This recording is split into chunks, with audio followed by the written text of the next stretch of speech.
Welcome. It's good to see everybody. I hate to get up here and interrupt these conversations. Ever since COVID, it's like people value their human interaction. It's really good to see it. It's good to see. I know we got some people on the way. I think we're going to fill this up pretty good. We might need to get some more chairs. But anyway, my name is Tom Suter. I'm the CEO of the Advanced Technology Academic Research Center. You may have gotten an email or two from me over time. First of all, I'd really like to thank our sponsors. You know, we really look at them as partners, our industry partners. And today we got a good mix of partners. We have Genesis, Elastic, Nutanix, Okta, Devo, REI Systems, Rubrik, Avanti, Leadership Connect, H3 Solutions, and Pyron. And usually I didn't grab anything, but the swag game's pretty good with them. You know, they do a pretty good job there, but in all seriousness, a lot of great connections are made here with the government and industry, and we really value our partners. IT modernization. Now, we were supposed to do this in December. I had to I thought it was a tough call, but I don't think it was too tough a call. As many of you know, we had the whole downtown blocked off. We had about 50 heads of state from Africa. I think that turned out to be a good move on top of the weather. So I think we may have two 2023's IT modernization summits, but hopefully by the end of the year, you'll forget about that. You know, as ATARC, we have we call them, 5 pillars. And we have cybersecurity, of course, we have AI, we have DevSecOps, we have digital transformation, and cloud and infrastructure. What we try to do with this summit is kind of pull it all together into an IT modernization summit. So I'm really excited. I think you've seen the track. We've got a really good packed event for you. And on a side note, we will be getting some badges. Supply chain management ran out of paper of all things, but I think that the paper is traveling via Uber by itself. Probably should have gotten somebody to guard it. It's so valuable right now, but it'll be coming in, and we'll be getting everybody badges. I think that's important, so we know who you are. Without further ado, we have a great keynote. Dr. Kenneth Clark. Dr. Clark is the Assistant Director of the Office of Information Governance and Policy within the United States Immigration Customs Enforcement at the U.S. Department of Homeland Security. And I will say, Dr. Clark has been fantastic. We've done a lot of webinars together especially since pandemic. And, I think that part of IT transformation, we got kind of a lot of that forced on us during this COVID time. And now we're settling into the new normal where we're coming in person like this, we're working remote, we're hiring people from different areas of the country. I think I saw actually on local news of all places last night, this area has the biggest openings for software engineers. We have a bigger need than Silicon Valley, San Jose, and cities scattered out throughout Silicon Valley. So lots of interesting ways the government can leverage some of the workforce from around the country. But without further ado, Ken.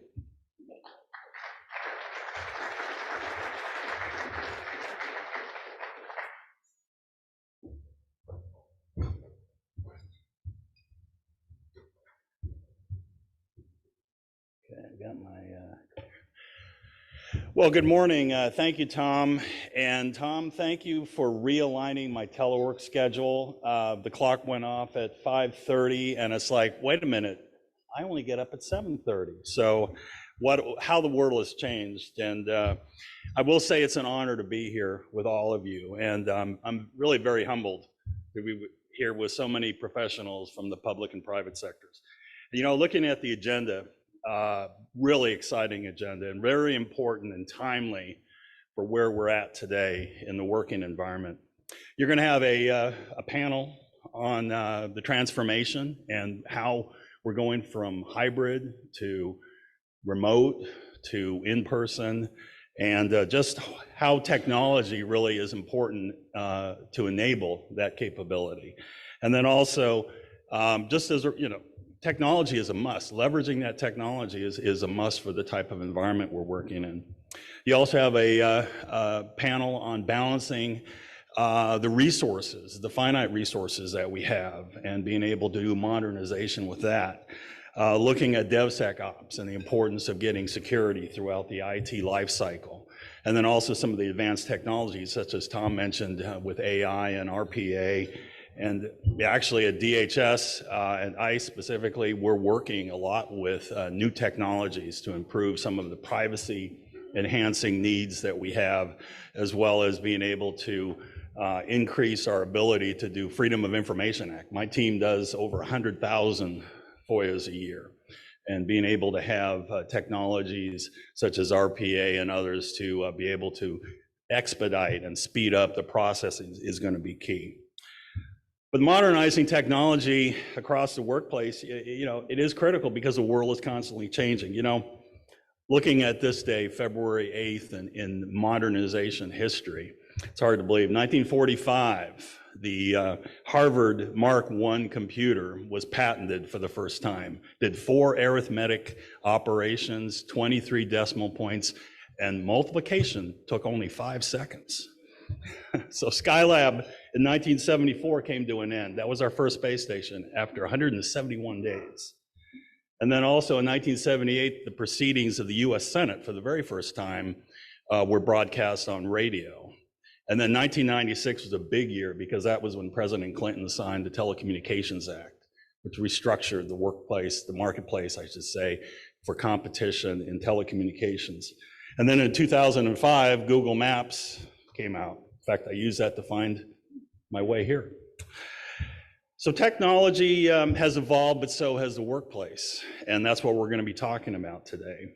You're seeing shifts from that in-person, that paradigm where we were only able to work in person, and now going into the remote and the hybrid type of environments. And COVID in many ways changed that whole view for us. I remember 3 years ago thinking, oh no, there's no way we could do telework. And then how quickly things happened 3 years ago. Gallup did a survey in 2022, and they estimated that 70 million of US workers who were in remote jobs could actually work remotely. In the survey, they saw that 2 in 10 were actually working fully on site. The survey of over 8,090 respondents in 2022 said that 22% worked on site, 29% were fully remote, and 49% were hybrid, and hybrid being greater than 10% and less than 100% in a remote capacity. But along with that, the preferences have also changed. Pre-COVID, 8% preferred remote, 32% preferred hybrid, and 60% preferred on-site full-time.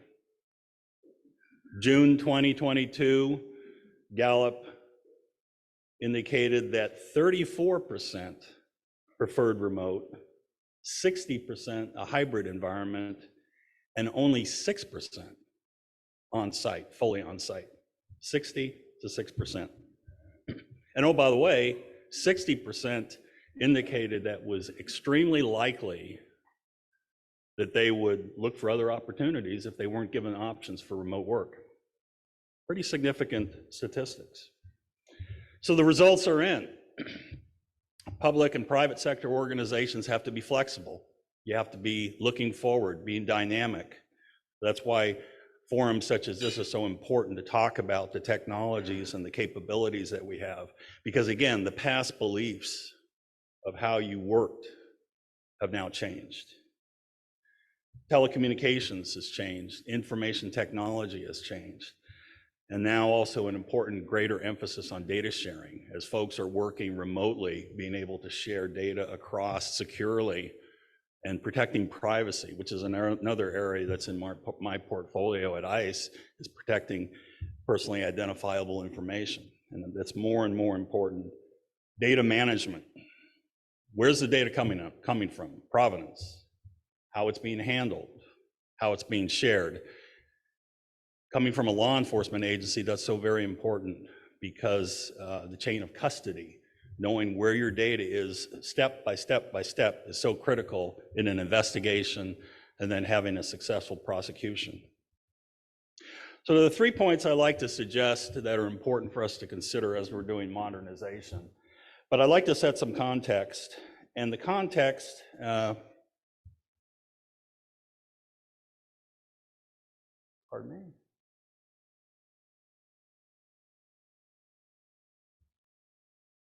Okay.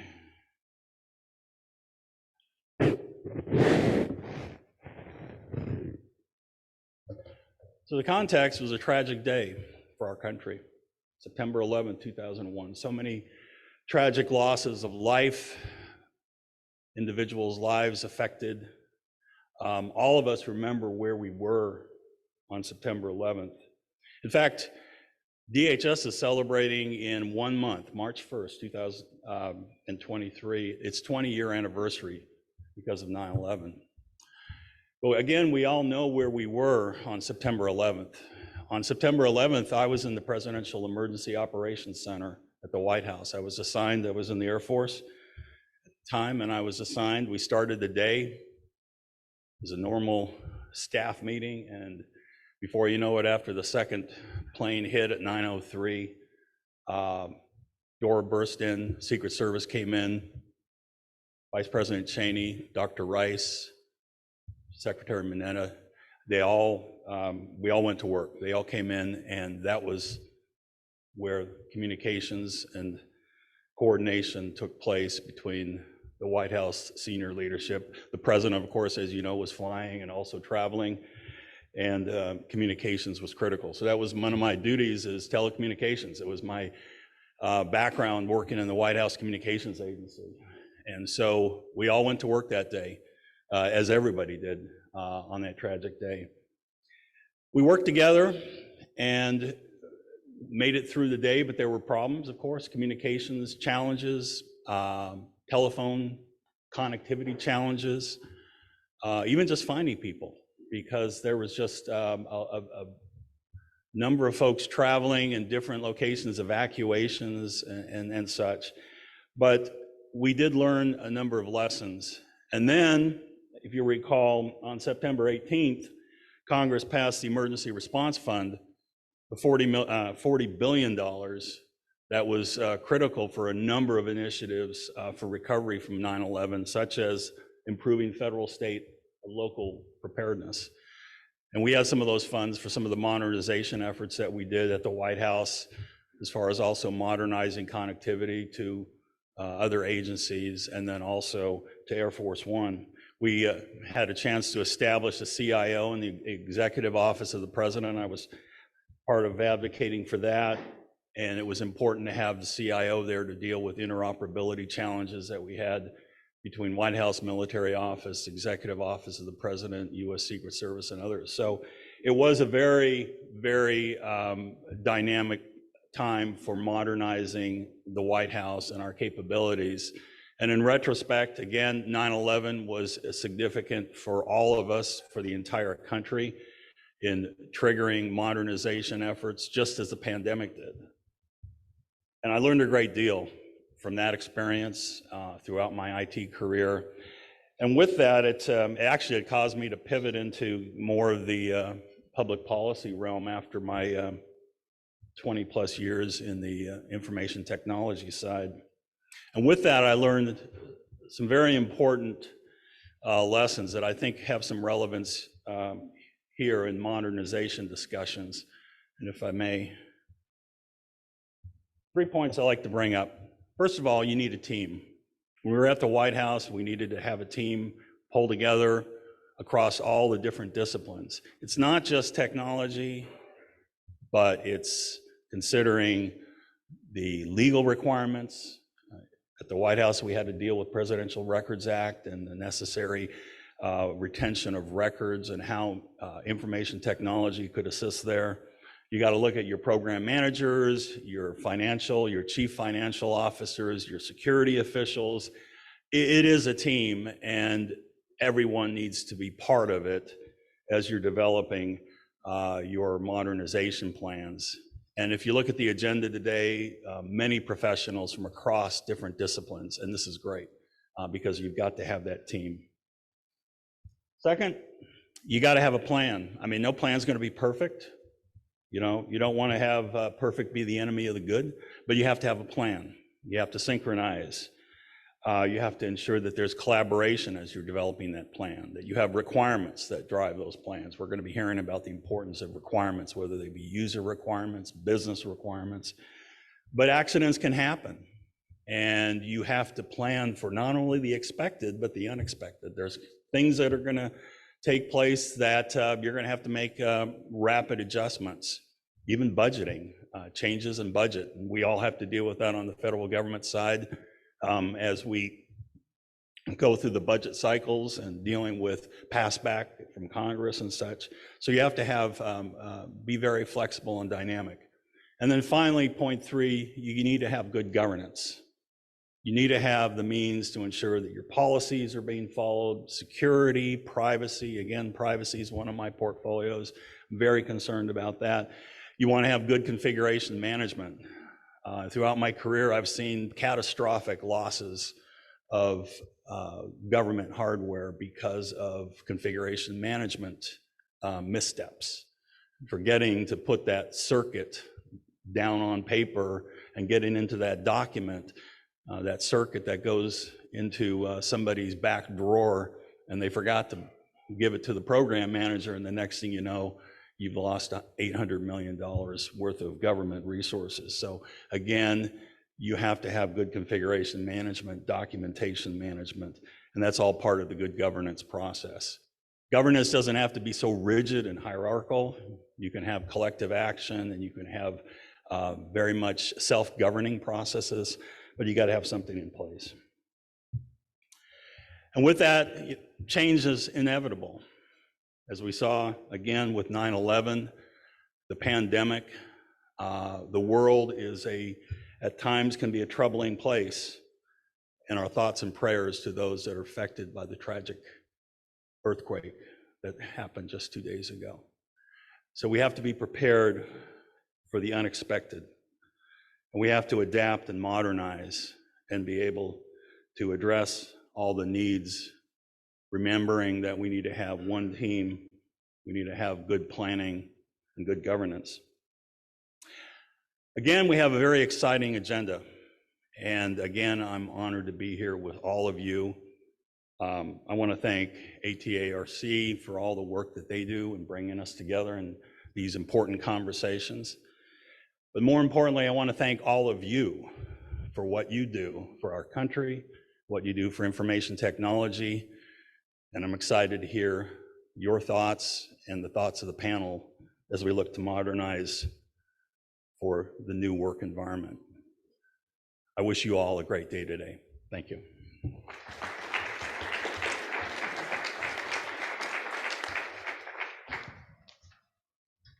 Thank you for that, Ken. I did notice that was you next to Cheney, right, with the phone?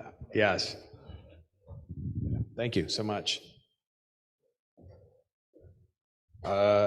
Next, we have a familiar face at ATARC, Tom Temin, who does the morning drive for I always call it the Fed News Network. It's still, used to call it radio, but I've gotten used to it over 5 years. And Tom's a great friend of the program, and we run our conference in the spring called GuideTech, and Tom historically has always emceed that. So welcome, Tom. Okay, thank you very much. We have a really interesting next panel coming up, and panelists, why don't you just come on up and take a seat, and I'll introduce you once you're seated. But this builds a statistic. About 6% of the people now prefer on-site, and some really interesting developments that he outlined over the past number of years. My own professional working life started on December 1st, 1977, and it was literally manual typewriters. And the small newspaper I worked for had a addressograph machine where you would punch out steel plates for each subscriber's address, and then the papers would go through this machine. It was a small factory, really, in the office. And The only real technology we had was a fax machine, which was a horizontal drum, and you would wrap a piece of paper around it. It would spin on its long axis, and a little reader would go along the type and transmit it over the telephone line to the typesetting factory, which was in another state. And so things have changed a lot, but I think it comes down to certain specific things that changed over these past number of decades. One was, as Bill mentioned, the deregulation of telecom and the disassociation of your telephone from its physical location. That's a huge change. It's probably obvious to everyone, but sometimes I think we got to state that, because I think you can't overstate the importance of that change in how we work, is the disassociation of the phone from the location. And we had dial phones. The town I worked in, you could dial any number in town with 4 digits, by the way. And then, of course, the advent of the internet. I got my first email sometime around 1984, I think it was, from our IT guy. And the email said, "Are we having fun yet?"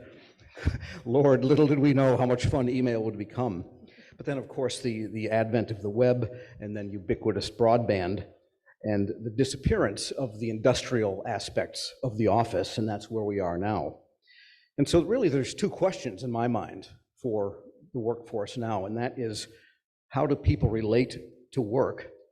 And work itself kind of bifurcates into 2 different elements. One is, how do we collaborate with one another? And then 2, how do we do the mission, which is not precisely the same as collaborating with one another. So there's those 2 aspects of work, which we'll be talking about. And then, how do people relate to one another? So you have to relate to your work, and then you have to relate to one another. And that's where the question of remote collaboration comes in. And someone told me today they've got a friend who gets up 4 o'clock in the morning, goes to the gym at 5, has a great workout, then an hour of meditation and self-reflection, and at 7, the meetings start, and meetings all day. I thought I'd retire before I had meetings all day from 8 o'clock in the morning till 6 o'clock at night. Luckily, my job is a lot of craft and talking to people, but not meetings. All right, so I guess I'll stay up here. We have a really great panel to talk about these things, as soon as I can find the right sheet of paper. The folks told me it was on page 2, and by golly, it is. All right. To my immediate left is Kara Rose. She is the Deputy Associate Commissioner for Analytics and Improvement at the Social Security Administration, an agency we all touch, and that touches all of us, and so many issues there with customer experience, the employee experience, the modernization of work. To Kara's left is Nathan Sanfilippo. He's the Executive Director for Multi-Channel Technology and Veterans Experience Office at the Department of Veterans Affairs. And how many people still call it the Veterans Administration? Quite a few. I had a cabinet official on the phone today, a cabinet appointee that I was interviewing for future broadcasts, who referred to it, this is a young woman, who referred to it as the Veterans Administration. So I think I'm going to propose they change the name back. All right. To Nathan's left, good morning. You weren't on the phone, con call, so hello again, is Takia Watson. She's the Chief Information Officer for the Institute of Museum and Library Sciences at the National Foundation on the Arts and Humanities. Nice to have you with us this morning. And to Takel's left is Bill Harrod, my friend. He's also the Public Sector Chief Technology Officer at Ivanti. So good to have you all with us this morning. Thanks, Tom. All right, I want to start with this question of, how would you describe the workplace culture? Culture and modernization, those are vague words, but we all kind of know what we're talking about when we mention them. And it's really impossible to separate the culture from the technology, because when we were banging on phones and banging on typewriters and passing paper back and forth, that was a culture. Now, newsrooms are quiet. I don't like it, but that's the way it is. We'll start with you, Kara. Sure. I would say one of the things we've really focused on. Is that better? Mics are delicious. You have to eat them. That's scary. One of the things we've started focusing on with the pandemic is how do we match customer experience with employee experience? Because before we really only considered the public as our customers, but the more that we continue to work in this hybrid environment, the more we have to consider the employee experience. We have some jobs that are really no problem to work fully remote, but we have such a customer facing mission that we have a lot of people that have to be in the office, they have to interact in person. But then there's others who can do kind of a mix of the both. So it's been really important for us to study our systems and figure out how to improve the customer experience, but match that to the employee experience as well. Yeah, and would you say that the customer experience, I mean, by force function of COVID, it went to online and telephone and so forth? Yeah. And Sure. are people coming back to the offices, and what, just They, give us? they are, and I think there's a few reasons for that. Some, just our client base is so diverse. You know, we do everything from enumeration at birth to death benefits. So there's just some people who will never be comfortable conducting their business online. Some people who just don't want to do it on the phone, so they really want to be in person. And then right now, we're still trying to catch our policies and our processes up to 24/7 on the internet, but not everything can be done on the internet. So yes, we definitely have people coming to the field offices, and we're trying to make our systems so that if you come into the office, that's still a great seamless experience. And we're really focused on that right now. Right, so to the extent that all of people's records are cloudified and not paper files and so forth, that's what really enables a given, right, well, we know you're getting there. Yeah. But I mean, well, not to digress too much, but I remember a former CIO used to say it was easy to plan how to modernize Social Security. Sure. We knew how many people were going to get 65 each year, and we know that for the next 75 years. We know what processing power it needs to take to write a check, and this is how many cycles we'll need. Therefore, this is what mainframes acquisitions will look like over the next 5 years, because we know exactly the capacity we'll need. Doesn't work that way anymore, does it? No, not at all. And I think Patrick could tell you later, we're seeing just a really big influx at the borders too, as we try to, the globalify what we're doing in America. We have to service those people who are looking to come into the country and get enumerated. So there's just so much that we do and so many aspects of what we touch that not everything can be online yet. Some of that's tied up in our own regulations. Some of that is as a result of congressional changes that need to happen. So there's some political aspects, but I think our focus really has been, how can we service the customer where they want to be serviced, when they want to be serviced, and then what do our systems look like to make that happen? Okay, good, thank you. Let's move on to Veterans Affairs, of course, again, atomized temporarily by the COVID.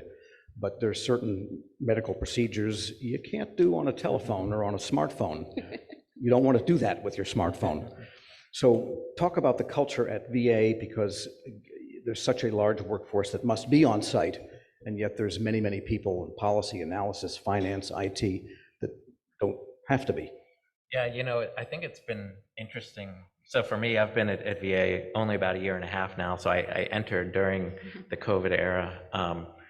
But just, looking at the VA enterprise as a whole, right? 150 plus, medical centers, 1,000 outpatient clinics, 50 plus regional offices, presence in every state, Philippines, Guam, all of the, basically end to end of the United States, right? So we're so geographically diverse. We've always been a very, when you have that geographic diversity, you sort of have an element of remote work or getting support from offices that aren't co-located with your location. Obviously, it's a different dynamic with respect to a medical center where folks have to be there and have been there every day, nonstop. What we are really starting to take a look at, certainly there are a lot of headquarters elements, like my own here in Washington, Veterans Experience Office. My team is about 200-ish people or so, and only about 10 of them are actually based here in Washington, D.C. That actually predates COVID. So we were actually a very remote workforce, even in my office prior to COVID. And I think it's just a recognition that an enterprise like the VA that is so geographically diverse should leverage that diversity, right?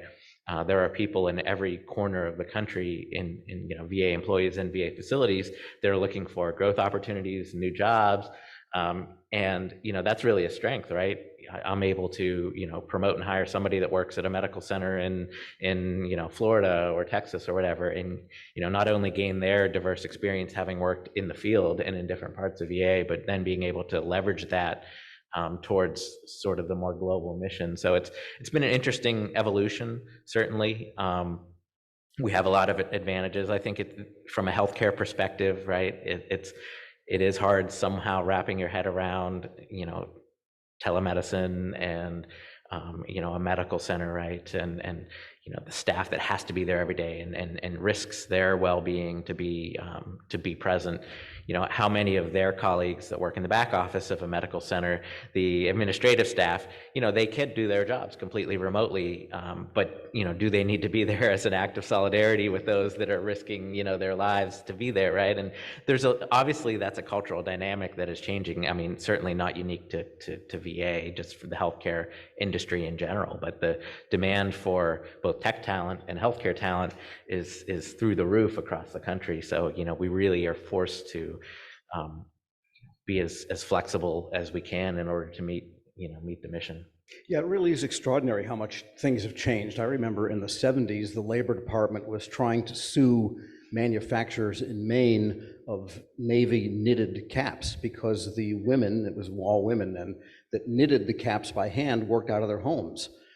And there was a time in the federal government where you had to have a security person and a safety person check out your house before you'd be allowed to telework. So it just is something, the changes are really breathtaking.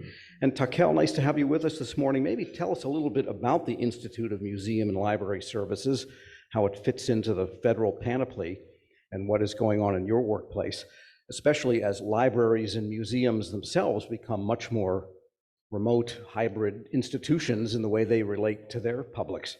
Okay, well, thank you for having me here today. I've only been in this position for about 8 months, so I'm still learning what IMLS is today. But our focus is to advance and support grant making and research and policies for museums and libraries across the United States. And so that really is our focus. My primary job is to exploit technology as much as possible.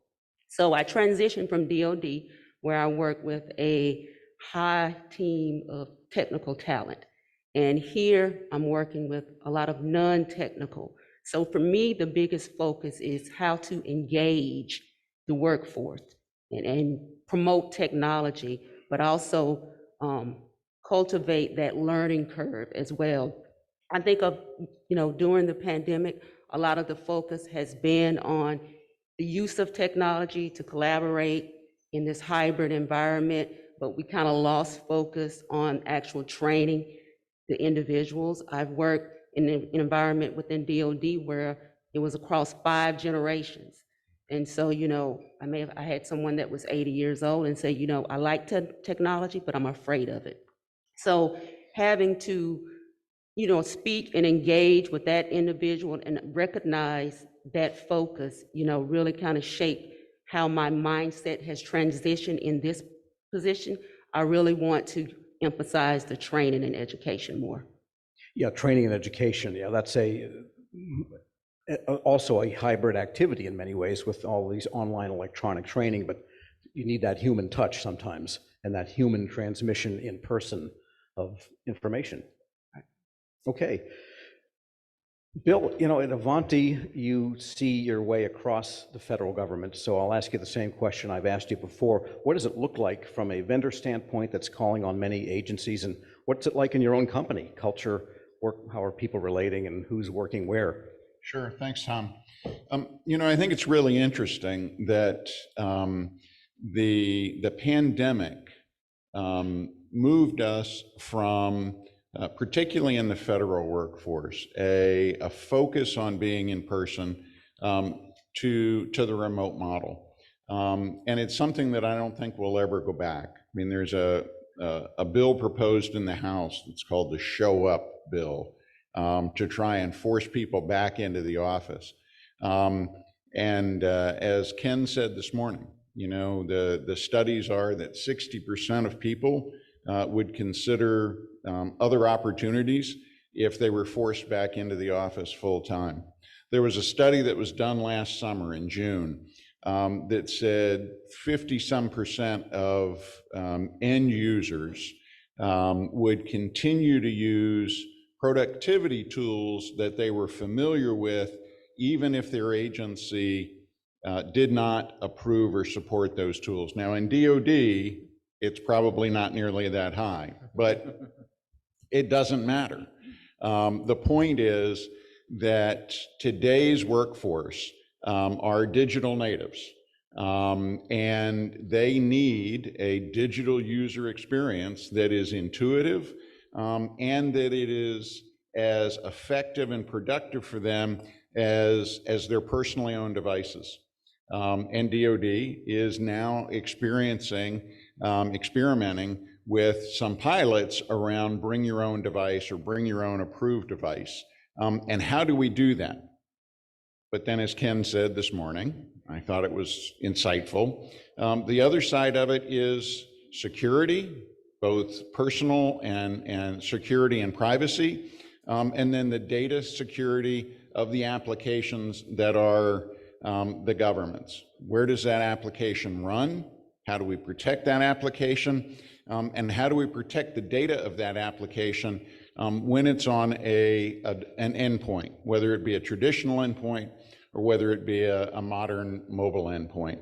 And I think that those are some of the things that we have grappled with, and being able to protect against misuse of that data with data protection tools, and then to protect against any number of the vulnerabilities and threat vectors that we face today, whether they be phishing attacks or malware attacks. You know, the VA and medical hospitals are facing enormous pressure around ransomware. So how do we protect against that? And then how do we protect against that device that may be compromised? And how do we enforce policy? And going back to Ken's points this morning, what is the governance of that endpoint?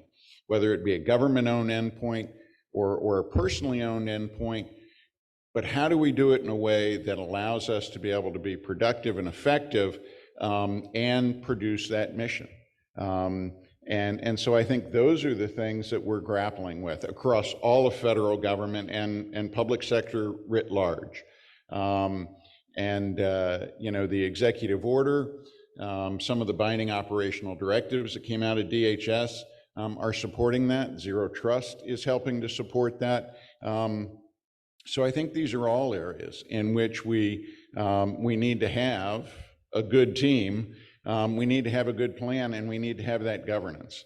And being able to take that into a perspective as we look at how does today's workforce, and how do we attract and retain talent, how does today's workforce marry up against those sort of parameters that we need to apply and enforce?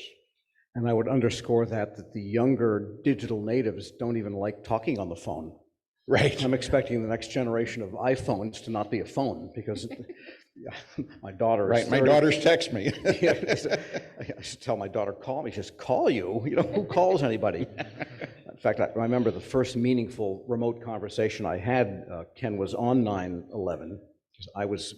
My story that day was on a westbound flight going to Arizona to do an NDIA conference, and never did get to give the speech. And I also noted that the FAA, the much maligned and criticized agency, and sometimes deservedly so, nevertheless did land 5,000 planes within the space of an hour safely, get everybody down. And then to find out what happened, I had a mobile phone on the phone. It was a little brick type phone, and found out what happened when I called back to my office. And that's when remote work actually dawned on me. I had a Palm 7. Anyone remember that?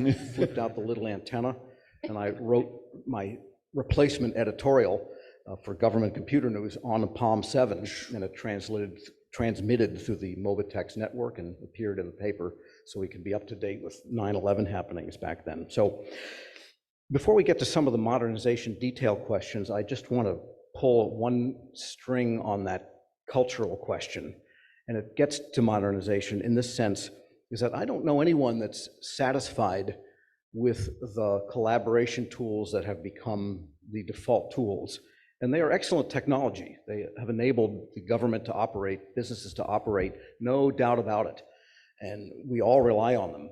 But they, and I think the companies themselves would say, they are not yet what we really need for the kind of collaborative imagination that we have. So just, again, we'll run down the line. What's your thoughts on the type of modernization you would bring to let people be more connected in the human sense for that training and that knowledge transfer and that cohesion that missions need? I mean, I might be the naysayer here. I love Teams. I call it my work uniform because it only captures from the waist up. So this is the first time I've had on real shoes in months. So from that aspect, I think Teams is great. You know, SSA had to rapidly expand because we did not all telework, and we certainly didn't all telework at the same time. So for us to go to video enabled, you would think it was an act of God how wonderful our IT staff was in our Office of Hardware and Engineering, that they enabled 60,000 people within 2 months to be online on video at the same time. You know, when we first converted, you know, that random Monday in March, where it was like, hey, nobody's coming to work anymore. You know, we couldn't video, so we were just doing conference calls, and it was so awkward with the, you're not muted, you are muted, that whole who's talking. And I feel like we've come so far now that, you know, we can video, that we can interrupt each other politely like we used to around the conference table. And I personally enjoy that we're getting a little bit more into the hybrid where we can be in person if we need to. I prefer learning in the in-person environment just because I know how easily distracted I am in the virtual environment. And we have that option now. So yes, could the bandwidth be better? Could we, you know, be a little bit more flexible with our tools? Sure. But I think it's great that you can ping someone before you call them. I personally hate the cold call as well. I'm your daughter. My mother asks if there's something wrong when I call her. So just the ability to have different modes of communication at the same time, I'm a fan. Okay. Nathan? You know, so when the pandemic started, I was not at VA at the time. I had spent most of my career at the U.S. Nuclear Regulatory Commission, where a very small organization, 3,000 to 4,000 folks, and NRC. At NRC, yeah.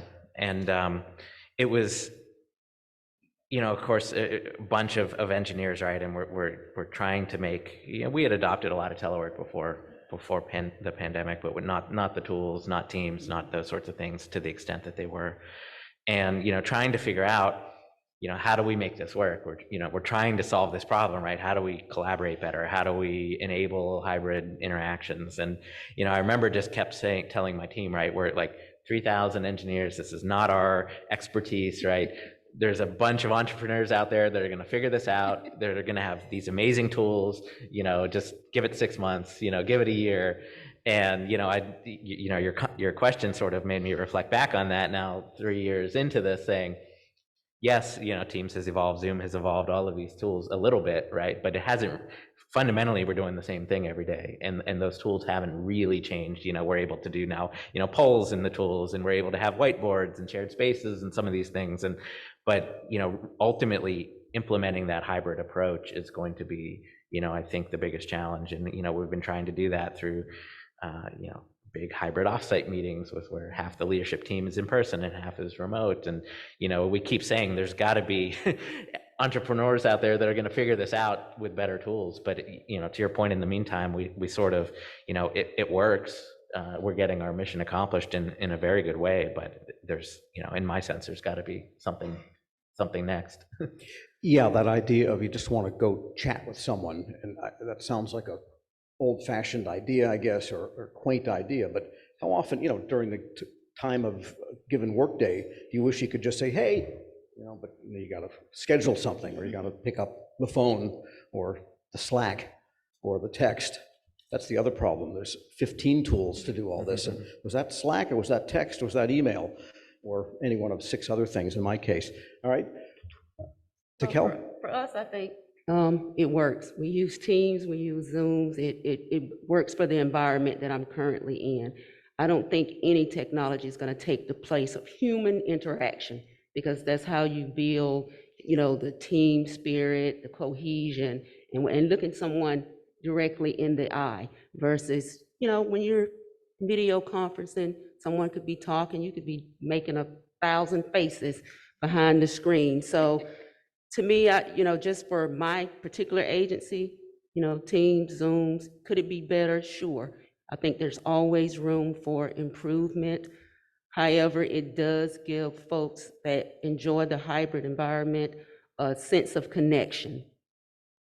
Sure, it's like looking at all of the collections in a museum online. You can really get a good sense of what's there, but you can't see the texture of the paint in a painting yet online anyway. I think what we need is a camera that's right smack in the middle of the monitor. So you're not so you're looking at yourself and looking at the people at the same time, because everyone's looking like this. I don't know, just a little thing, but as a one-time photographer, it bugs the heck out of me. All right. Yeah, so what does the next workplace look like then, Bill?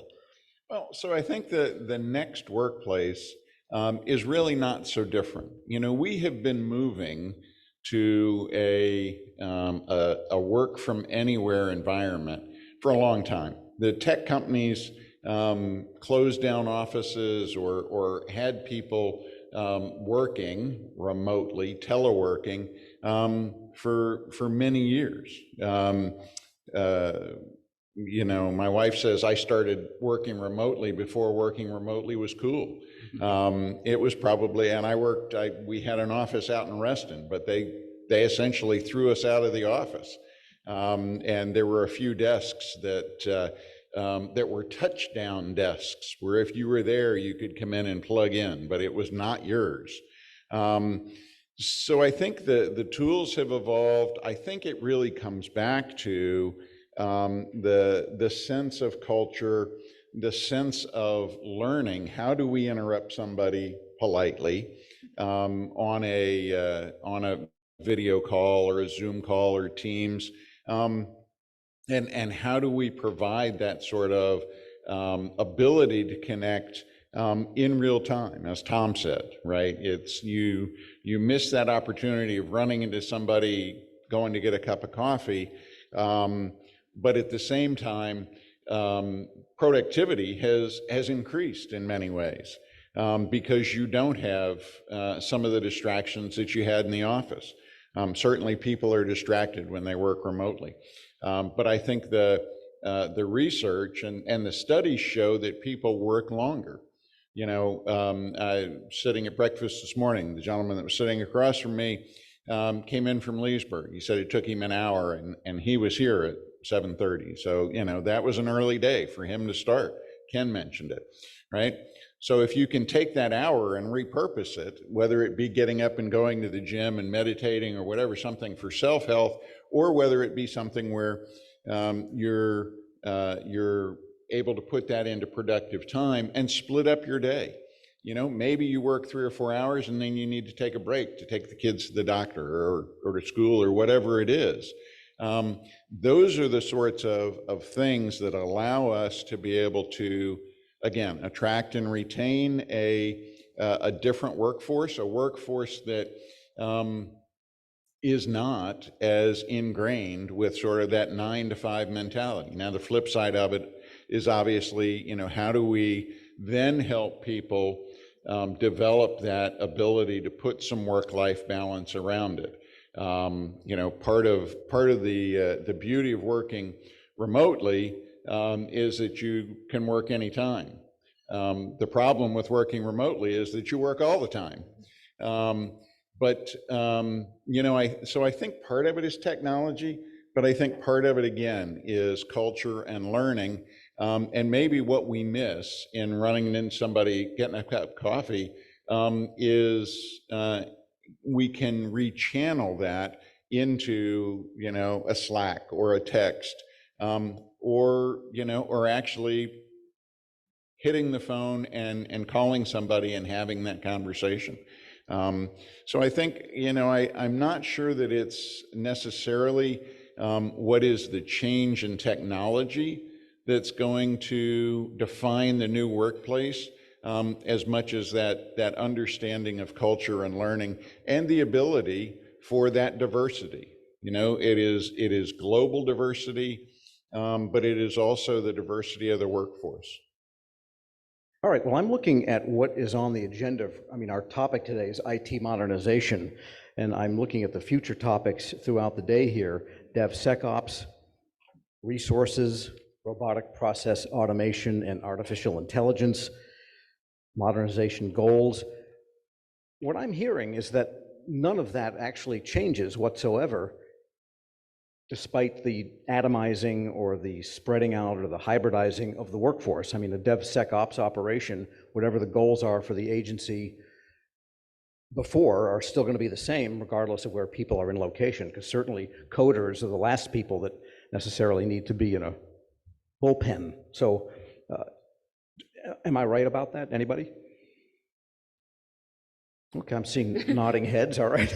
Do you want us to I disagree don't with know. you? Well, so my question is then, what signals are you getting for what your agency is going to do? And I ask this in a context of the city that we're in wants the federal government to give up the space or occupy it, make a decision. And if you're not going to occupy it, give it back to someone that can occupy it so that mom and pop restaurants and bike lanes and all this jazz can happen in the city. So now you're in Baltimore, not even in Baltimore, you're on the Beltway. Yeah, we're an anomaly. You accidentally get off on Security Boulevard and goodbye world, somehow I'll find my way back to the Beltway. Happened to me once. But the prior commissioner wanted everybody in the office. That was explicitly stated. There is no commissioner now. There's an acting commissioner. I don't know what the term runs out there, but are you getting any signals for what the agency's expectation is for how this is going to be settled, so people can stop having conferences to talk about where we're going to work? I'll say for us, we're not getting the political pressure from the city to occupy. We haven't seen that the way that the other agencies have. But our acting commissioner is really paying attention to the data. We used to solely rely on FEVs, to the Federal Employee Viewpoint Survey, to get kind of the pulse of the organization. But it's 6 months later when you get the really drilled down data. I know I personally always forget how I felt 6 months ago responded to the FEVs. So we're doing a lot more pulse surveys. We're paying a lot more attention to exit interviews. We're, at the individual component levels, doing workforce morale type activities. So to figure out, what does our future look like? What is the future of work? Do we have to come back to the office? Do we go back to limited telework versus full-time telework?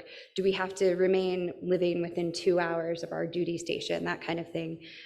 So I really appreciate that we're spending time asking people their feelings and then doing the deep dive analysis to figure out what makes sense to balance the need to meet our mission with the desires of the employees. Okay, so they're still kind of taking the pulse and surveying and finding out. There's really no, this is what we're going to do. Well, the other thing that might be a little bit more unique to Social Security is we have a lot of union representation. So anything that we do with the future of work has to be negotiated with multiple unions. Sure. So the data is what's helping us make our point of what we need to do versus what we want to do. And what about VA? Because there's a big building just a few blocks from here, several of them, and then all over the place. And clearly the medical centers are going to be occupied by medical activities and medical staff. But you have I think Vermont Avenue would make great lofts. Indeed, it would. It's an interesting question. As I mentioned before, VA is so geographically diverse, so many facilities all over the country. And so much function, of course, that can be done remotely. I think the interesting thing we found, right, and so something I learned about VA when I arrived, and many of you may know it, it's a very decentralized organization in my view, right? There's a lot of decisionary power that lies with the medical center director, regional office director to set policy in their area. There's not a lot of, truly universal, everyone has to do it this way for an organization of over 400,000 people. So, it's hard to go that route. And so it's created just like, government-wide internal competition, right? Well, I want to work for that office because they'll let me work remotely. That office won't. And we kill ourselves in this churn of internal churn with respect to and the same thing happens across government, right? It's like, oh well, VA is hiring remote people. I'm going to leave my agency that won't, and so I had the sort of the luck, the pleasure of working on federal personnel policy for a little bit of time at OMB, and so I realized how incredibly difficult it is to sort of set any sort of, again, sort of centralized direction for all of the federal government, especially with this, the incredible diversity of mission across government. But to the extent that, within VA central office, within federal government as a whole, to the extent that we're so inconsistent in how we approach this, we we have such a sort of strategic human capital challenge from a hiring perspective. We're certainly not helping ourselves with respect to creating unnecessary churn from a sort of a remote perspective. But so that's what we're seeing a little bit within VA is a little bit of the, my medical center where I work, they let the back office staff work remotely, and the other medical center director, the one down the street, doesn't. So I'm going to go work remote, and so it just creates a very, I think, untenable amount of internal competition until we find a more sort of centralized so approach. really VA is not there yet either. No. Yeah, so we don't have an answer for Mrs. Bowser, but we're working on it. I guess this might be the way. And Tekel, you were in DOD until 8 months ago. I transferred from DOD, so I work here, IMLS, LaFont Plaza. Right, so Right. you've seen a couple of different situations through the COVID and its long tail. Right, so prior to me transitioning from DOD, we were in the process, they were looking at space consolidation all over the base. And I was at Robins Air Force Base. And it had to do with cost and with a hybrid workforce. Why do you need all this space? And so that was in progress prior to me leaving. Here at IMLS, it's the same type of situation. There's no pressure to vacate the space. However, within a hybrid environment, you have to start looking from a cost perspective. Does it really make sense? Do we really need all of this space that we currently have? So basically, we're doing the same, assessing the future of work to determine, what would our posture look 1 year, 2 year, 3 years down the road. And Bill, over the years, the tech industry seems to have been of two minds. I mean, the up and coming companies, the social media companies and so forth, couldn't get real estate fast enough, and expensive downtown San Francisco type of, this wasn't office tilt-ups, as they used to call them in Silicon Valley, instant buildings way out in the swamps there. Whereas companies such as the Hewlett-Packards, the IBMs have been divesting and shedding space for decades now. I was riding up through upstate New York recently and saw a former IBM facility. It had been so big once, it had its own traffic lights, and they were kind of just wires dangling there, and the whole place was fenced off. Acres and acres. I mean, a big facility. I don't know it's probably New York State will do something with it. So what are we seeing in industry? What does it look like from your standpoint, where you've got companies going in both directions? It's a good point, Tom, and I think it is one of these things where we see the yo-yo effect, right? We have seen tech push people and say, you don't need to come into the office, because they want to attract that diversity of the workforce. They want to attract the people who want to be able to work remotely. And then we have seen them try and pull people back into the office. I think it was a year or so ago, Google and Yelp, and some of them said, we're going to bring everybody back into the office. And then COVID started to ramp back up, and they said, no, we're not going to do it just yet. And I think the jury is still out on it. But I think there are specific use cases where we need to be in person. One of the things that we do that we support a lot are disconnected and air gap networks, particularly for sensitive, high security, DoD and law enforcement and other things where that disconnected network that has to run by itself is really important. Mostly those are, pretty small areas and self-contained. Even, blue force tracking think of it in a bubble on the battleground. But on the other hand, I think the ability to provide a relatively similar experience across being both in person and remote is just critically important. It's critically important not from the technology standpoint, but from the ability to attract that diversity of the workforce. Now, certainly there are places where the infrastructure, the telecommunications infrastructure, doesn't yet support that. But there are a lot of efforts to be able to remediate that. And some of the things around 5G and better technology gives us that ability to reach further into what we have traditionally thought of as rural environments and provide that ability to work from there. A year or so ago, in the midst of the pandemic, almost 2 years ago now, I moved, having lived in Fairfax for 25 years and most of my career inside the Beltway, moved to North Carolina. And in North Carolina, the former textile mills, you talk about the IBM building, large brick infrastructure textile mills that have been empty for years, decades, are being revitalized. Most of them, many of them are becoming, sort of the mixed use concept with retail on the first floor and residential on the upper floors. Some of it high-end residential, some of it affordable housing, and being able to leverage that. So I think that, the ability to democratize the workforce and technology a little bit gives us that ability to really reach out to some underserved populations. All right, yeah, it reminds me of, anyone remember Digital Equipment Company? Big mini computer maker. They occupied big old brick buildings in Maynard, Massachusetts that had been woolen mills. Now they're no longer there. I don't know what those, I'm sure those woolen mills are still standing because they were like 8-foot thick walls of brick, but they're probably high-end condos now. Yeah. And so they move back and move into one of them. Well, I'm not sure we solved anything. And the only thing I would say, Kara and to the others, a lot of surveying going on along, a lot of data being gathered, but at some point the government needs to make a decision because as the saying goes, you don't fatten a pig by weighing it. So you gotta decide at some point.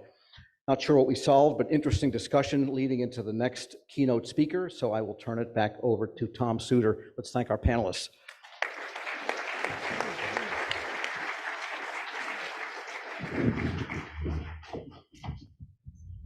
Thank you, Tom. I'm actually traveling to Massachusetts tomorrow to look at a old, I think it was a textile mill and how it could be converted to a data center. And for me, I'm not from Washington, D.C. like many of you. I'm from Western Pennsylvania and a steel mill town. So I've had this concept. I'm a little busy right now, but digital steel, how can you go back into these communities that have lost a lot of manufacturing jobs? Maybe you put in a data center, maybe you train them in artificial intelligence. So it's always been a passion of mine to do that. So great panel, by the way. Next we have, and I love doing this, at ATARC we get a chance to talk to a lot of the larger companies, but we get a chance also to talk to some of the new companies that are kind of up and coming. And I'd like to welcome Igor Jablovkov, who's the founder of Prion. And Igor, can you come up?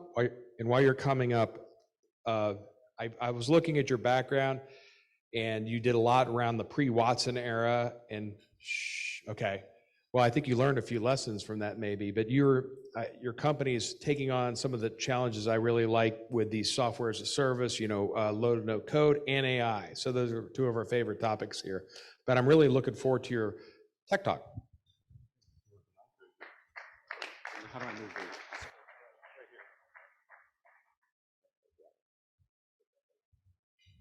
I only shushed him, so there's no reveals. I was told that I'm between you and a break, so we have to be entertaining.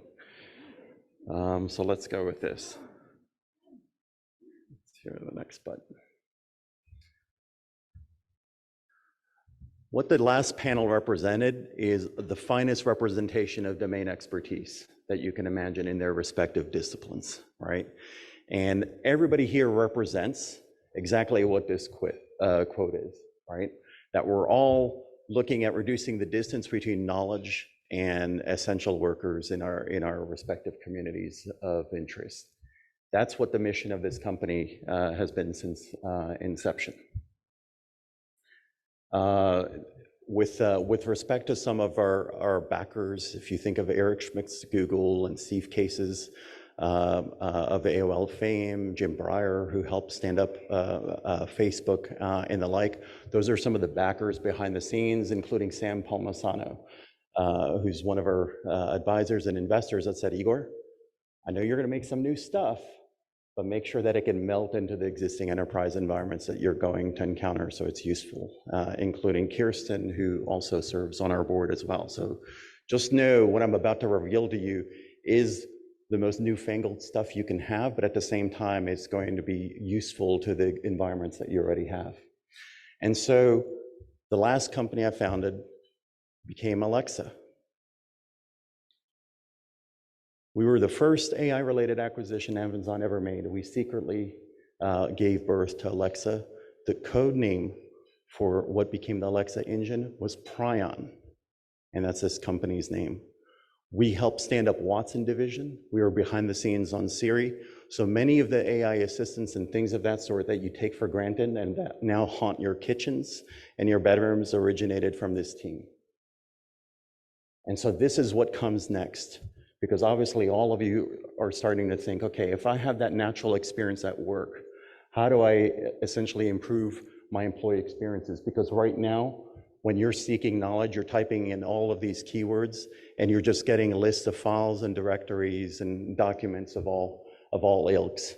As far as the eye can see, while M. Night Shyamalan sees dead people in the last scene of Sixth Sense, I see SharePoints. Okay? And that causes all sorts of productivity issues. What if you had an AI that can ingest all the disparate knowledge that you had, structured and unstructured information, documents, images, videos, and things of that sort, and in the blink of an eye, they could ingest all of that where you could ask a single natural language question and 1 second later you had your answer. Not from 1,000 documents, not from 10,000 documents, but from tens of millions, billions, or trillions of documents, still in 1 second. This is already in production for years. This is already commercially available, and now it's coming to your serious workplaces. And by the way, unlike some of the things that you're hearing, we wanted to make this interface so easy to use that you could make your own AI models out of your own existing content in a minute or two. Now, that image didn't play, so please go in the back and you'll actually see the whole image of what it takes to build one of these things. We can even illuminate legacy assets that you have. So for instance, to prove that it works, we took the oldest newspaper from the Library of Congress from 1789, ingested, and I can just start talking to it how many people lived in Pennsylvania. At the time, the answer is 360,000. Because you want great employee experiences and novel experiences, but you're sitting on treasure troves of legacy knowledge as well. And this is what the interface looks like. Very approachable, Siri-like, Google-like experience, but it's out of your own serious content behind the scenes. And some examples of this in production and being used in Georgia Pacific, they have a whole range of safety, cybersecurity, product management, finance, legal content that they've ingested to augment their existing experiences, where now anybody can ask, can I have a lift over a chlorine tank? And unless you want to become the Batman's Joker, that's probably not a good idea. But they're getting that in 1 second, where it used to take them hours to get these solutions. This is an example of a large energy company that wants to ingest tens of millions of documents relating to nuclear reactors and them essentially reprovisioning them, during their downtimes as well. This used to take them hours, days, weeks, and months to know these knowledge. They're calculating that they can half their downtime with just this, just making things easy to consume and efficient. And so there's a lot of things in the press that you're probably hearing about AI assistance, generative approaches, and things of that sort. And just know we're at the intersection between ingesting enterprise content and serving you facts that are actionable. We don't hallucinate and make things up. In fact, every risk that's being found in these type of generative systems are the complete antithesis of Prion, which serves facts that are actionable to your employee populations. And certainly there is a multi-layer approach as we create these architectures so that it can go from public cloud to private and from private to air-gapped systems as well, to support the future vision of these mission spaces and support the vision for transformation in all of these areas. So I invite you to come talk to us in the back, and we can actually show you this operating live. In fact, we were at a meeting with one energy company. Somebody raced up to us. Less than a week later, they had an AI assistant already trained on their content because it took no time at all. So that's what we've been building for you for the last few years, and hopefully you'll be able to discover that, just like it took about 10 bloody years to give you something as easy as Alexa. Thank you. While I have you up here, so everybody's been seeing this ChatGPT thing. It's been on the news once or twice. How long do you think it's going to be normalized and used in enterprises? I mean, I remember this one quote, 10 years, it's gee whiz right now. When are we going to actually operationalize it, do you think? Yeah, I mean, that incarnation, that will never go into the enterprise the way that it's designed, right? Because of, the toxic and unknown nature of the underlying content that it was trained on. And obviously you're seeing copyright issues with things like these LLMs and with the stable diffusion style image generators and video generators. This was purpose built to ingest your existing content, but still give you a ChatGPT style experience. So you get the best of two worlds. One, you always wanted that natural interface, as the previous panel was talking about, reducing the friction in training and educating their workforce and providing services to their workforces. But at the same time, you need to be emitting facts to them, not things that are pseudoscience and make-believe and things of that sort. That's what's important. Great. Well, looking forward to working with you. We've got a lot of things, and you're out of Raleigh? Yeah, we're headquartered in Raleigh, but we have a large team in New York, in Boston, and we're building a presence here as well. Yeah, a lab. Oh, fantastic, fantastic. I'll be down in Raleigh a couple weeks. Let's hook up, okay? Yeah, great. Great. Thank you, Igor. That was good way to go on a break. We have a short break, and we'll call you back. I still think there's some breakfast out there, coffee. Maybe breakfast isn't out there anymore, but we'll let you know when you got to come back. About 15 minutes. Thanks. Okay, we're going to come in hot on our next panel. Hope everybody had a good little break there. There'll be some more time later.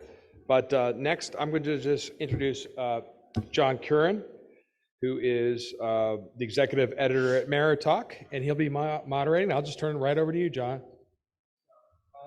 So thrilled to be here, thrilled to be moderating a really great panel. We'll talk about IT modernization. We'll talk about how to resource that. maybe a few things that get in the way, but maybe some of the successes in that too.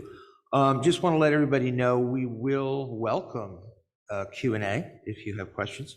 We'll try to save it hopefully towards the end, last 5-8 minutes. If you have a burning question and you throw your hand up in the air really high, we'll see it and interrupt us for sure if there's something that's a really good question for you. We did make one ground rule. Along with the Q&A, there be no questions about spy balloons today. And we talked about it a lot, and the consensus is pretty low tech. So, balloons have probably been around for a couple thousand years. So no balloon questions, but everything else is pretty fair game. Let me do a few quick introductions. Right next to me is Leanne Oliver, Director, Office of Corporate Business Systems, Office of the CFO at the Energy Department. Next down is Steve Babursky, Public Sector Chief Technology Officer at Genesis. Then we have Drew Michaelgard, Deputy Federal CIO at OMB. And down on the end is Patrick Newbold, Assistant Deputy Commissioner, Deputy Chief Information Officer of IT Modernization at the Office of Systems at Social Security Administration. So a lot of good experience there and some varied experience too. So first off, let's think about modernization. It's a term that gets tossed around a lot, and we know that it has to be funded and we know that it has to be resourced.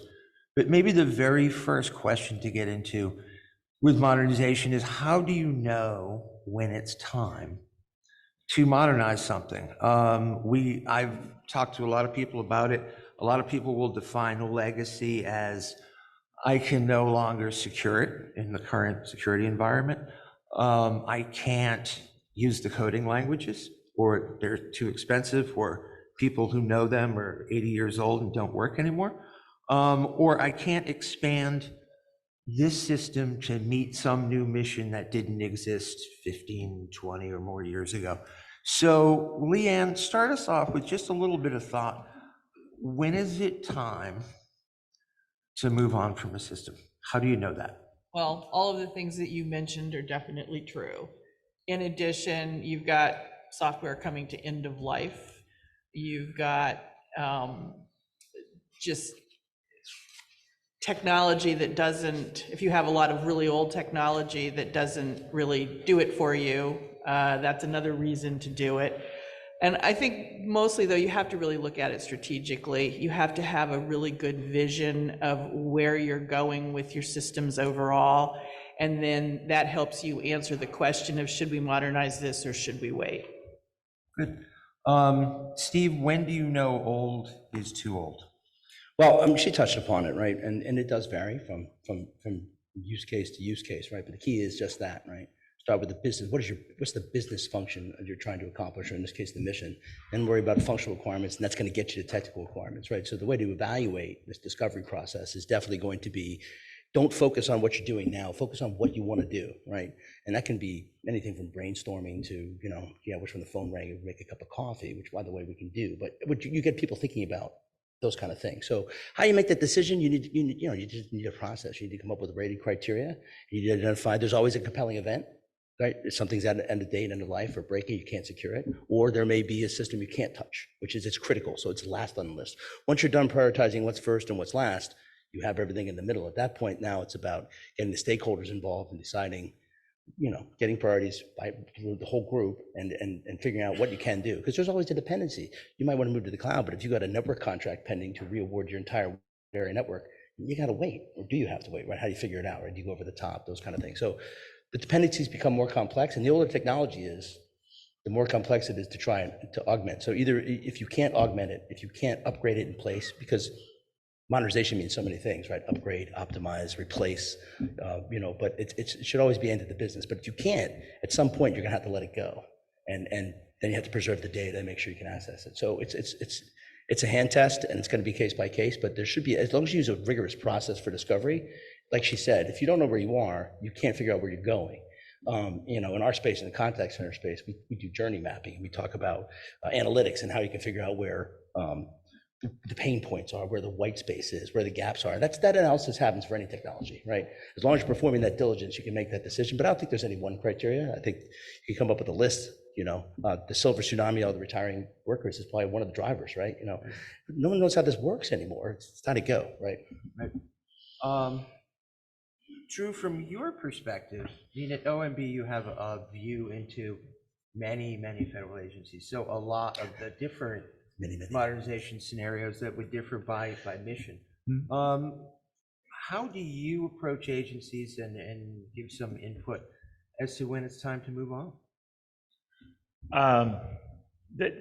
So every agency, and even when I was at an agency level, you have an idea that you want to modernize systems for various reasons. I think the most important thing is you've got to have the money. So that's really when they come to us. It's like we talk to them about like priorities that are administrative or legislative. I think tech in the IT space is a little bit different because if you're in the commercial sector, the best product is going to carry the day usually. Here, we're responsive oftentimes to legislation. So if something came out in the NDAA, which inevitably it does, that like there are all these riders and things, then we pivot and we try and align those assets at the agency level. But we're also looking at like what's a great ROI. Like not all dollars that are put towards modernization yield the same benefits. So we're always trying to maximize that ROI and reduce our risk. I think one of the things that is surprising that we're also looking out for is something called catastrophic success. So there's nothing worse than like building like a really cool app and then it catching fire. And like most apps you build will go, you should be able to go 10x, you talk to an engineer, but that's not how it works in government. Usually it's like some Java app running on a server and it can't scale 5 times, let alone like 500 times. And for people at big agencies, like when I was at VA, we would oftentimes roll out something to 300,000 people in a day or two. And it's unpredictable, like transactions and uptime and memory and those kind of things. So like we're always thinking about that. And the more mature like an agency is when they're thinking about those things, the more we're likely to invest. And Patrick, at Social Security, not a small organization, and undoubtedly a lot of IT running. What's your thinking about when it's time to move on? OMB tells us, no, just kidding, or people stream.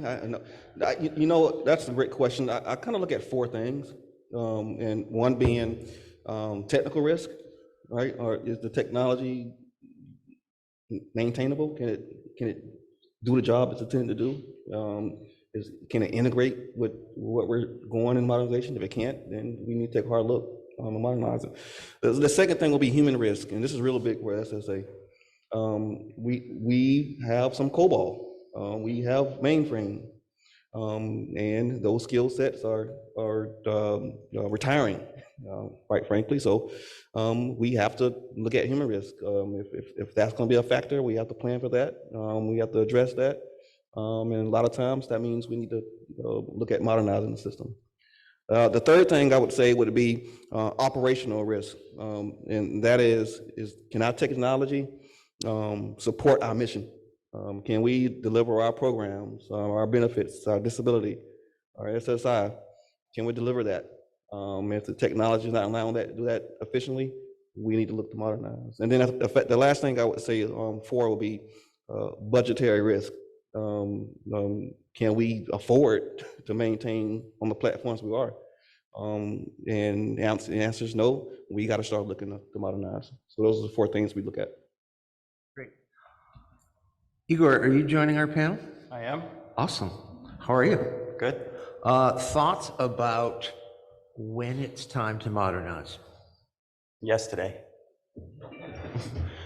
Let me say this. If you look at the intersection of this topic, modernization and limited resources, you do not have limited resources.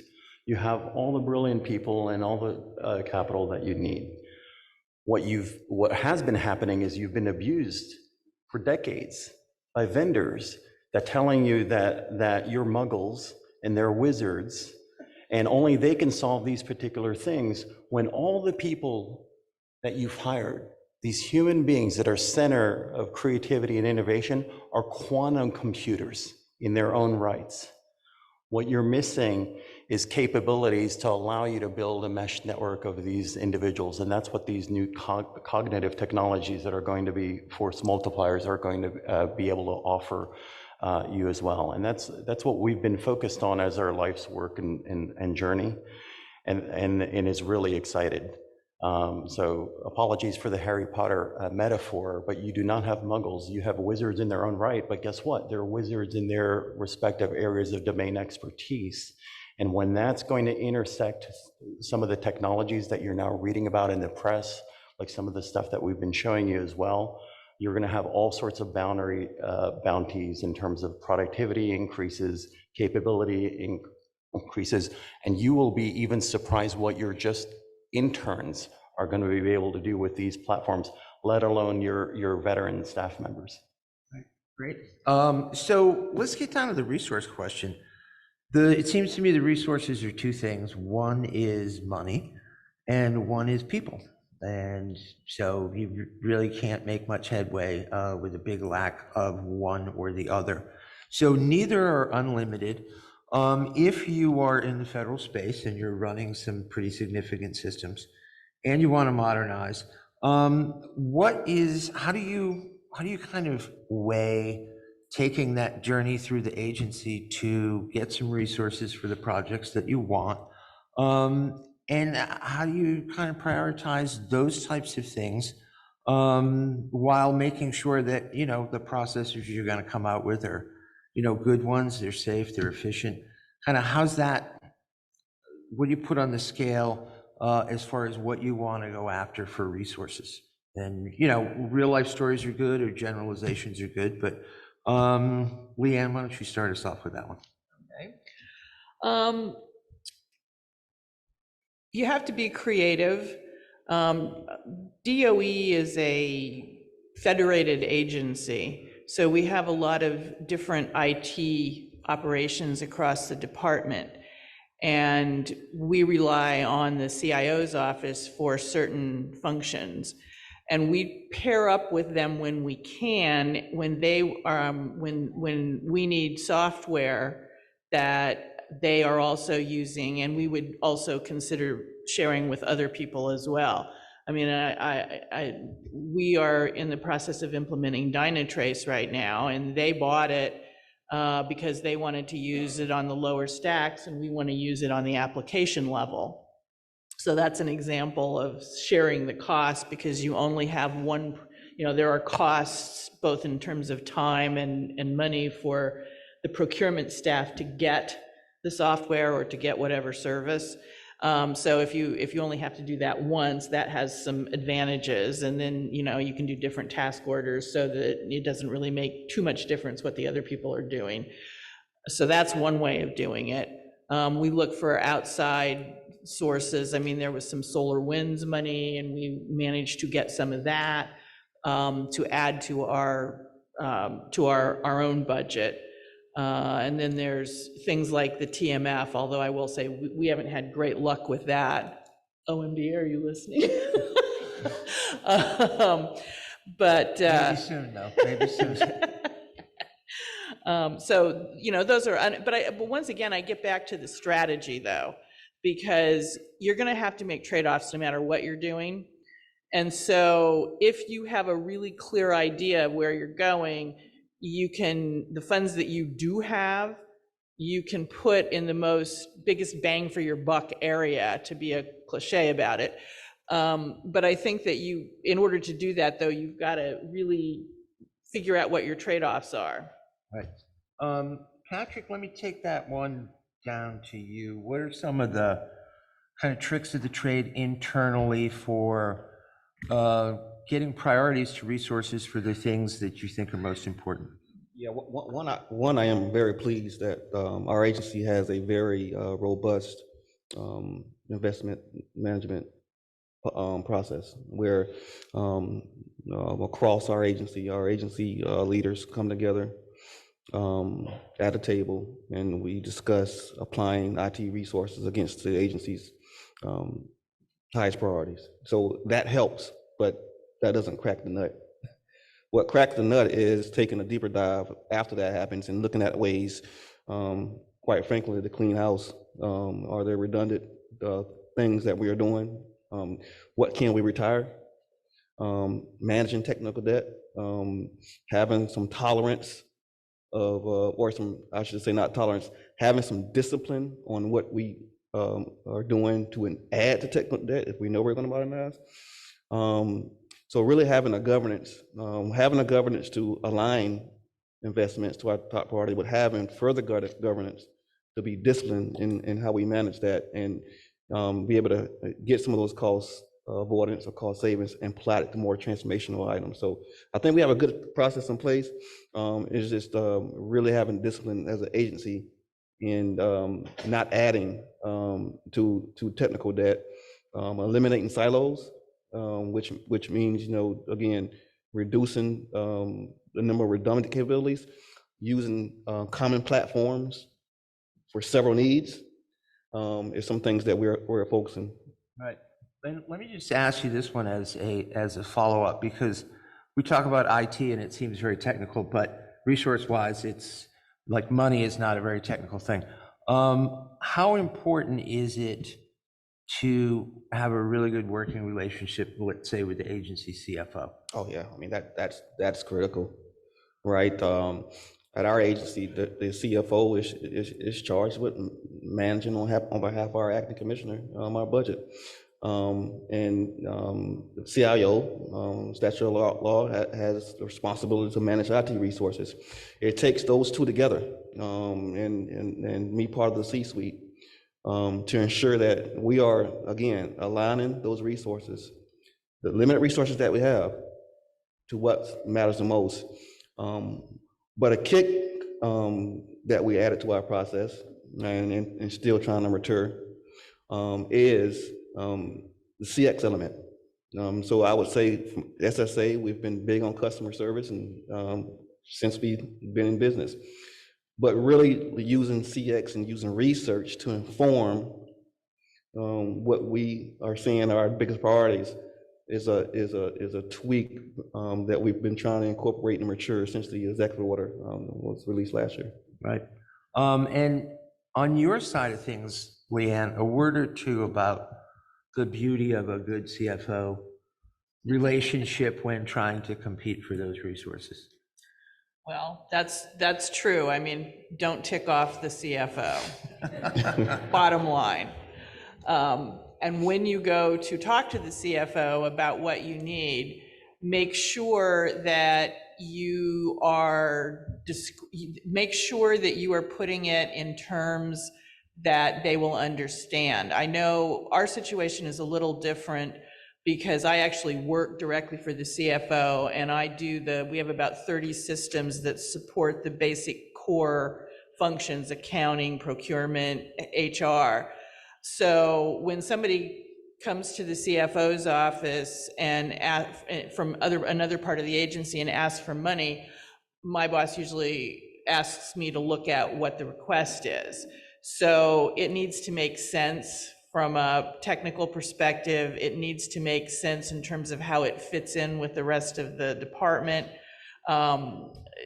It just needs to be really well thought out and really supportable to people who may or may not have major technical backgrounds. If your CFO, isn't a techie,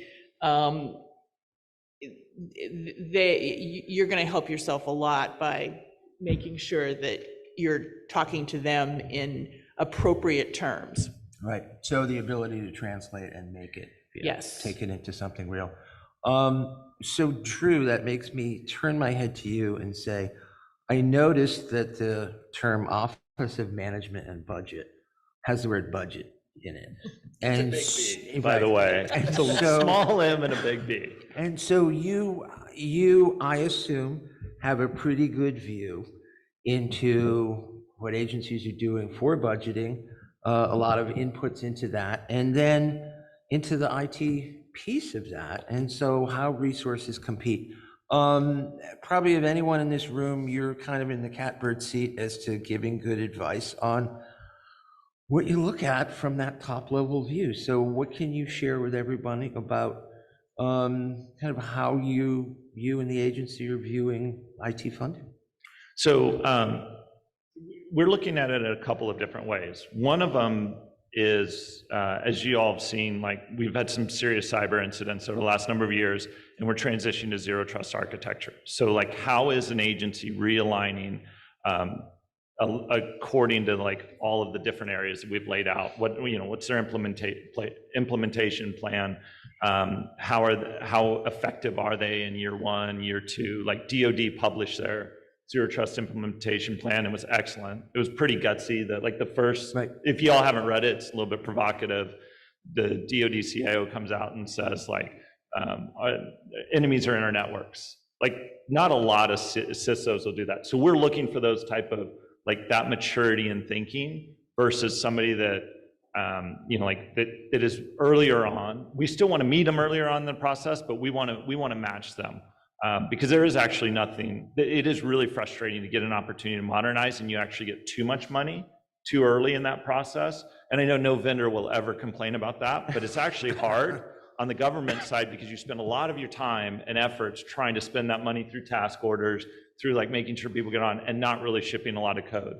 The other thing that we personally look at is when agencies are going, or I look at personally, is when an agency wants to modernize a large system. Like this is really hard. I would imagine that we've all been part of this process where you had a strategy, there's a system, and like we are gonna modernize that in like 5 years. And to go off of your Harry Potter, to take that analogy, those systems are actually more like Voldemort.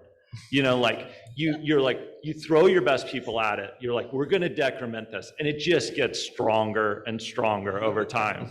And it's just brutal. So I'm not as big of a fan of when people are like, we're going to kill this thing. I am a bigger fan of like the strangler pattern, where I see somebody out there and they're like pulling features from that main system and you see them being built in a new stack.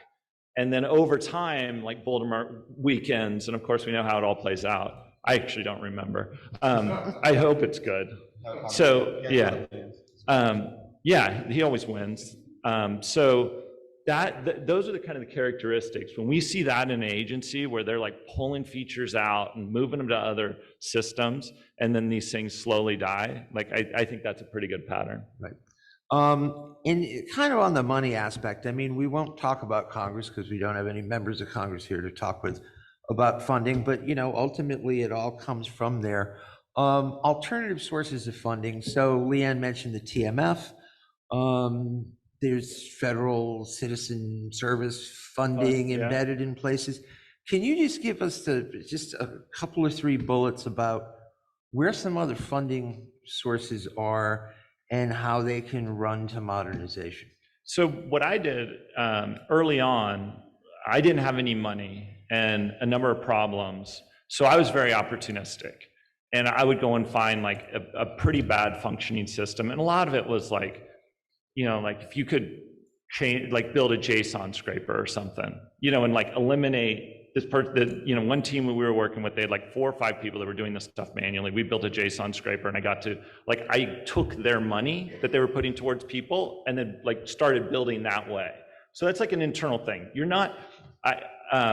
The other thing is I was always looking for, and this, I know you just want a couple bullets, so I was always looking for like something that was sticky or that I could latch on to.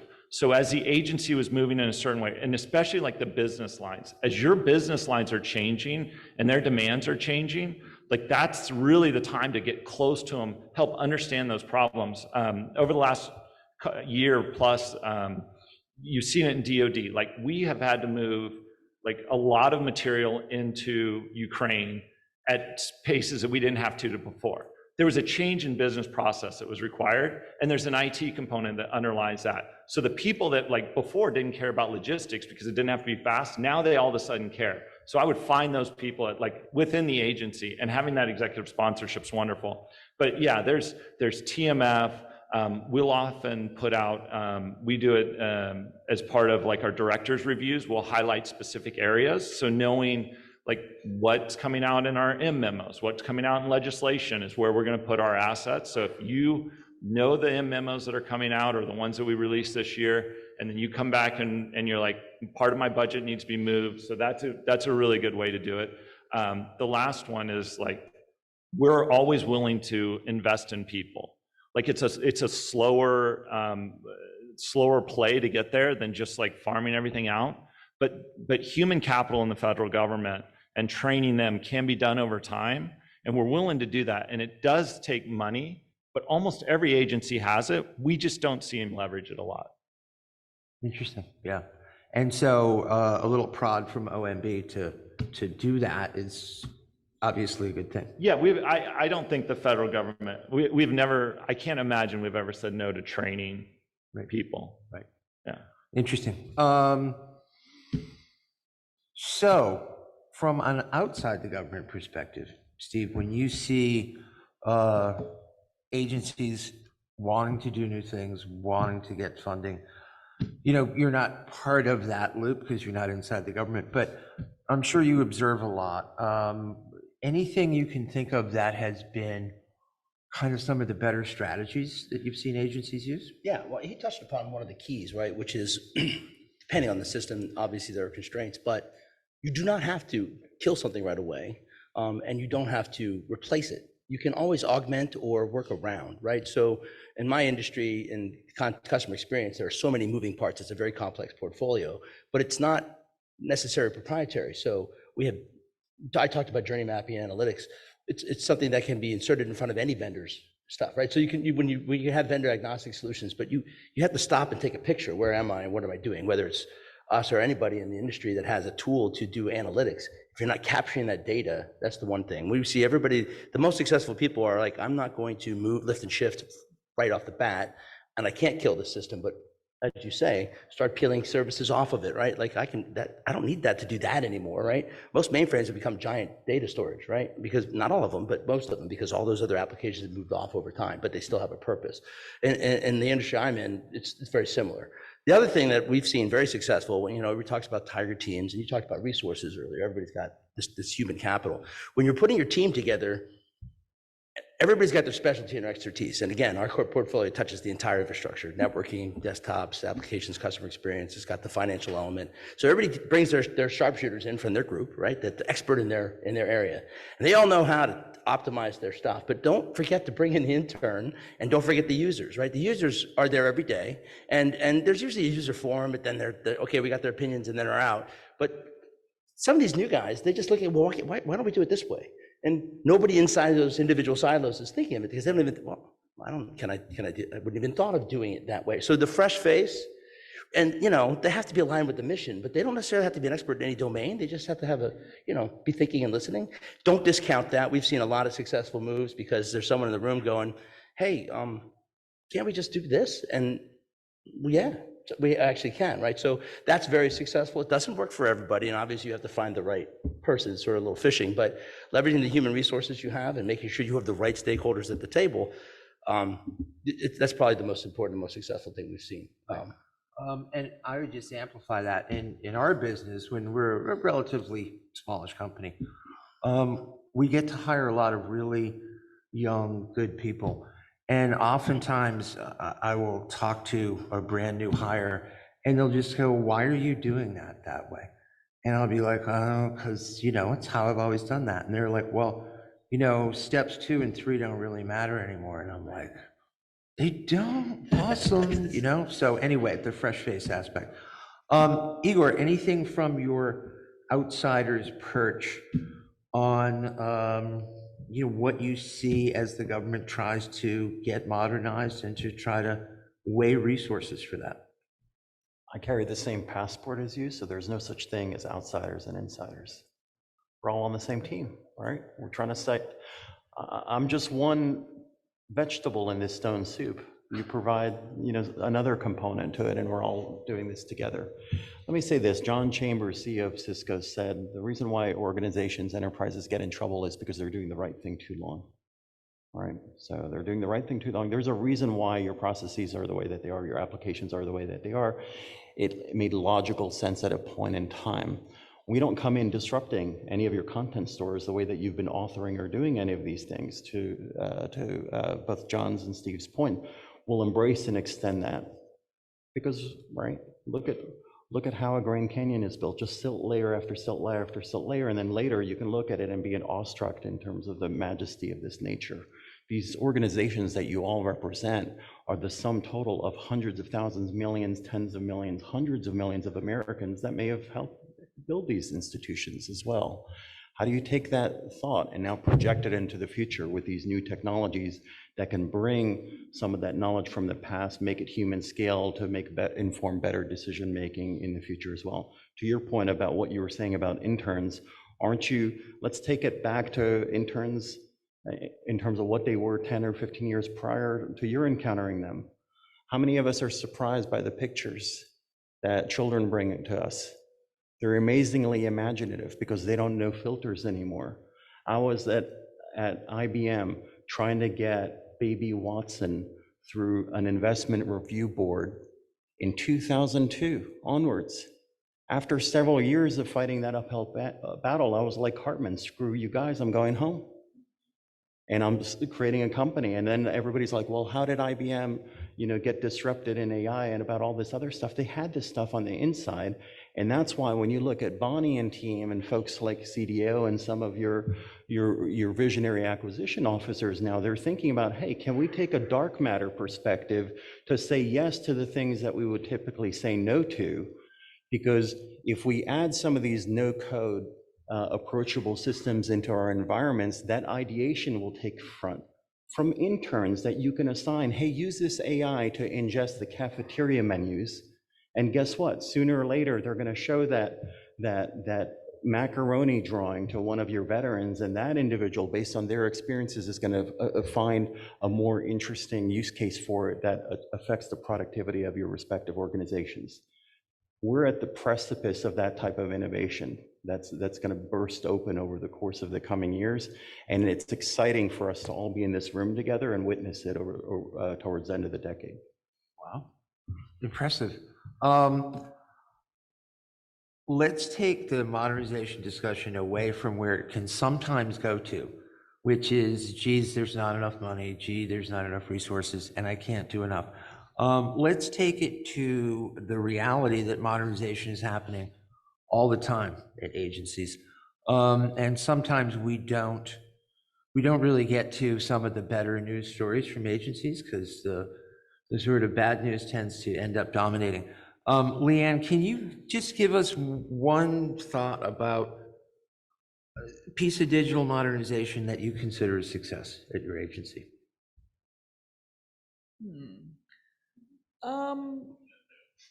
Well, no, there are several, and I'm trying to decide which one would be the best. We had done, my office does kind of boring stuff that nobody really thinks about unless it doesn't happen. I mean, if you don't get paid, you get concerned about our systems. But as long as you're getting paid, you probably don't really, you just don't even think about it. It's not that you don't care, you do, but you don't even think about it. And so, we've tried to modernize the back-end processes or really hook up the back-end processes so that all of those things occur in the background without, as seamlessly as possible. Now, they're not perfect, and we are constantly working on making those connections better and more seamless. But I would say that big picture from where we started way before I came to DOE and where we are now in terms of how connected our back-end systems are. I mean, the MFA that lets people into the buildings and the HR information about who got hired, all of those things get connected in the back end, and people don't really see them.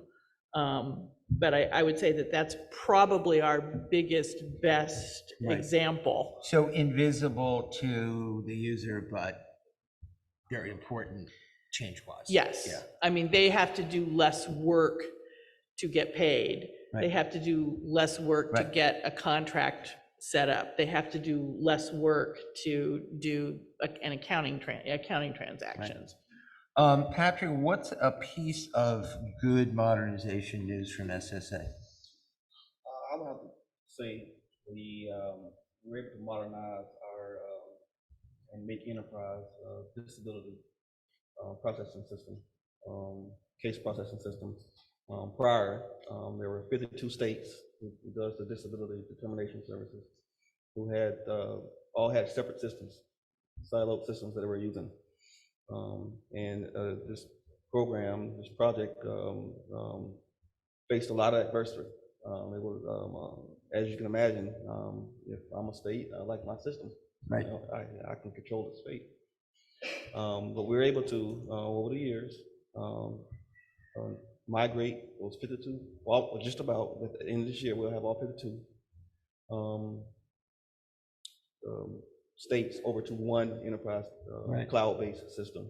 And by the end of this year, as I said, we'll have 100% of all new cases flowing through this system in the modern. And I think that was a very big success and tremendous cost savings of, as you were managing legacy systems.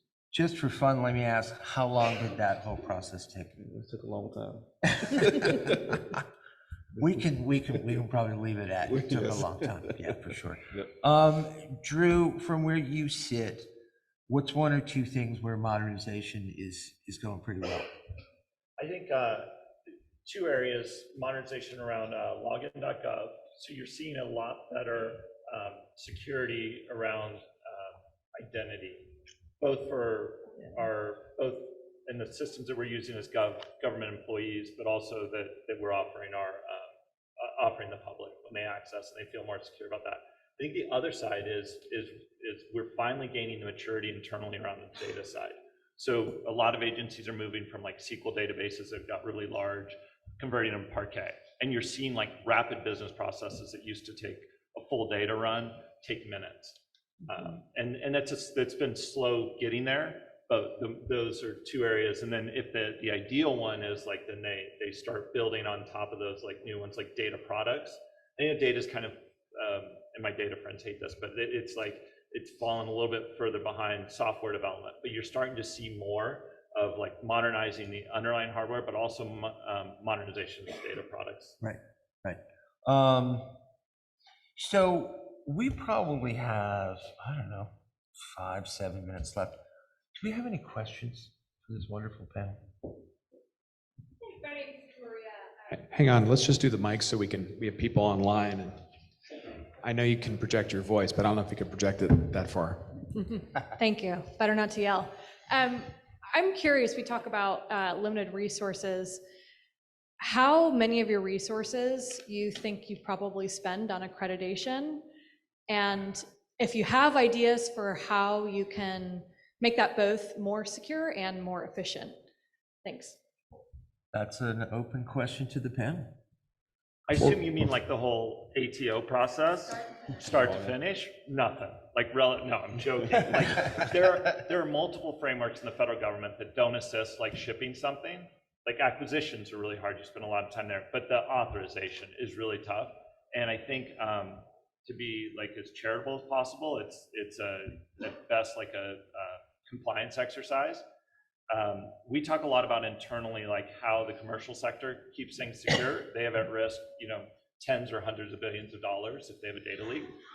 They are far more aggressive in like pushing the two together. Like you'll hear DevSecOps and stuff, but their engineers they don't have like security engineers that think about it. They're security engineers from their ops teams. So the more that we can build that in our software developers and that they think about that from the beginning is probably the only, you want smart people in the room making those risk-based decisions. Can we take one more? If I can add something, we have a little commercial here. We have a continuous ATO group that we just launched at ATARC as one of our working groups. I see this as a big deal. We worked with Oskal and Dr. Michaela Iorga a few years ago on developing that, but we're spending too much time on not our mission. And if we can make that, no matter what it is, FedRAMP or any other authorizations, how can we, on both sides, automate the process? talking about low code here. Why aren't we having a business process management system to guide us through this? So we're taking on that and many other topics. Great. Any other questions for the panel as we get near to the end? Screen that you might not be able to see. We got one over There's one here. over there. Somebody's trying to keep me in shape today. Didn't do it on purpose, I swear. Hi all, thank you so much. This has been really informative. Molly Weisner from Federal Times had kind of a question for you, Drew, but anyone on the panel who kind of has thoughts about it. You were talking about how, the human capital piece in all of this is kind of really key. Of course, the technology, but kind of the people to do it and kind of pass that knowledge on. And so talking about resources, you mentioned how, that takes time, but agencies are willing to train and educate, and they have maybe the money to do it, but you said you don't see it leveraged maybe as often as it should. What did you kind of mean by that, or why not? Yeah, most of your best assets, and then you both will hopefully say something more relevant, but most of their best assets are dedicated to mission. Like there's an application that needs to be monitored, like you cannot take those engineers off, or you can't take the critical people off and do something, like send them away for training. Yeah, I'll piggyback off that. We have resources dedicated to particular projects, and we tend to put them 100%, or 110. But we forget to carve out the training sometimes, or we don't forget, and it's just not prioritized to get to. So we have to break that norm, right? Because I actually had an interesting conversation with the Target company, the big red dot Target, and they invest a lot in training their developers, their tech folks. It's almost an unreal culture. I think in the federal space, we have to take a closer look to some of the companies like Target and what they're doing and how they're investing in training their folks, because at the end result is you actually getting stuff faster done because people are trained in agile practices. They're doing all the right things and able to increment. So we got to invest better in that as a federal agency. The problem with training is it's linear, right? I mean, there's only certain things that you can do where you can watch something in a row for 60 minutes or fully read a manual or a book or something of that sort. You're sitting on a treasure trove of training materials already. This is why today we announced Prime Lab, so we can sit there and show you where that can be ingested inside of 6 minutes flat, and every employee can get answers in 1 second, right? Because it's not just the stuff where they're going to go in deep because they have to solve a particular issue. What you want to do is reduce the friction between them and that content so that they can quickly get informed. And by the way, the AI can even answer, hey, this is out of domain, but here's the individual that you need to reach that can actually inform you on a particular topic. So again, like I said, we're at the doorsteps of being able to solve a lot of these critical things. You already have great training content, both open source, commercially acquired, and proprietary. But again, the mission is to make that human scale and deliver it quickly to these individuals so they can take more shots on goal. And I'm telling you, in the same way that children now can bumble and stumble towards a device and ask, why is the sky blue? You can do it about everything else too now. And that's the Renaissance mode that we're in right now. Tom, do we have time for one more? Good morning, Mia Jordan from Salesforce, and this question is probably more so for Drew, but in this context of modernization, I'd really like to maybe have you answer to how OMB is encouraging departments to change their funding model as we move from project to product. Because as we know, products evolve over time, but yet the budget process, right, doesn't kind of align to that. And then my last question, kind of part and parcel to that, is this notion of training, is that when the government finds itself in a constrained budget environment, generally the first thing to go is training. That's where you see the cuts happening. And so this notion of resources, and especially government, federal resources, not being aptly trained or competent in newer technology, we're kind of hurting ourselves by cutting the funding to the things that are going to make them more productive. So do we help at OMB with you guys moving to a product mindset over at Energy? I mean, you should ask our customers, kind of like Salesforce does. That's an interesting question. I would, I would have to say that generally the direction that you give us is pretty spot on. I don't disagree with it. You don't give us enough money to do it, but, but I mean, we went to the cloud because as part of that data center, getting rid of data centers, and we had a really ratty data center that needed to go anyway. But yeah, those kinds of things, I think, generally speaking, at least in the last couple of years, which is when I've been reading your circulars, exciting stuff we put out. Yeah, but they are well written and well thought out, and I think pretty realistic in terms of what's out there in the real world. I don't think that was always the case, but in the last few that I have read, and I do actually read them, I thought that they were pretty spot on. That's awesome. I'm glad it's helpful. The only other thing we do is we spend a lot of time with the agencies understanding what they're doing, and so to match like the stuff we put out and measuring the implementation. We spend a lot of time with SSA. We love OMB. Yes. Tom, do we have one more, or are we on time? We've got one more right here. Perfect. So I like that Mia kind of started that conversation because I was about to go in a similar direction. Drew, you were mentioning earlier the value of driving a strangler pattern to modernize an old legacy system. But I think one of the challenges that you see, I mean, the success of that is proven, but the harder part is I've got this old legacy system. Now I got to separate it out and give that functionality elsewhere. Who's owning it? How are we funding it? What's the organizational structure going to look like? What's the financing going to look like to drive that? And that's kind of where all the stars have to align to really drive that modernization. So not just you, this is kind of for the panel, but when you're looking at driving those changes, how are you trying to take it from that holistic angle to make sure that you're successful at all those levels?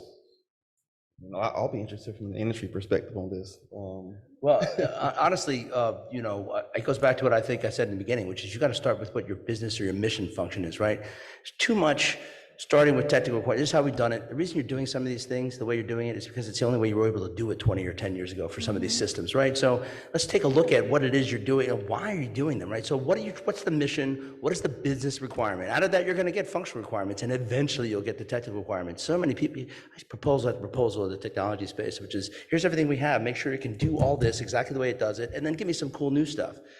You don't need some of this stuff anymore. You really don't. But you don't know that you don't need it because no one's asking the right questions. So we try to help, and we see the most successful folks in saying, let's get up there and say, what are you trying to do, and why is it important? And then what is it supposed to do when it does it? What technology is behind it? We'll get there eventually. You got to start with the business end of it first. Otherwise, you're going to miss. Too many people start with replicating what they have. And I think that the people that are most successful, they try to create that end state, they try to create that vision, then they need education on what the art of the possible is, which is where we get, the other end of the table here, which is, we're talking about maybe not so far down the road, but what is possible in your respective industries, and then you got to get it working together. So always start with business. That's everything. What are you trying to do? Not why are you doing what you're doing and how. And doing business process reengineering, which I know is a term that's kind of fallen out of being the sexy term these days, but I spent a lot of my career doing that. And if you ask, what is it that you're trying to do? And you can take your existing system and go, okay, you're doing this now, but there's like 6 steps here that you could combine into one, and you still get to where you're going. But people are afraid of business process reengineering. I was telling somebody earlier today that I've spent a lot of time in front of hostile audiences. It's a skill set you don't really want to have to use, but part of that was in business process reengineering things because people were afraid of it, and so they got defensive and weren't really paying attention, and there were a whole bunch of sort of people factors involved in that didn't really have anything to do with the technology, except that the technology was different and hopefully better. So you kind of have to take that into account. I mean, people want to go, oh yeah, technology is great, but if you don't change the people's behavior and make them aware that, hey, it's okay, you know, change happens. This is a system that's going to actually make your life easier because it's now going to take you 2 minutes to do something it used to take you, you know, 5 hours to do. But that change is kind of a barrier, so you have to take that into account. Hey, Leanne, I would say Mia and David, I thought those were good questions, and this is why I think moving from project to product is important, because as Leanne noted, it's today we need to look at business processes, policies, and then have technology enable those, and technology should be looking to enable those in microservices versus the monolithic builds of the day, so that we can, if we need to change, we don't have to change the whole thing. But having a product mindset that looks at all that, I think allows us to really transform a little bit better than having a project view on things. So.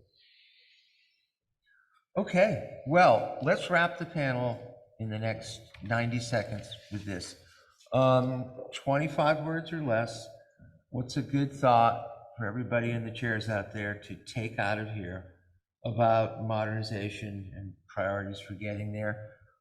Igor, 25 words or less, what's the best thought for the audience to take home? It's approachable and possible on human scale. And all these organizations were built by one person and a second person, third person, fifth person. So you can start relatively small. I know you want to tackle these large issues that you've encountered, but you can start small, and you will be amazed how fast, you know, that innovation can diffuse itself in your organizations. I'll let you borrow some words from the word bank there. Patrick, 25 words or less, one great thing to remember. Hold a federal approach, hold the agency approach, strong partnership between federal and commercial. Thanks. Drew. So OMB is an awesome place to come and work. So are the federal agencies. You can come and like hit me on Twitter. Twitter is still available, I believe. But I would love for anybody out there that really wants to like have an impact around modernization, please reach out to me. Steve, 25 words. Silos, guys, break down the silos. When you're doing any kind of business analysis or modernization effort, make sure you get as much of a diverse view of what's happening inside the organization as possible before you try to take a step forward. Leanne, the last word is yours. Oh, thank you. Okay, take a deep breath, get yourself into a semi-zen mode, and then look at your big picture and figure out what your best path is. Awesome. Folks, can we have a hand? Thank you all.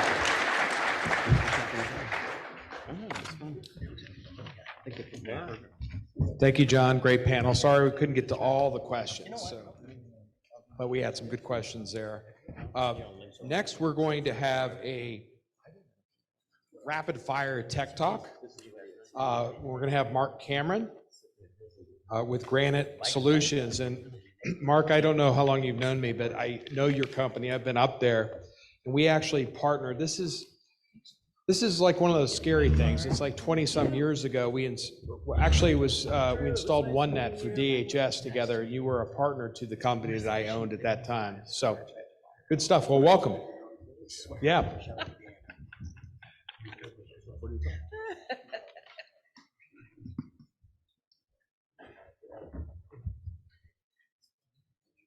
Hi, folks. Thank you very much, Tom. Do you guys hear me okay? Let's switch the mic to this power, please. Thank you. Good to go? We are good to go. Thank you. Thank you very much for the introduction, Tom. Good to hear that we partnered. Little history always is a good thing. Thank you to the ATARC team. Thank you for the participation in the audience today. I appreciate it. I will try in a 7.5-minute presentation to give you value nuggets in a one-way stream of communication, which is counterintuitive, right? But I'll do my best. I'm Mark Cameron, and I lead the federal team for Granite. I've been down here for about 20 months. I love this region. It's beautiful. It is. Prior to that, I worked to build the team at Granite that led the industry around WAN. I've lived the WAN for 11 years. It's wonderful. I see the market, I see the traffic types federally changing. They're all talking about moving to the cloud, collaboration, work from home. It's a traffic change. It breaks the traditional WAN. You move to a multi-cloud environment almost overnight. And it's relative to you getting your projects done from a technical perspective. So it's hyper important. If you fail on the back end plumbing of a beautiful home, the kitchen doesn't work, the bathroom doesn't work. So I'm going to try and sexy up telecom as best I can. All right? Granted, Tom mentioned us. We've been around for a while. We work with 65 federal agencies. You don't know us because we don't advertise. But the Starbucks cup, the Echo Lab dispensaries in every room, et cetera, et cetera. We do hardwire about half the walls in malls in North America. The CVS's, the Walgreens, et cetera, et cetera, et cetera. Again, we also work with healthcare. Post office is a big one, and the US government. Thank you. We have a culture of hustle, but when supply chain constraint comes around, how do you maintain that advantage? When you don't have enough resources, how do you maintain advantage? We had to modernize. We had to become more of a technology company. So relative to the topic, I'll speak about modernization, because we all know people can break, supply chains can break. You want consistency of process and systems, right? So let me paint a picture for you. City in the middle of nowhere, middle America. The perception around the federal marketplace is you're all in DC. No, you're multi-location entities. That's the fact of it. And when you go work from home, this is an eye test, that little blue building in the middle, it exponentially explodes. So you talk about cyber. You might have someone working from home on a VPN that only gives you a shell tunnel, doesn't look at the application. And who else is in the household? What are their teenagers sourcing? What are they surfing? You need to look at the data types. You need to look at the roles. You need to look at how you build your WAN, not just in the office to carry your traffic, but also in a work from home situation. That's the reality of it. So here's an interesting slide. I know this focuses on broadband. I'll give you a takeaway on this one. The marketplace can't get enough. You're all in here talking about artificial intelligence eats bandwidth. Latency the traditional network is too latent for the applications. You'll break your WAN. The applications won't work. You need to do one or the other, right? Stop doing what you're doing or address it with a multi-cloud environment. And how do you get the best available forms from an organization that can actually deliver it quickly so the ROI you promised your executives can get delivered? If you walk in a recession, in a down economy commercial, and you don't have an ROI of 5 months, mutually calculated, you don't get funded. If you walk in and get something funded, you need to deliver it within that time frame. If your plumbing, if your telecom vendor stalls your project, doesn't matter. Your project still pushes out past what you promised. So be careful. The insatiable demand for bandwidth is in every form. Could be fiber-based dedicated internet, could be broadband, of course. Wireless is huge commercially, huge. It's taking off federally. You overcome some hurdles there in terms of last mile installations. Here's how we solve the problem of a multi-cloud environment. Because otherwise, you or your partner is left to deal with this situation. How do you find the best? You have to have a contract to get the best. Not everyone does. Dig in on that value point, trust me. And you have to have the people and the systems to be able to manage this. And who chases the carrier? It's a nightmare. We came up with a better plan. We deliver for the multi-location marketplace, and I'll touch upon the modernization piece. It's from people, it's from systems, it's from contracts, and I will tell it within the context of a story. And modernization ties in big time. This is an unnamed 30,000 location shipping company. You mentioned DHS, Tom. There you go. It's not DHS, right? So I'll give you a process of elimination. Longtime customer needs to upgrade everything. They have cloud-based applications. They want to be highly competitive in terms of the applications and the traffic they will run. So they want to upgrade everything, the access, the edge. We knew this was coming, so we developed the technology, and it was fortuitous timing on the supply chain problem. We came up with a technology that was one edge device that could eliminate a network interface device, a router, the traffic routing housing of that software, the firewall housing of that piece of equipment, and any additional cyber fabric you want to layer on top of it at the edge, as you should. One piece of equipment could eliminate anywhere from 3 to 5 to 6, depending upon your edge. One piece versus that number in a supply chain crisis was just good timing. We knew it would add value. We didn't realize what was coming down the road. I don't think anyone realized the supply chain problem that in some instances with some vendors can be pushed out anywhere from 12 to 18 months. That's tough. In addition, we embedded 2 SIMs in that edge device. They auto-provision to the dominant SIM. You already have your second form of accessing the cloud built in at installation. In addition, that also led to less hindrance in depending upon dispatch, a broken component of getting your technologies live, your network live. That is a broken component in the marketplace. Currently, has been for a while and remains so. We lived it, we saw it. We came out with a collaborative technology that also enhanced the project managers on all sides, the person coming, the local contact. Here's the scope of the job, no drop, no error, no mistake on a missed job or misconnection. Oh, I didn't know. It raised the success rate of first dispatch to 90%. That is unheard of. You want your traffic types live? Find a company that's doing that. I challenge you. And we were at one point rolling an unheard of number of access installs with the edge, with the SD-WAN routing capabilities, with the firewalls, everything live. We got 500 a week live. At one point, we were rolling that project, and we went slow. We started with the proof of concept, of course. The end, you slug through the tough locations. There's always the tough locations. But to average 500 a week with the same project management team, with one customer, their team, our team, insane numbers, insane numbers. So we knew we were a strong company culturally, but we had to leverage modernization of the edge technology to better deliver and stay number one in the industry and deliver for our customers. And in a recessionary market, when you walk in the executive office and you ask for funding, trust me, the house looks beautiful. It's wonderful. There's value.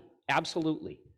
If the plumbing doesn't work, neither does the kitchen or the bathroom. I'm sorry. It's a crude metaphor, but it is spot on. Telecom isn't necessarily sexy. So thank you for your time. I appreciate it. We have some little cards that actually have the story on a QR code on the back. So the team has them, and I appreciate your time. I hope you got a couple of takeaways, and it wasn't just a blatant granite sales talk. Thank you very much. Be well. Thank you.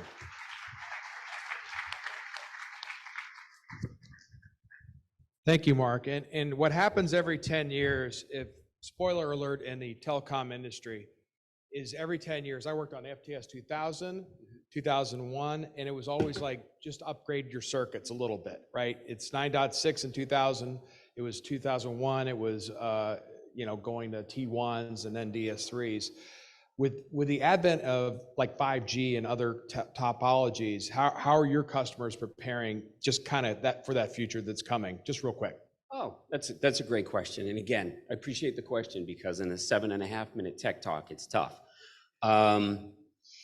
Commercially, you can't go buy soap in the top revenue stores where they don't have 3 forms of access and one of them is 5G. Trust me, if the access goes down, they're processing our transactions. Federally, we're just starting to look at 5G capabilities. It's prevalent, it's everywhere. And it is starting to explode because when you do try to get some of these projects live, that last mile can be a hindrance. You'll have people working in the middle of nowhere. You'll have one vendor who's awful 5G can be the answer, and you can do it through a secured APN network.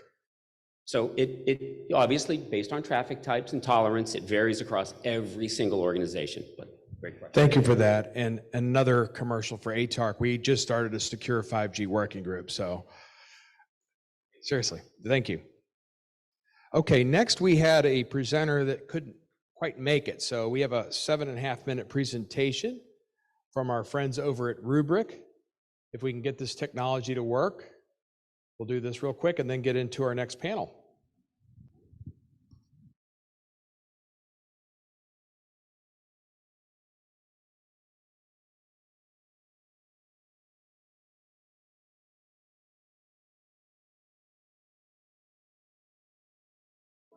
Cyber risk is growing. Ransomware attacks alone have jumped by 150%.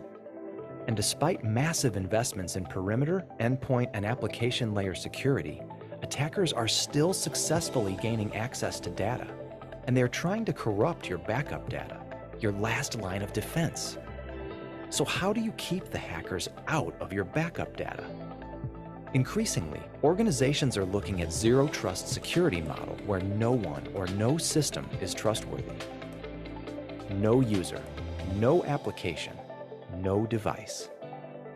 Rubrik Zero Trust Data Security goes to the heart of data protection, keeping hackers out of your backup system, identifying ransomware activity, and making sure all data has a clean backup that can be recovered quickly.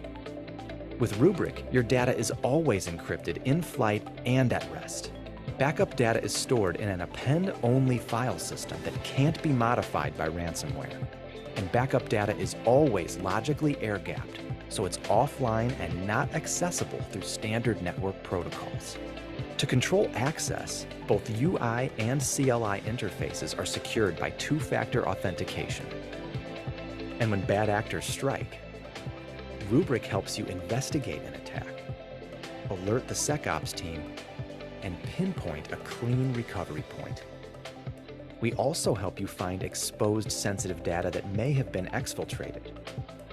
Our retention lock prevents malicious actors from reducing or removing data retention policies that could lead to premature data deletion. With these combined principles of zero trust, Rubrik secures your data and helps ensure your organization never has to pay a ransom. To learn more about the Rubrik Zero Trust architecture, visit rubrik.com/zerotrust.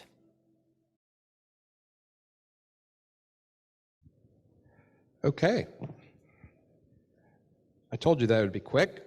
We're relatively speaking for ATARC, we're relatively on time. If I can get the next panel up, we've got Derek Johnson emceeing. And if everybody can come up. Derek, I don't see you. Where are you? Okay, I think they were in the back getting their panel prepped.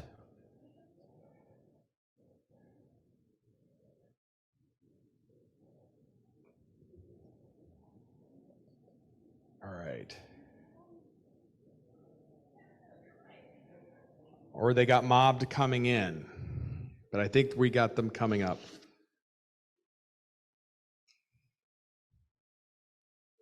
Okay.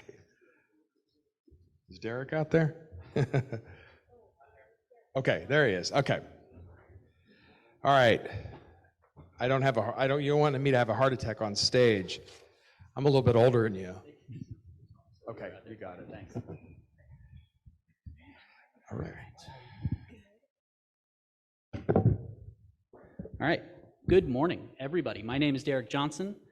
I am an editor and a reporter at SC Media, where we cover cybersecurity news across the public and private sector, mostly for a business audience.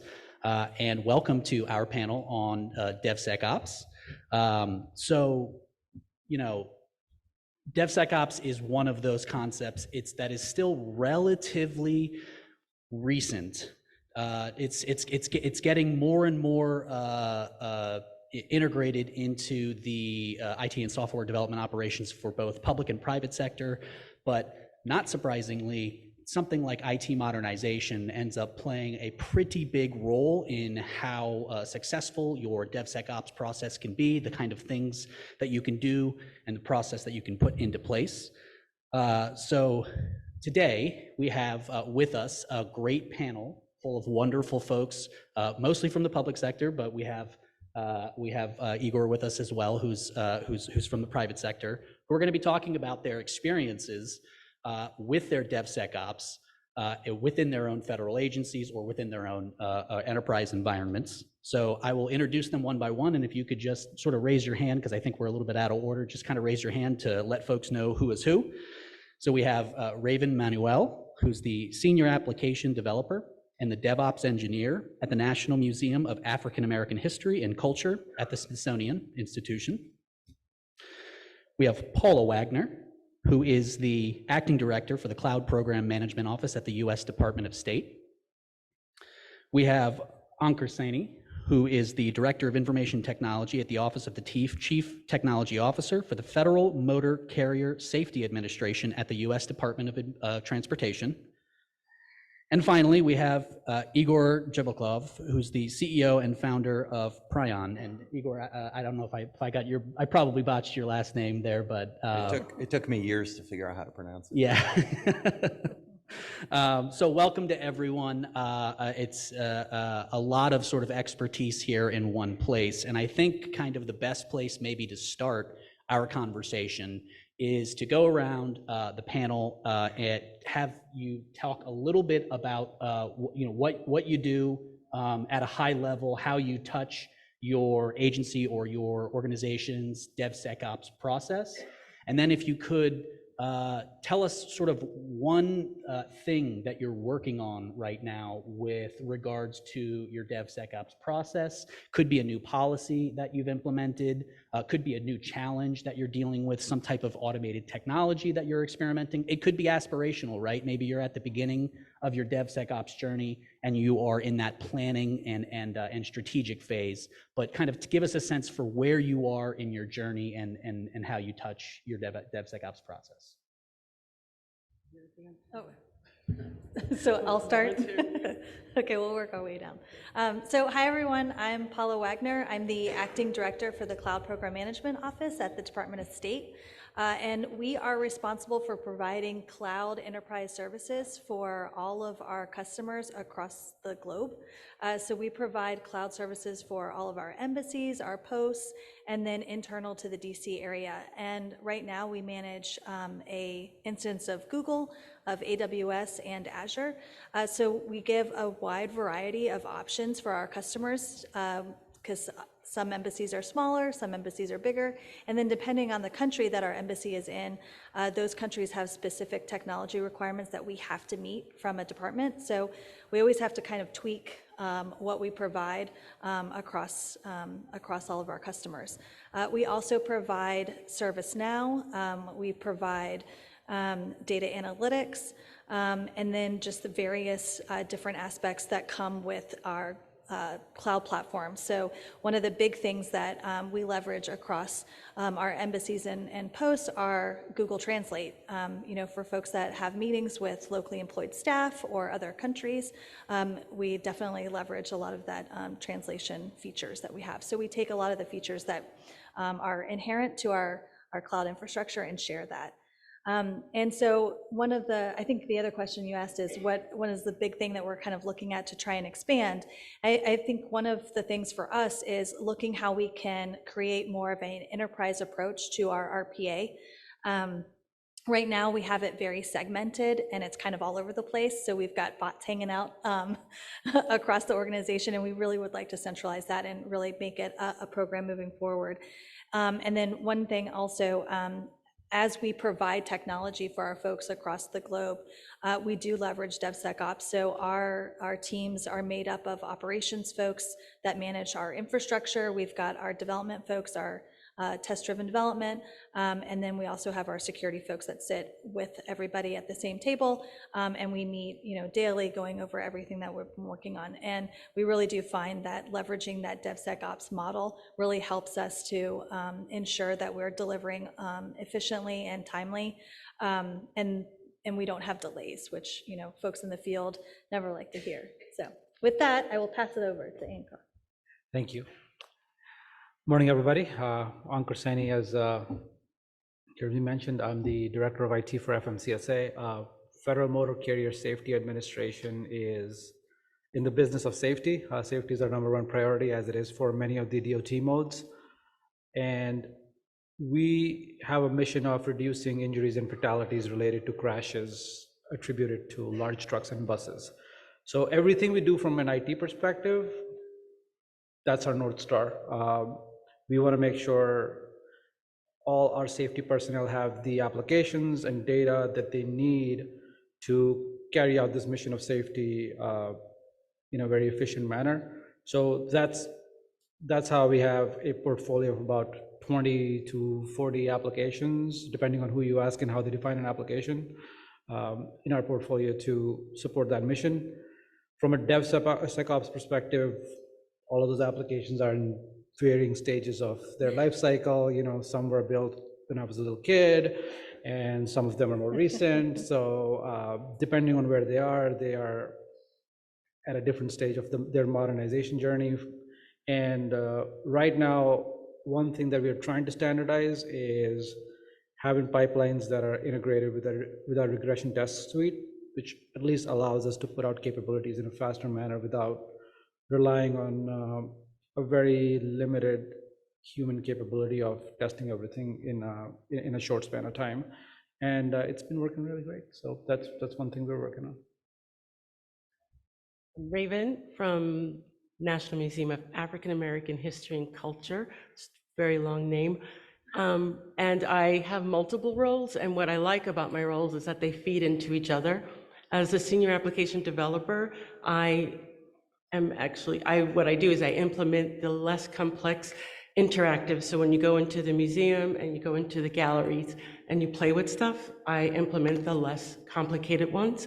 I'm also the DevOps engineer, and what I do is actually, one, I administer the Amazon Web Services, AWS, so I manage that. I also, I wouldn't call it policy, I actually develop strategy of how to use DevOps, and I don't say DevSecOps, and we won't go on that because I have strong opinions about that one. So I develop the strategies for that. What I said about the double roles is because I do a lot of research and development. So I have one of the best jobs ever because I can do whatever I want. And I just test what I want. And as a developer, I have to make the prototype. So I'm always making a prototype, looking for ways that technologies can be used to enhance our visitors' experience. I work in the Office of Digital Strategy and Engagement, which is a separate division from IT. So we're visitor focused. Right now, what I'm working on is a couple of things. One, accessibility is one of the things that we're strongly focused on.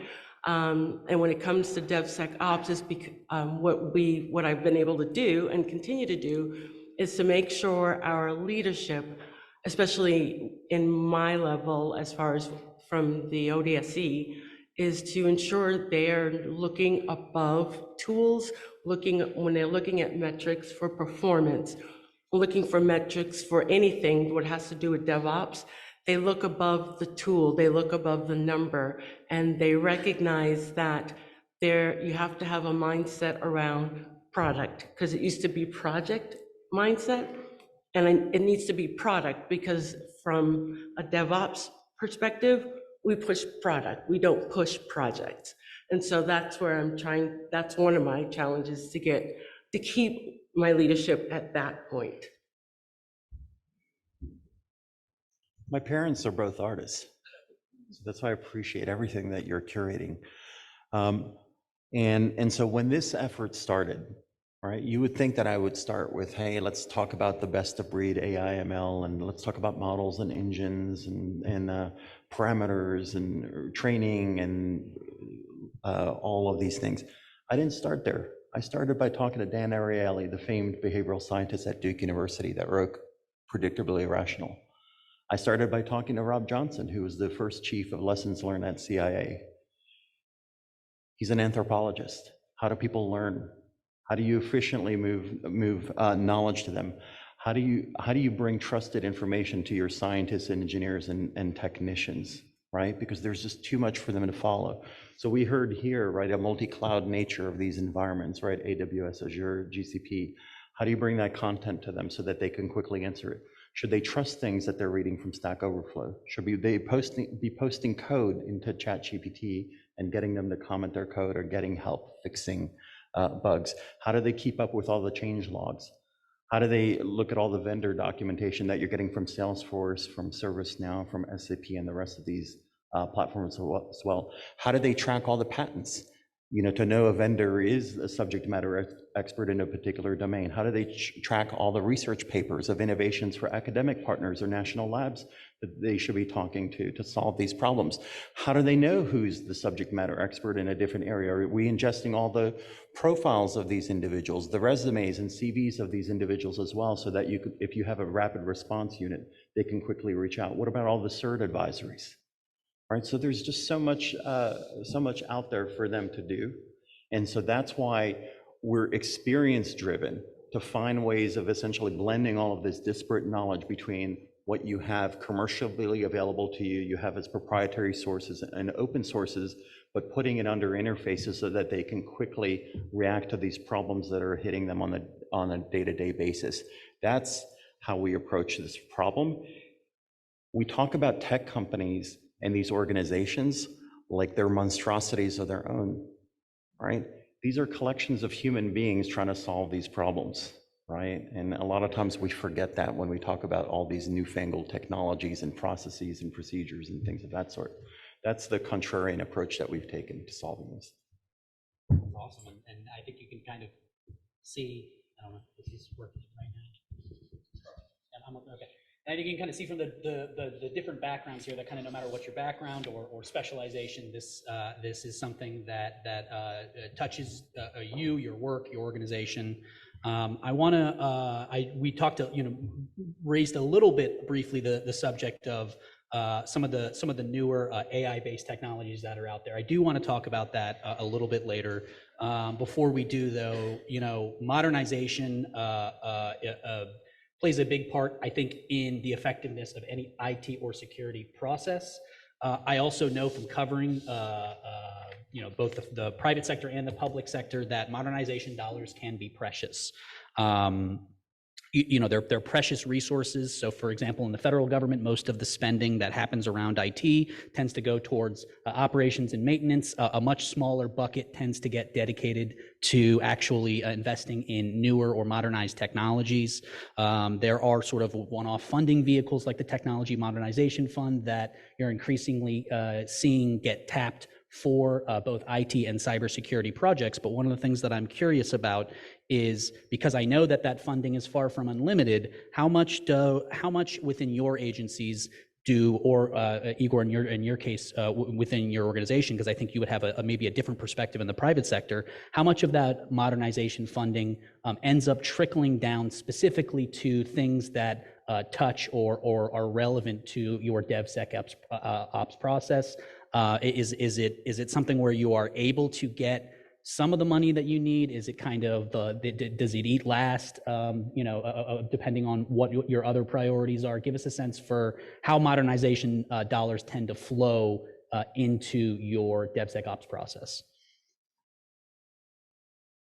I'll start. Because we're product oriented, I don't want to say we're doing like little wonky things behind the scenes, but one, we get money through donors. That's where a lot of the money comes, because we're a nonprofit, and so federal government money doesn't normally go to our products. But so what we do is we package it up as a product, and then because it's a product, the flow can come to the team as far as like tools. But the problem for us is that we have a lot of contractors. Not that there's anything wrong with contractors. I'm just saying that because of that, I can't dictate what a contract company does. I can't tell them they have to use this stack. I can't tell them that you have to use these tools. I can't tell them we have to measure this metric.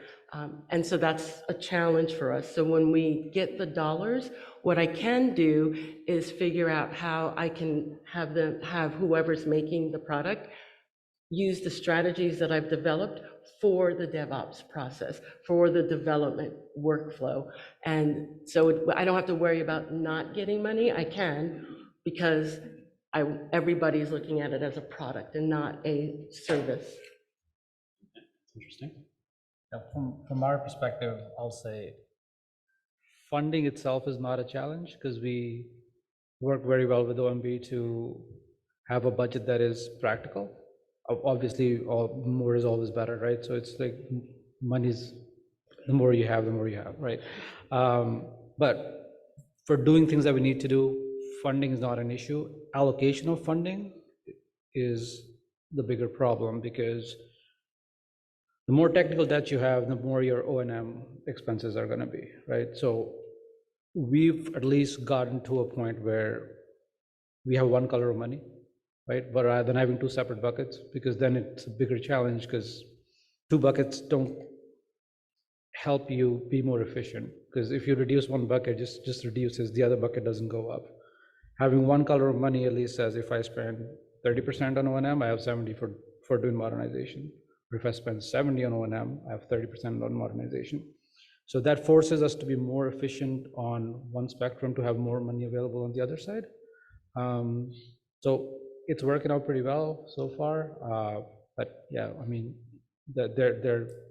how it flows down to DevSecOps per se, I mean, I think you touched on it. Since we are product focused as well, we are focused on the outcomes. If that ends up through a pipeline or everything done manually, that's secondary. So it has to be, DevSecOps for us is, and by the way, I hear you when you say DevOps because you and I are going to be best friends. I have similar strong opinions. DevOps is a means to an end for us, not a goal, right? So we're not shooting towards a target for DevOps. We're shooting towards delivering a product that helps our safety mission more efficient and helps us save lives on a daily basis. And if DevOps is the means to that end, sure. I'm sure that requires sort of trade-offs both on the funding side and the operational side, kind of how you handle that. Yeah. Absolutely. So I am pretty jealous of both of you because I wish that I had funding. We don't have a lot of funding, and we are required, at least at state, to plan our budget 2 or 3 years in advance because we're supposed to magically know in 3 years from now exactly what we're going to be working on. So for those of you who know Ken Rogers at state, I knock on his door all the time and say, please, can I have some money? And he's always like, no. So I'm hoping one of these days that he'll feel sorry for me and give me some money. But when it comes to funding, at least for the CPMO, our cloud services, we do a good job of having just a centralized IT fund, and that's where we draw our dollars from. And it's not separated out based on O&M and IT modernization. We do that on our own just to help track. But then we also kind of have this chargeback model that we created for our cloud services. So any of the posts, the bureaus, or embassies that are leveraging our services, we have a payback model so that we don't have to front all of that. And we help them with determining costs and stuff like that. So we've got that, and then we get some support from bureaus that we build applications for, like from ServiceNow or anything like that. And then we do humanitarian work as well as part of the State Department in promoting diplomacy. And so we do get some additional funds that help with say our Afghanistan project that we're working on there, our product. So we do get different resources that support us, but overall, we're still kind of in that bureaucracy phase of, you have to plan so far in advance for something that's coming down the road. And I know that Ken is working on different ways that we can kind of realign that and rework that. And if there's ways that we can inject money along the way as new priorities change or as new things come up. So maybe one day I can get to be where you guys are. Yeah, I think I spoke with with Heather Kowalski at a previous time, and you know, she mentioned a very similar challenge in terms of just the 2-3 year horizons that you're having to look at for your budgeting, which really makes it difficult to, and then sort of a lot of the uncertainty that tends to happen around the budgeting process makes it pretty difficult to you know, get spot funding here or to inject modernization, you know, dollars here that may fall into your lap, whether it's through the TMF or other things. You know, Igor, tell me a little bit about how this kind of works on the private sector side. You know, I know that there are some industries and companies where maybe the modernization dollars flow a little bit easier, but you know, I'm sure for many others, you know, everyone's got a budget, everyone's got margins, and so kind of tell me what it's like in your neck of the woods. Well, it wouldn't surprise you that we eat a lot of dog food, right? So we're not just missionaries, we're using our own technologies to run our business. Before you can drive a workflow, you first have to have unity, right? Total information awareness of all the things. Every single panelist here talked about driving a heterogeneous environment, right? A multi-vendor environment.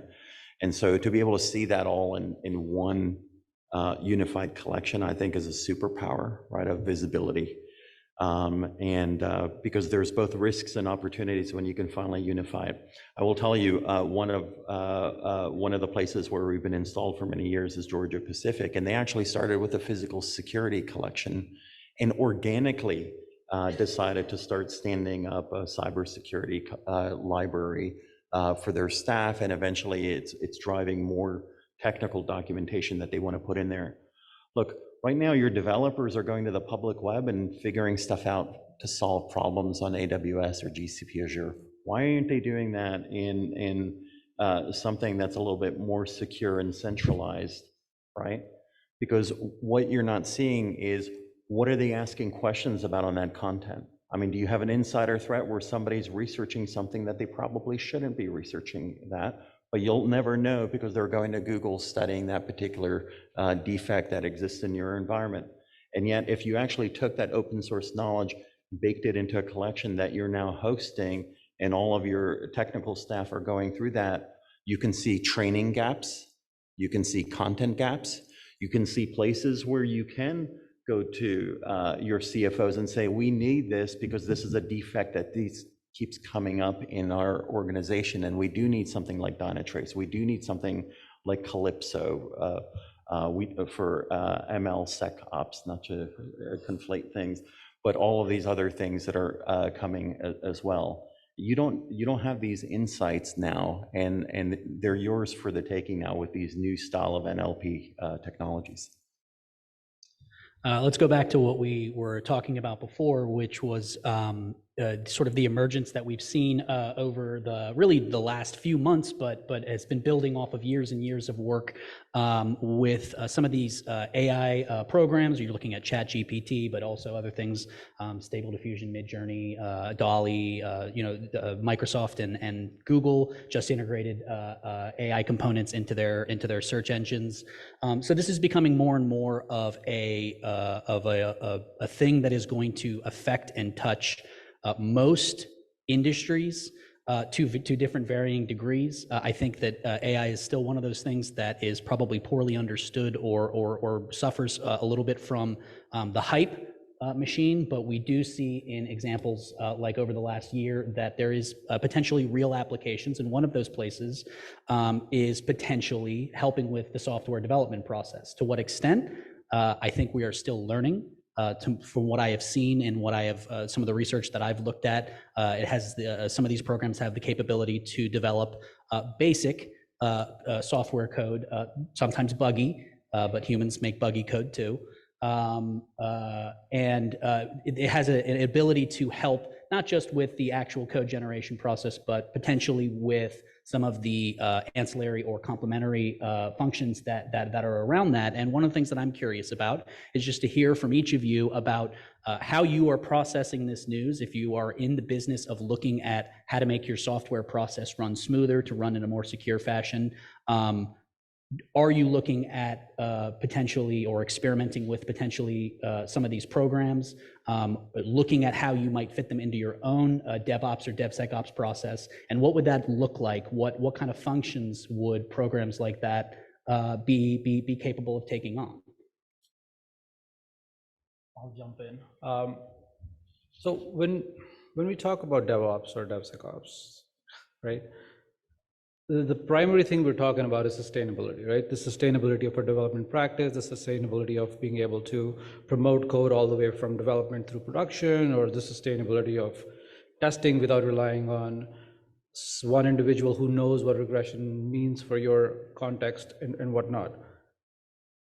If we're talking about AI and the space that I operate in, AI is going to impact a lot of things. You know, we're talking about smart trucks, smart trailers, self-driving vehicles. So we are keenly on top of things when it comes to AI. But when it comes to sustainability, if the program is, let's say, buggy, right, or testing is spotty, code that is put out is 90% right, can I take that 10% chance? Is that a sustainable strategy for me? That's the question that is to be answered first. In most of our cases, the answer is no, right? We are in the business of regulating the American public, right? A decision we make can put a trucking company out of business. Do you want to rely on that piece when you know it's not close to 95 or 97% there? If it gets there and we say, okay, it's an acceptable risk because it gives us efficiencies that we don't have, application processing times go down by 40%, 30%, okay, fine. That's an acceptable risk to take. But unless we get there, I think a case would have to be made based on that risk management aspect more than the technological aspect. We know the technology can do things to a certain extent, but what does that mean for the mission? I think that's the question we need to answer. I think from a state perspective, at least within the CPMO, so two things. So one, when it comes to, I mean, we do some software delivery, but not as prevalent as we do of providing infrastructure support across the organization. And so what we found is that when somebody needs a service from one of our clouds, you know, they still have to go through us in order to help set them up. And sometimes now we've got a backlog and it takes a long time. So what we've created is a kind of call it an enterprise CI/CD pipeline, so that now they don't have to wait for us. It's just a push of a button. And we've got all the controls already in place, security and everything. And so that before any kind of code gets promoted or any request is needed, it all goes through that. And so we're still in the kind of pilot phase of this and see how this works out. But, you know, we're trying to make more efficiencies available. And one is because, you know, a lot of our folks that we work with are, you know, in different countries, different time zones. You know, we can't readily be available for them at all times. And so that's why it's important for us. And that is also why we're really trying to figure out how to create this enterprise approach towards AI or RPA, is because, you know, we want to be able to kind of take these SQL servers that are sitting under desks or behind cages that have, you know, not been patched, that are at some embassy somewhere, when all they really require is, you know, an easy bot that could be leveraged, and then that could be leveraged across multiple embassies or posts. And so that's why we're looking at doing that, because right now we've got it kind of very sporadic across, so that no one's sharing information, no one's sharing bots, and we don't have that kind of centralized hub that helps us with directing and providing governance and providing security. And then I think kind of the bigger picture, at least for State Department, where we see a lot of added value is in unattended bots. So it's trying to figure out, you know, not just with state, but, you know, at DHS or some of the other organizations that are also trying to get into looking at unattended bots, and how do you secure that in an organization that leverages, you know, PIV cards and stuff like that. So I know that's something that we've been trying to tackle as well. I don't know about you guys. Yeah, I know. Well, I was just going to say, and I know for the State Department that your IT infrastructure is spread out all over the world, right? Yes, And so yes. having a capability like that, where you can kind of go and find that rogue server that has been sitting there unpatched since like the Reagan administration, that's probably a good thing for you, right? Or like you said, before I was born, that's Yeah. still sitting out there. Yeah. Yeah. Does anyone else want to weigh in? Yeah, let me say this. We were the first team that did commercially viable feature engineering. We were the first team that did commercially viable neural networks. And we were the first team that did commercially viable transformers, which a lot of this stuff is based on now, out of the Google Brain team as well.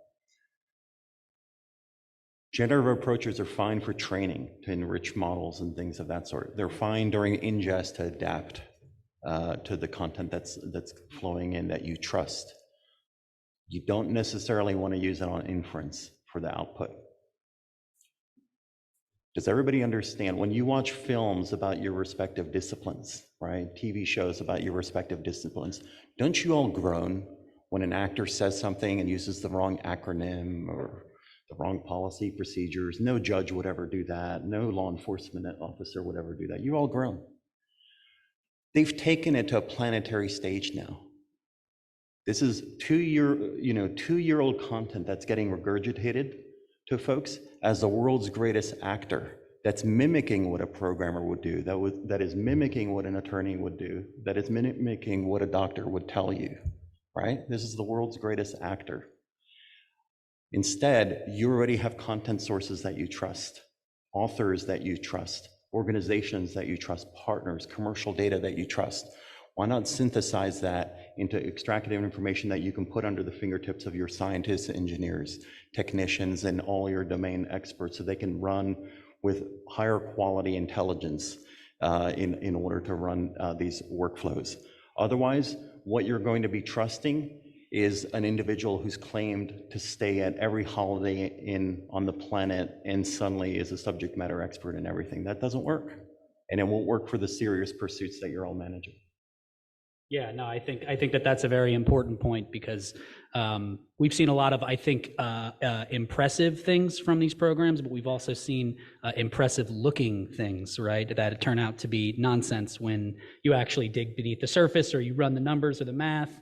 It sort of speaks to the larger limitations that these things have, even if you're looking and finding maybe some promising use cases or capabilities today or maybe in the future. Still very much a in-process technology. Do we have? I know we started a little bit late. Do we have time to open it up to questions? We do. So if you have a question that you wanted to pose to the folks up here, please raise your hand. Great.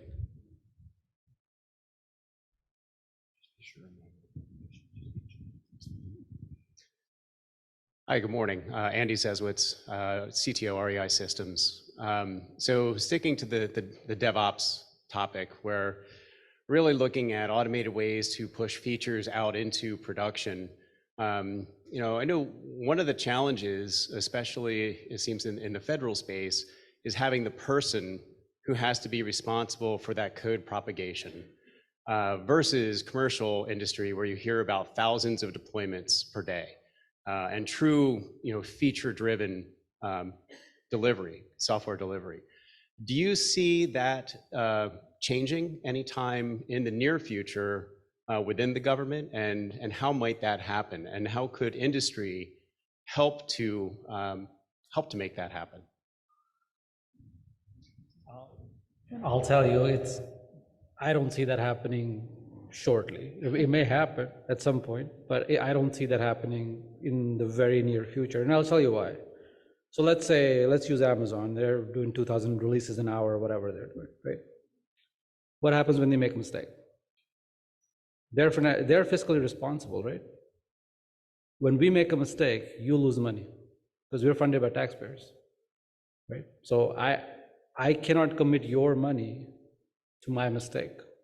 So that distinction itself becomes a huge issue when we can sort of automate mistakes, right? So that becomes a challenge. So that's why, for that plain reason, I don't see that happening anytime soon. I think for State Department, I think that is where we would like to go. I think that for us, though, we still have a lot of citizen development that's happening. We have a lab set up for folks to come in and build and make things and create, and because we don't have the capacity to take care of everybody. The other piece that we have to contend with too is locally employed staff. So a lot of the embassies that don't have the personnel from State Department, a lot of the work that's outsourced is technology. And so, you go to Mexico City and, we're talking to somebody who's the locally employed staff and his team, and some of the technology that we use here, he didn't even know about. And so I think that, at least from a State Department perspective, is we have to really work on, which is hard for IT folks, we need to work on marketing, our customer engagement out in the field. We do a good job of engaging in the DC area, but we don't do a great job engaging outside of that area, or engaging in embassies or posts that are much smaller than, say a Frankfurt or a Brussels, where they've got plenty of staff and they actually are a big hub for citizen development and building applications for uses out in the field. So I think if we can work on our governance and work on some ways that we can automate by creating CI/CD pipelines that kind of take that piece out of newer developers or new folks that are trying to leverage automations. And then we're also just looking at new tools that we can leverage that are, no code, that we can drag and drop so that we can bring in folks at an early stage that can help us with modernization of the State Department, so that it doesn't all rely on just the IT folks in DC. I wanted to take one thing off of Ankar. It really depends on your culture of failure, because if you are not allowed to fail, you're not going to be able to experiment with things like AI. And when I'm on speaking to my peers and looking at how the Department of Defense does things and how different agencies do things, for me, I see that I can fail and not make anybody have any type of, nobody dies, right? But if other people, they can't fail, they can put in AI, but that product may not be delivered because there's a lot of testing going on. So it's going to be the testing that draws it back. It's going to be the ability to say, oh, we made a mistake and no big deal. If you don't have that, then you're not going to be able to move forward that way. Do we have another question? Anyone else who We've got two that I said. And Paula, ATARC would be happy to facilitate a State Department reach out to all these embassies. Awesome. Okay.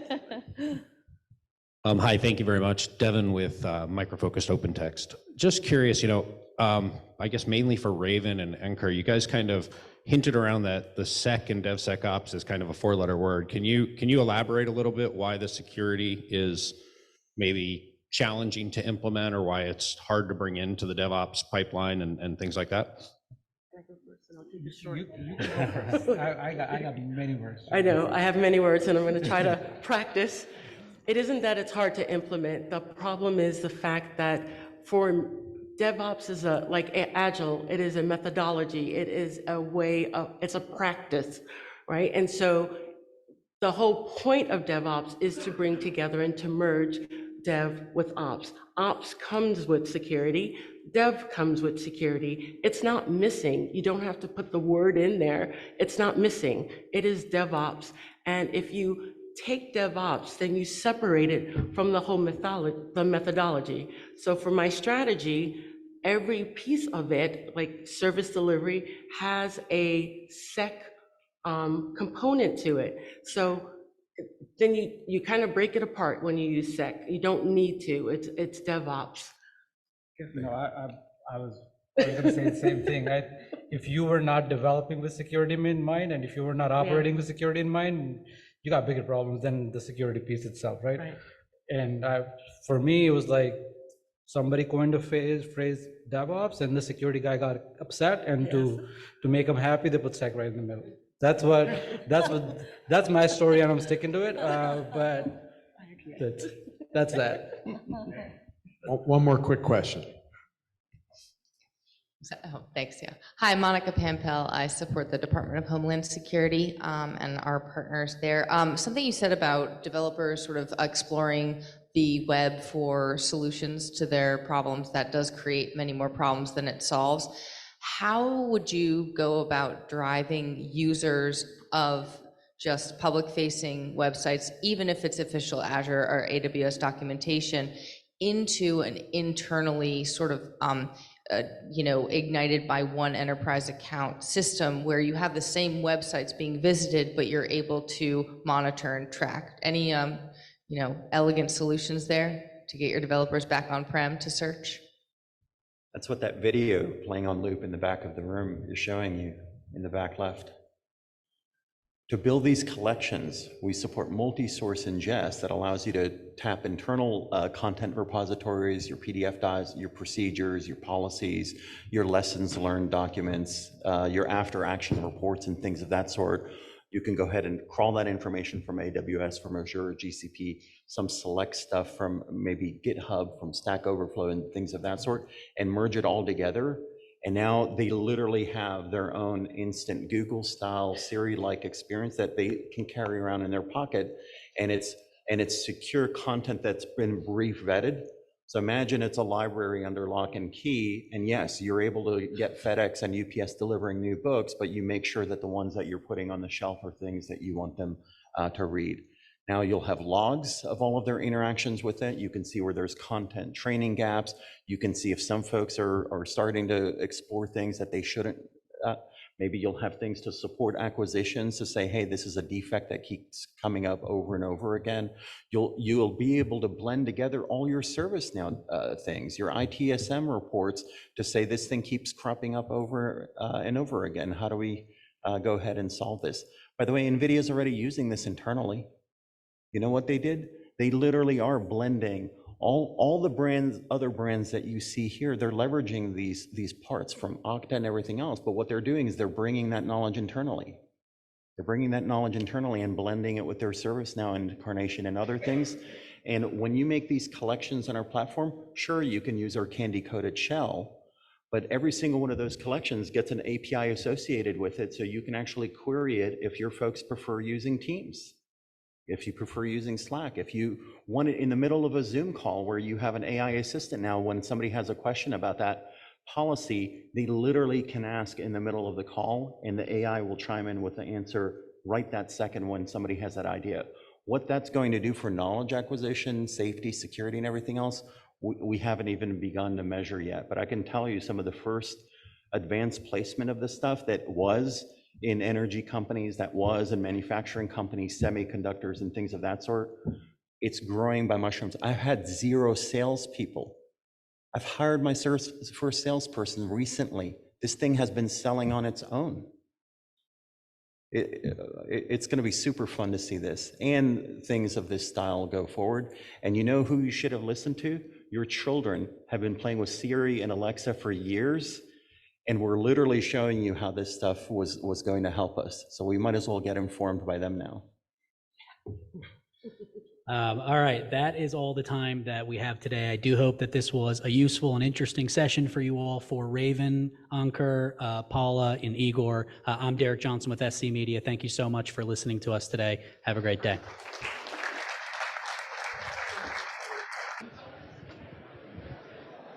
All right. I guess we're going to get going. Did everybody get enough to eat? We do okay on the food today? I told you we wouldn't run out. I heard there's still some desserts around the corner. Walter said that there's no carbs in them. I don't know if that's truthful. I'll have to get that independently verified. I hope there weren't, because I had about 3 of them, 1 of each. So we're going to get ready for our afternoon session. It's going to be very brisk. We're at the pole position here. I think we've got a couple hours left. We'll get right at it. And next we will have Amy Hazeltine. If we can advance the screen. I forgot my script. I don't know her exact title. There it is. Deputy Assistant Commissioner. Amy, are you? I know you're around. There she is. Great to have you. And I'll leave you with this right here. And I don't think you have 55 minutes. I think that might be wrong.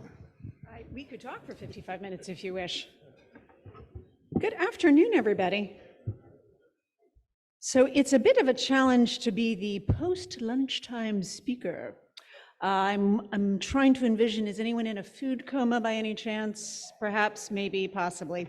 Well, I'm going to try to do a very short and highly targeted time to inspire you, perhaps, to action, and I suspect for many of you to share some principles and ideas that, quite frankly, I bet this group is already keenly well aware of when it comes to this discussion about IT modernization. So first, to start off, I'm Amy Hazeltine. I work at the General Services Administration, and I have a super crazy long title, but in essence, I work in the space of IT acquisitions. And in my side of the world, we're the people who think about the structure of the IT acquisition vehicle, and we partner very closely with our technical experts on the program side of ITC to help put together vehicles, which I suspect you probably have heard of. And if you haven't, the good news is you'll hear a little bit about it today. I am delighted, of course, to be with all of you and be in a room with so many exciting people and super smart people to talk about IT modernization. And I was trying to think about this discussion in a way that would connect the dots between life, regular life, and work life. And it occurred to me as I was reflecting on this particular theme that the opportunities for IT modernization come sometimes in places and in moments when you least expect them. I was thinking a little bit about the first time I was watching television and I saw an advertisement for a new iPhone. And you can probably remember back at that time, there were news clips and certainly even news stories on the long lines outside of the iPhone stores. Again, not explicitly saying anything about a particular vendor or another, but the point is, it was a really big deal. And that was a really seminal moment in the way in which we thought about telecommunications. And if we go further back in time, so remember that, and I have 3 adult children, everybody's got an iPhone, and it's literally like having a small computer in the palm of your hand. But if we go back further, for those of us that may have been around a while, remember that time when you got your first BlackBerry? Yeah, that was, or even if you had a Blueberry, holy cow, you were a pretty special person. We only had the Blackberries, but can you remember that minute? That was like an incredibly exciting moment because in that moment, this little teeny device freed you up from being tethered to your desk. You could talk to anybody you wanted and text anybody you wanted in whatever minute you needed to do it. It was an incredibly powerful minute. And then I'm going to take you back even one more time. I don't know if anybody is old enough or have been around the block enough. Does anyone remember the car phones when they were bolted into the side of your car console? Any hands out there? Yeah, that was some seriously exciting stuff because we didn't have to look for those phone booths, did we? Didn't have to worry about carrying 55,000 dimes. Nope. We could connect the people we needed to, tell them where we were, tell them we were coming, tell them we weren't. In either way, it was a monumental moment in technology. Cool tools are sometimes the way we start the conversation about IT modernization. Sometimes it's those cool tools that bring people to the table, that expand the tent, and literally and figuratively, and I'm including my pun purposefully here, change the conversation. So IT modernization in the 21st century, cool tools is one way to get us to think about that, and one way for us to encourage the larger discussion about IT modernization. But I would offer in the 21st century, it is not always enough to rely on those cool tools to inspire us and to get us to focus on IT modernization. I would say we really need to adopt a more bi-directional approach that faces change, embraces change, and looks at technology as an opportunity to facilitate change and transform the way we do our work and the way we meet our customers' needs. So how would an organization really take that on? I think there are 3 key pillars. The first, inclusion. Secondarily, conscious consideration. And then third, operationalization. And I'd like to walk you through what those sound like and feel like. So in the General Services Administration, we have a large portfolio, as I suspect you're well aware, of IT vehicles, IT acquisition vehicles. And when you are in the GSA space, at least my particular motto is larger, small business, come one, come all. We would love to do business with everyone. And we believe wholeheartedly in the importance and in the value of diversity. Diversity is certainly an administration priority, but diversity is critical in two ways when it comes to IT modernization. First, the diversity of stakeholders that are present at the table means that you have an incredibly diverse set of ideas and perspectives that can facilitate innovation and a conversation about moving mission forward. All those different perspectives facilitate creative problem solving. They facilitate the ability to think differently and outside of the box about how we can leverage technology to move the mission forward. So diversity is key, not just in terms of the way we think about tackling problems, but it is in who we bring to the table and the stakeholders we engage with. Secondarily, diversity is key from a technical modernization perspective because it recognizes the value of all different kinds of tools and technologies, and that one type of technology might actually inspire another type of technology, and so on and so on and so on. And so within GSA, we have a multitude of vehicles that actually capitalize on the value that is brought to the table by large and small businesses. Alliant 2, for example, one of our large business vehicles, you probably have heard or at least seen on sam.gov that we're looking as well at an Alliant 2 follow-on, Alliant 3, and that is an opportunity for worldwide IT support through GSA. Secondarily, on the small business side, we have vehicles such as our VETS 2 vehicle, which is a best-in-class government-wide vehicle dedicated solely to focusing and supporting and engaging with our service-disabled veteran-owned small businesses. We have the 8A STARS 3 vehicle, and we have, as an example, Polaris, which actually has a multitude of small business types that can do business with us. The key for any of these vehicles that I've mentioned, the key is that all of them have provisions that include access to emerging technology. So when we think about diversity, it's not just the diversity of the talent and the people that we engage with, it's being able to engage with them and ensure that you have access to a diverse portfolio of tools that are available today, where we also keep an eye on the horizon for what's coming down the pike. So beyond inclusion, let's think a little bit about the journey itself. IT modernization, it is not a one-stop shop. If anyone has spoken to a client, they say, hey, when can I get modernized? How does it feel to be modernized? What means I am modernized? And the reality is, modernization is a journey, and it's a never-ending journey. And it's a journey that's got lots of pit stops along the way, and probably some fits and some starts and some turns and some twists, and certainly some unexpected things that happen. But conscious consideration is vital to facilitating the IT modernization journey. Imagine where we were in February of 2020, and then imagine where we were in April of 2020. Conscious consideration helped us navigate an extraordinary, exceptional period of time in our world.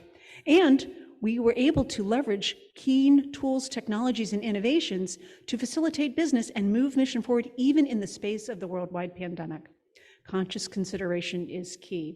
Conscious consideration also comes down to communicating the importance of IT modernization to the people that you do business with and the people that work with you to deliver on that business. Within ITC, we have something called the value proposition. There's 4 C's. One is cost savings. We want to leverage our best-in-class vehicles to deliver cost savings onto our customers, our government-wide purchasing power. Secondarily, convenient. We want to make sure that our vehicles are available when you need them most and that they're always there at your disposal. But the last 2 are key to IT modernization, and that is this. The one is called customer commitment. Within the GSA family, and particularly within ITC, we think about our commitment to the customer as threefold. 1, delivering on the wow in the here and now. 2, keeping an eye on the horizon.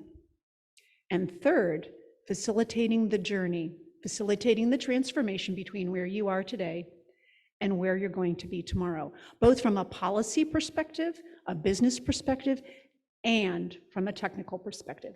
Our job is to help connect the dots between both of those pieces so that as our customers walk in and say, these are the 3 challenges I have today, we are agile and able and ready to not only address those challenges today, but anticipate challenges they may have into the future. So that's part of what our value proposition is for our employees. And the intent is that we understand that value proposition so well that we do it every day to the point where we don't even have to think about it anymore. It becomes incorporated into the fabric of how we think, what we do, and how we deliver. Secondarily, key to that IT modernization journey is compliance.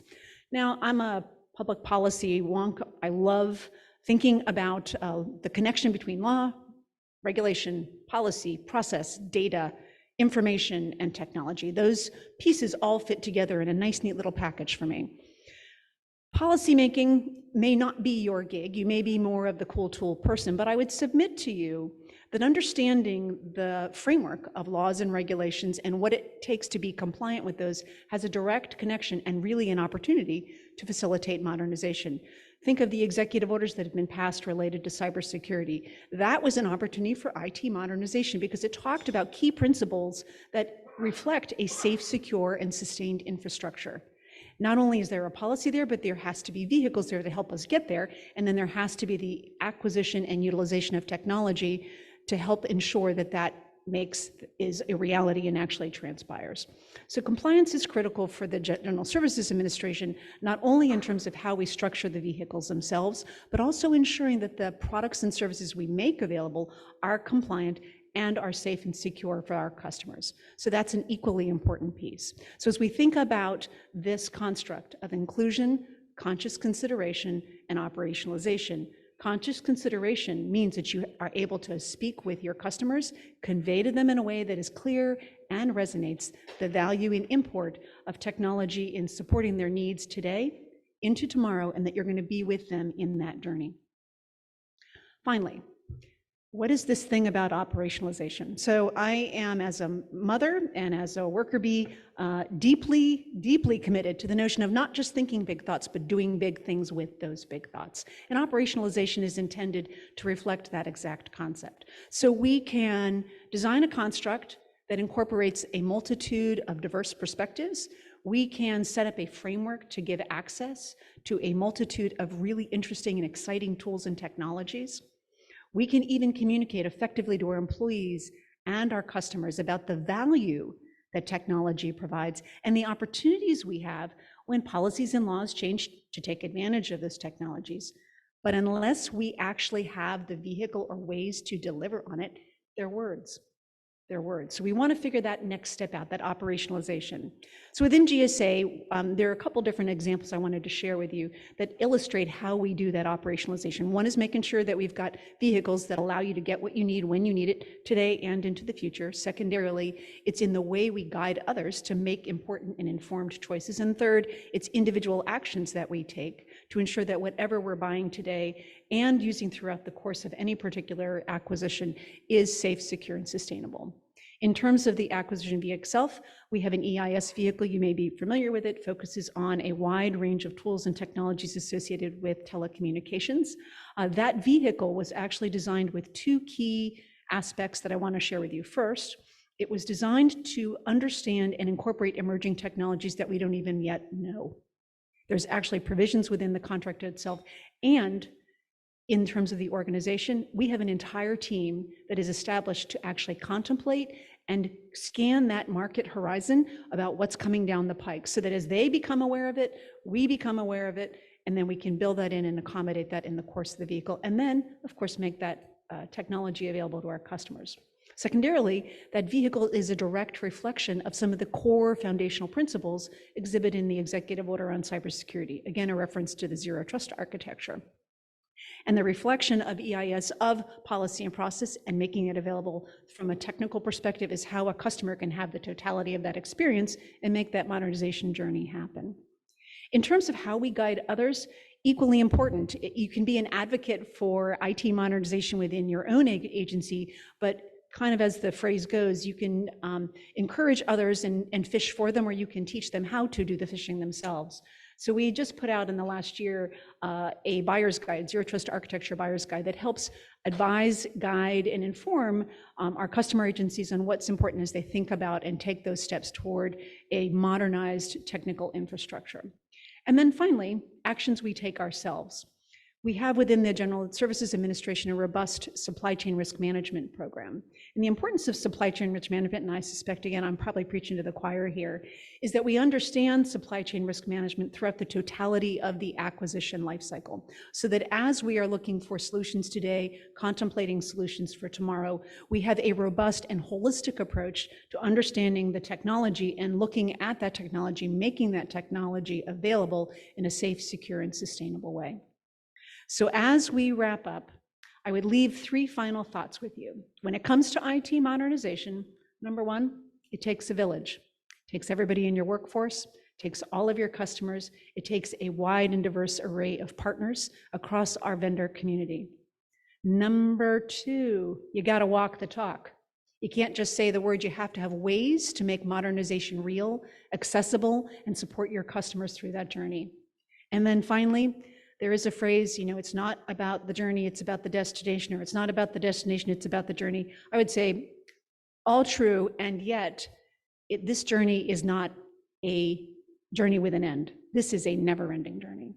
And as we set our minds to understand, accept, and embrace that reality, that's when we can really be present for our customers. That's when we can do that partnership with our vendor community to really make modernization happen. Because modernization, it's a never-ending opportunity for all of us. And as we join together as a federal family and as a community of scholars and vendor partners and federal employees, we need to figure out how to do that, because we have more opportunities in the world around us today than we can ever imagine. And it's going to take all of our great minds and a lot of really cool tools to help get them navigated. Again, I really appreciate the time. I hope that this was helpful, and I didn't see anybody snoozing, so I'm feeling kind of good about that. But I hope you have a wonderful rest of your day today. And again, I'm really grateful to have had a chance to be with all of you. So thank you so much. Great. Thank you, Amy. That was fantastic. I have one follow-up question for you. I got one follow-up question for you. Just one. Only one. So earlier this year, one of the best things that we've done at ATARC is we had an AI and data analytics lab, and we partnered with GSA on analyzing small business utilization with the information technology category. Yes, we did. If you could just talk about that for a second, and then what's happened since, because that was back in, when was it? Earlier last year. Yeah, I think we did the last briefing in summer, right?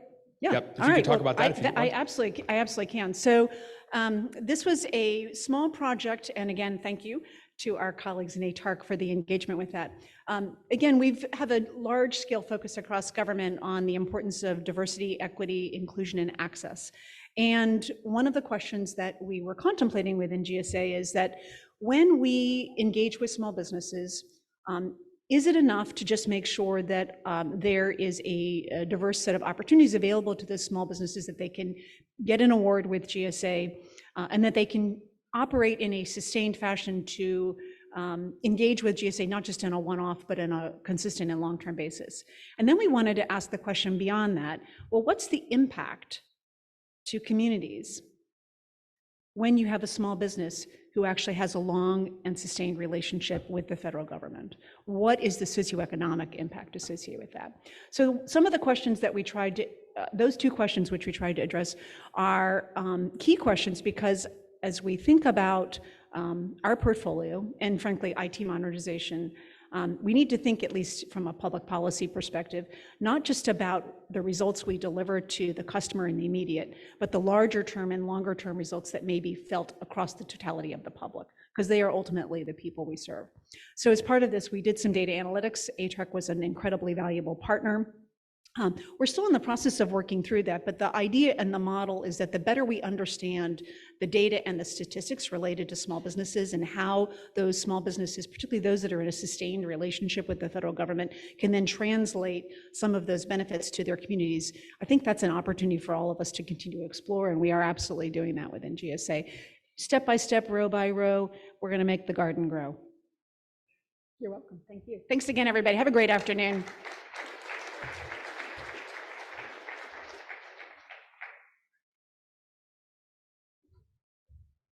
Okay, thank you, Amy. We're now, the problem with so many people, I can't pick them out. I hope they're in the room. But we have Jory Heckman, a reporter from Fed News Network, a veteran of many an ATARC event. and definitely catch up with his work. I read every article, and a lot of them appear on our daily news feed.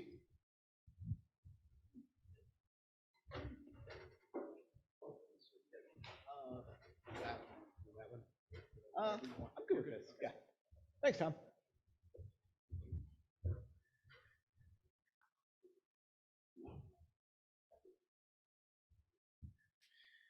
Good afternoon, everyone, and thanks for toughing it out. I know it's been a long day and that we are now in the post-lunch phase of everything, so I appreciate all those wide-awake folks out there.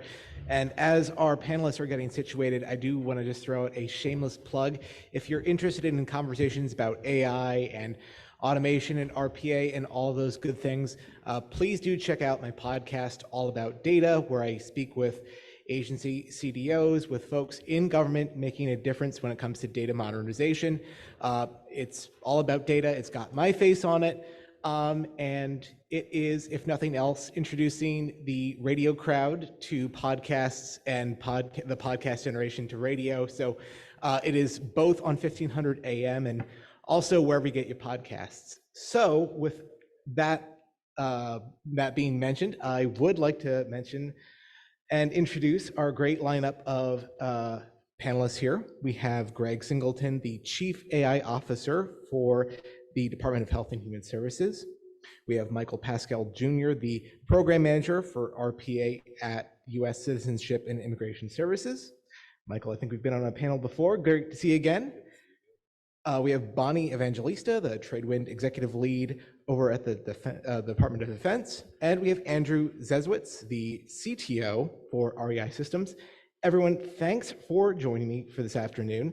And I'll give you an opportunity to introduce yourselves a little more fully here. But in doing so, just tell me a little bit, because this is a big area of conversation, where that low-hanging fruit is for automation. There are any number of opportunities, any number of use cases for automation. So just tell me about the one that really keeps you up at night, the one that really drives you here. Michael, you're closest to me, so I'll give you an opportunity to go first. Awesome. Excellent. Thank you for that. Can you guys all hear me right now? It's a longer mic than I'm used to. So I'm Michael Pascal from USCIS. We deal with people and immigration data. A lot of data. A lot of it is also paper-based. Which is really interesting because we've put like rovers on Mars and we're still dealing in paper. But the cool thing about it is that there's a lot of opportunity to understand how some of this, from a low-hanging fruit perspective, I'll say it doesn't really focus that much on the immigration system. It focuses more on our HR systems, which is available at every agency. All of these functions are pretty synonymous and similar. So everyone's got time cards. Everyone has to make sure that new employees are onboarded because you need a workforce in order to be productive. Automating the processes to be able to bring these people on faster and make sure that everybody has everything set up. Those are the type of opportunities that we looked for as low-hanging fruit opportunities to initially jump in the pool for automation. All right, thanks for that, Michael. And we will go over to Greg next. Sure, thank you. So I'm Greg Singleton, Chief Artificial Intelligence Officer for Health and Human Services. Very great to be with you all today, and thank you for ATARC for having me. I think similar to what Michael just said, what I am most excited about is not necessarily the sexiest AI technologies, right? Or the sexiest RPA things that are showing up in Science magazine, things that are showing up on the front of the newspaper, things that are like, oh, we threw a bunch of pictures at this thing and now it can detect cancer. We figured these things out and all of a sudden we can magically fold proteins and we're mapping out all these crazy things. It's a little bit mixture of this is awesome / be scared. What I'm excited about for the department is seeing where we can apply these technologies, these RPAs, towards really the general business that we do, the things that we have to do every day, the general administrivia. Similar to HR, it can be things like FOIA requests. It can be things like congressional responses. It can be things like general paperwork, things that we pass back and forth, correspondence, just all sorts of administrative things. The things we do every day, the things that have increased in volume over the past 10 to 20 years, our workforce hasn't increased to keep up. And we've all gotten more efficient. We can instantly send messages over to each other, and we can generate more material, more information, but it's basically the same number of people. So how do we adapt? How do we do it? Do we either slow down? Do we do a worse job? Or do we come up with tools and solutions to allow us to excel? And that's where, you know, I think we're looking to go. Great, thanks for that, Greg. And Bonnie, over to you. Sure. My name is Bonnie Evangelista. I'm with the Chief Digital and AI Office. I think I'm officially the contracts nerd in the room. I'm a contracts nerd by trade. So for me, the lowest hanging fruit is contracting and acquisition. We are still abundantly using manual processes and what I call antiquated process mediums to do business. We're still filling out, PDFs or paper forms. We're in the midst of standing up a contracting shop at CDAO, and that's where I will be working. And everyone keeps asking me, where are your files? And I said, in my email inbox, because that's how we're doing business. And that's one of the areas we've chosen to focus in my office and where I think there is tremendous low-hanging fruit. Awesome. Thanks for that, Bonnie. And Andrew, you have the industry perspective on this panel, and so I think you get the unique zoomed out government-wide view. So if you want to take the question from there, where do you see this emerging trend of automation taking place in the most exciting way in government? Thank you for the prompt. My name is Andy Zeswitz. I'm the Chief Technology Officer for REI Systems. And as Jory mentioned, we have the opportunity to serve across several agencies within the federal government. Some of the lowest hanging fruit that we see organizationally are highly repetitive processes. Arguably one of the greatest capabilities of the federal government is to distribute money to other organizations and agencies to do things with that money. So grants management, for example, and the ability to process incoming applications. And this kind of thing only happens cyclically throughout the year. But rather than hiring hundreds of people to come in and make sure that your margins are correct or that you're using the right type font, being able to leverage tools and capabilities to do some of the what we'll term low value work and allow the people who are processing these applications to actually do more of the work that requires them to do their job. The other piece of this is that it comes with customer experience, and I heard the term earlier. I don't think it's antiquated, but business process design. Looking for how systems should actually serve the citizens and determining where those repetitive processes are.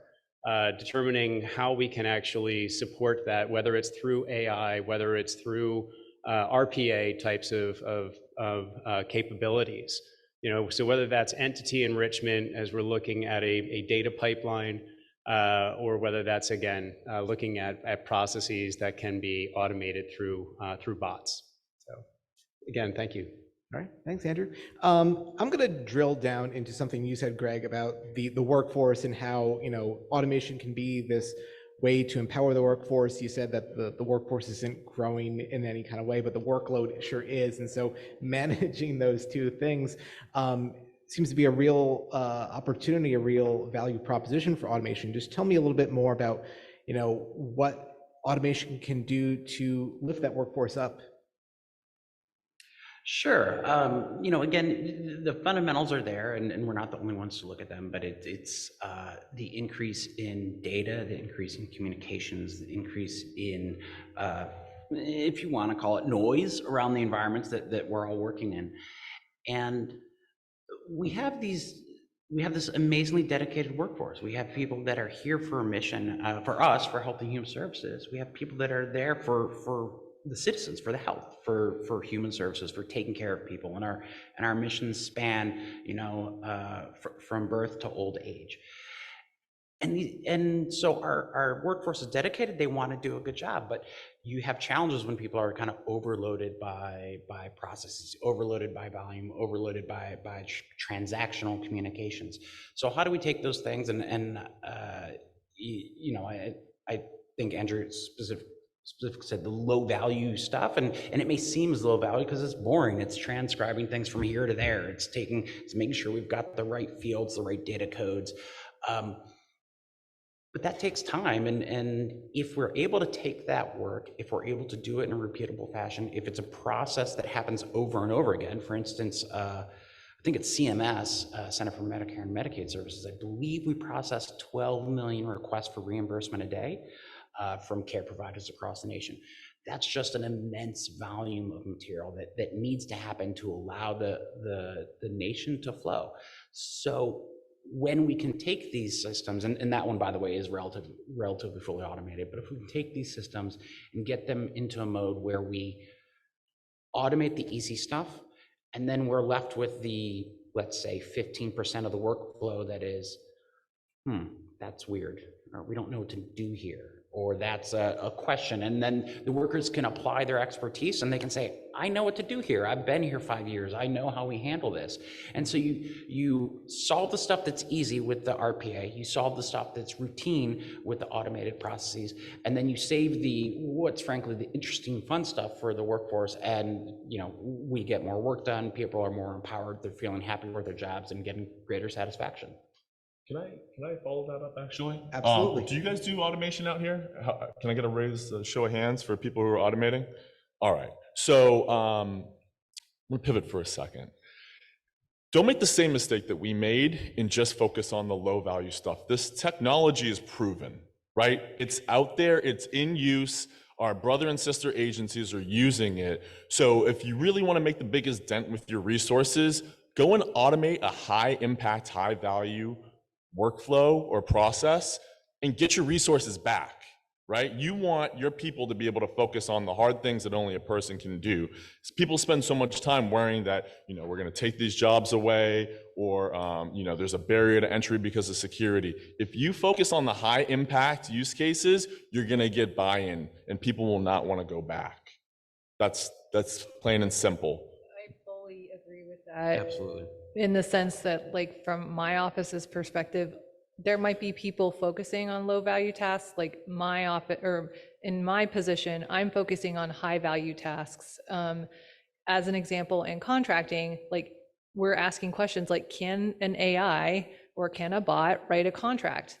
Like, is that possible? Amen. Like, that is not, I'm not interested in automating a workflow that is not helping emerging technology get into the hands of soldiers faster. I'm more interested in, can I speed up the entire process so that we can point, click, and buy? Is that even possible? Can vendors write proposals on their phones? Like, those are like big, bold statements, and those are the things that, like, from a practitioner's perspective in contracting, those are the things we're considering. So I appreciated the comment that it's not just about rudimentary tasks.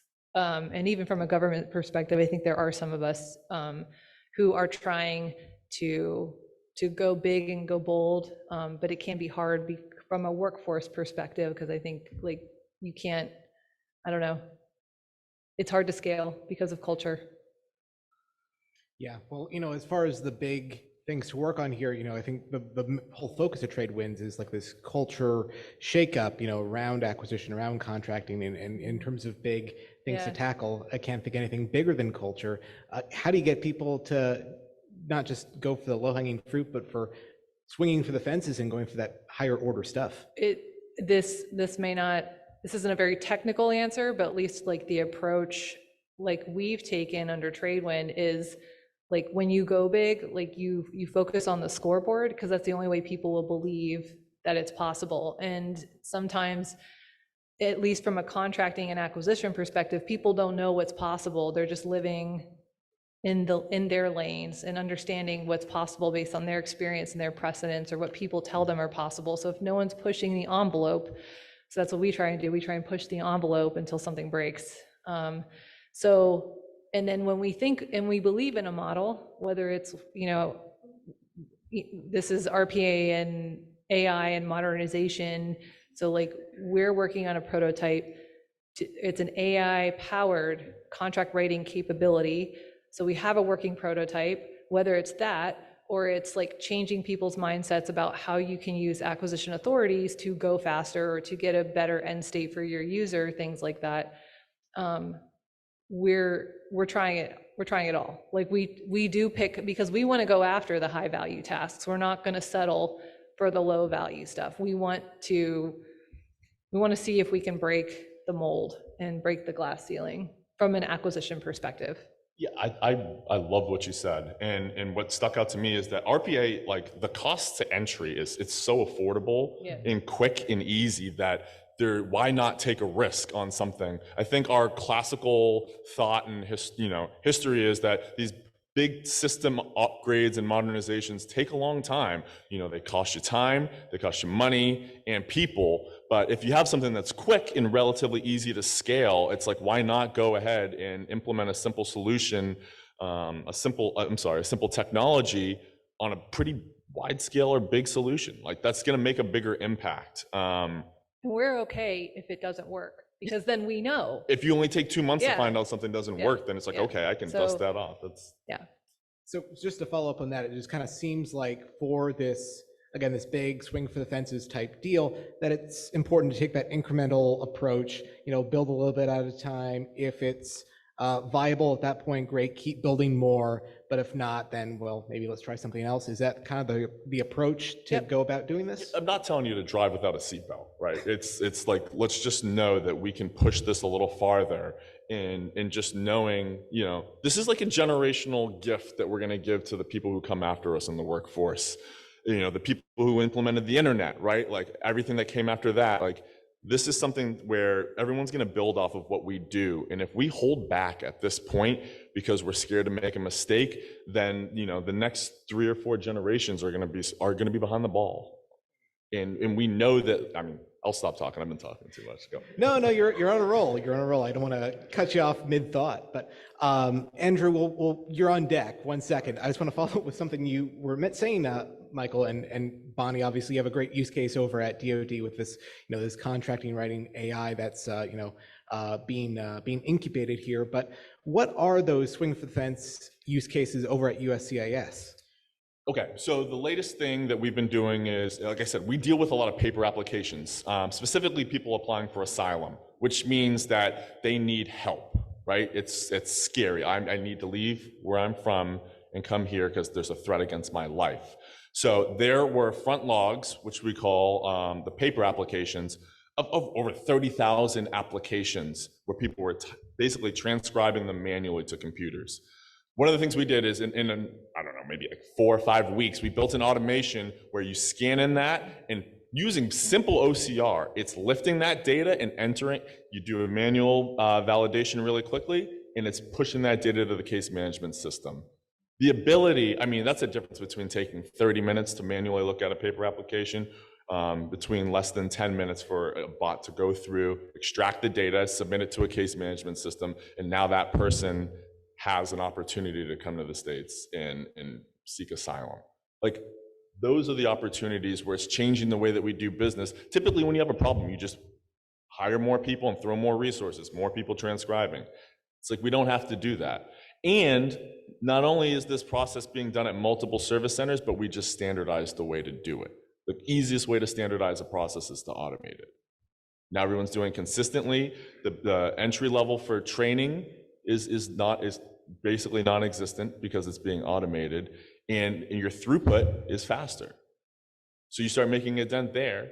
We tried it with asylum, then what's to say we can't start doing it with premium processing forms, where we're starting to rake in more money, bring in more people in their applications and get them processed.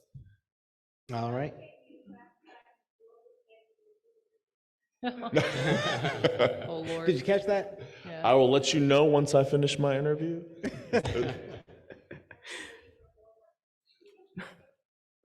Well, Michael, thanks for that. Obviously, we're talking about big, real world, public-facing kind of impact here with what you're describing. Andrew, obviously, our panelists are, thinking big thoughts and aiming high here. What should we keep in mind with all this when it comes to ensuring success with automation? No, absolutely. And I love hearing the big ideas and the high impact workloads that can be automated. One of the things that that this allows is also the centralization of that process. The reduction of error, the reduction of human error, the ability to look at automation and really decompose each step and be assured of exactly what is happening along those lines. So there's governance that's actually very important when creating these types of bots that can be leveraged or used by multiple people. It's not just one person who's off creating this automation in a silo, and then another person is duplicating that effort, but rather to have consistent processes, consistent automation that has that visibility. It's not just an IT process occurring in isolation in a box, but rather having the visibility into exactly what is happening. So I think the governance aspect of that is really inspiring and really, shooting for the stars and, being able to drive some of those high impact workloads. And speaking of shooting for the stars here, Greg, I know HHS is a huge agency, and the amount of data that goes in and out of that building, that agency, is got to be astronomical. In terms of getting ahead of all that data, in terms of using automation, whether that's the low end or the high end, what are the use cases that are most exciting for HHS? I know there must be so many at this point, but what stands out to you? Yeah, so there are a few that I think two really that I want to highlight. A lot of these come out of we are a large agency. We're the largest civilian agency in the federal government. We encompass CDC, NIH, FDA, CMS. It's about $1 trillion of activity in a year. So just immense impacts on the U.S. economy and just significant missions that the workforce is really dedicated to. A few of the use cases that we have visibility into, and this is based out of leadership from the White House, from OMB and executive board, are saying, hey, we want you all to keep track of the AI use case. We want you to manage and get visibility into what all these dedicated scientists are doing in the various areas. One, I believe, is out of NIH, where they're funding, foundational research into elemental biology in our cells, groundbreaking disease, other challenges that we face. But they fund these grants. I think someone said before, a large function of the federal government is to get grants out there for activity. In order to fund the grants, they have to have them all reviewed by people. And there's this big bottleneck in terms of saying, well, who are we going to give this grant to? We're going to give it to the expert on Zika. We're going to give it to the expert on AIDS. We're going to give it to the expert on proteins. And so they have deployed and developed a system for these tens of thousands of grant applications to come in per year through natural language processing, looking at keywords, figuring out who are their experts in the organization, who are the people that should be looking at these. And rather than it sitting in a queue for 30, 60, 90 days, just going, zoop, zoop, goes over to the expert, that gets the money into the hands of researchers faster and makes just a significant difference in how research is conducted. Another one that we have is over in Food and Drug Administration, responsible for obviously food and drug safety. They have a big mission set in identifying, preventing counterfeit pharmaceuticals from entering into the nation. It can be hard to figure out, is this a real valid pill? Is it not? Has it been doctored? Does it have counterfeit or illicit or very dangerous substances in it? They have developed a process for using machine vision technologies, multispectral imaging, to take pictures and very quickly identify, is this a valid product that is up to the quality control standards of the manufacturer? Is it not? And quickly figuring that out. And honestly, that ends up being the difference between life and death for people and the safe use of pharmaceuticals here in the nation. Wow. Bonnie, to circle back to the AI that's at some point, the idea is that it's going to be capable of writing contracts or take on some of the tasks for the contracting officers of the world. I think the DoD terminology is, when we talk about all things AI, it's that human in the loop, right? That there's going to be some handoff to the flesh and blood person, and there's going to be some handoff to the bot or the AI or the algorithm, whatever use case we're talking about here. How as you're building this up, how do you think of that human in the loop process? And at what point does the human take over, and at what point does the AI tackle what it's predisposed to doing and can do it better than maybe humans can? Yeah, I would offer that when we're thinking about this problem, we're not necessarily trying to dictate the answer.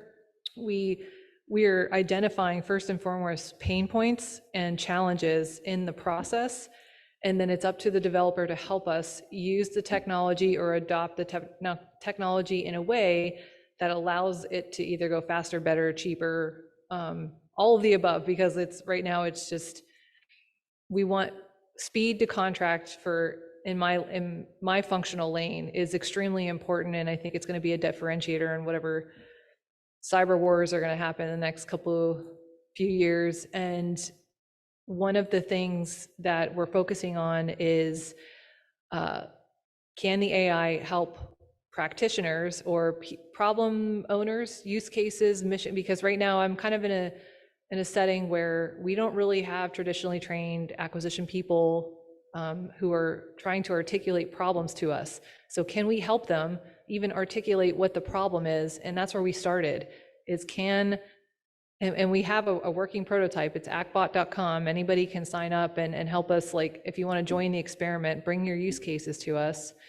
But we have a concept, or I have a concept where, can we develop a problem statement, go zero to problem statement in under 60 minutes with the help of this tool? So again, we didn't start with that in mind, but that's kind of where we landed after we really fully understood what some of the major pain points in the process was. So even going back to cultural change, writing a problem statement is not very standard, where the government is very used to writing requirements.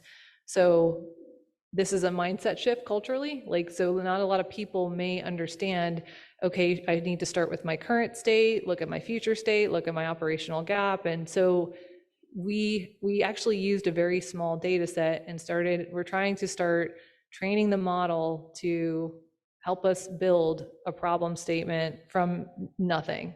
Can somebody put a descriptive title in the tool and help it develop a pretty articulate problem statement? To your point about human in the loop, so the technology helps us generate text very much so ChatGPT and everything that's in Google just dropped their generative AI tool. I don't know what it's called. So this is very similar to that. However, the tool doesn't get to make the decision. That's where the human comes in. There's a human reviewing and validating the text at every point in the process. But the tool is going to help generate certain text to help inform your problem statement. And then that's just the beginning of the workflow. I can go into as much or little detail as possible, but we have the workflow going all the way from problem statement to helping to generate what we call the call to industry. So this is if you're doing non-FAR-based contracting, this is more the lane we chose to focus on, because no contract rating system, at least in the Department of Defense, actually supports that. So, and then can industry also respond in that workflow to the call to industry, and then can it generate the contract in the end? Bonnie, I have one quick follow-up, and then Andrew, we'll go back to you. It sounds like where you guys are with the AI, that as just kind of the nature of AI, it's pretty starved for data. It just needs reams and reams of training data to get trained up and do what it's supposed to be doing. I think that's part of the conceit of the CDAO, right? That it's the data and the AI all under one roof. Can you maybe unpack a little bit more of the data challenges that you're experiencing, or the hurdles to overcome, whether it's this use case or more broadly? Yeah, I won't speak to more broadly, because I think Dr. Martell, who is the CDAO, has very much an opinion and a vision for data at large, where it needs to be. I'm speaking more from an acquisition contracting lane. It didn't take a lot of data to develop or to get a working prototype in there. What you're talking about too, I don't think it's going to take a massive amount of data to nuance or train the model. But I will say that we don't expect, we don't expect glory overnight. Like no AI has an out of the box solution. Like it has to be, like this is something where we're hoping if we can prove the concept though, and that's what, I don't think it takes a ton of data just to prove the concept. And if we can continue to prove the concept and then create a demand signal for this type of tool, that's where we can make it optimize the technology, I think.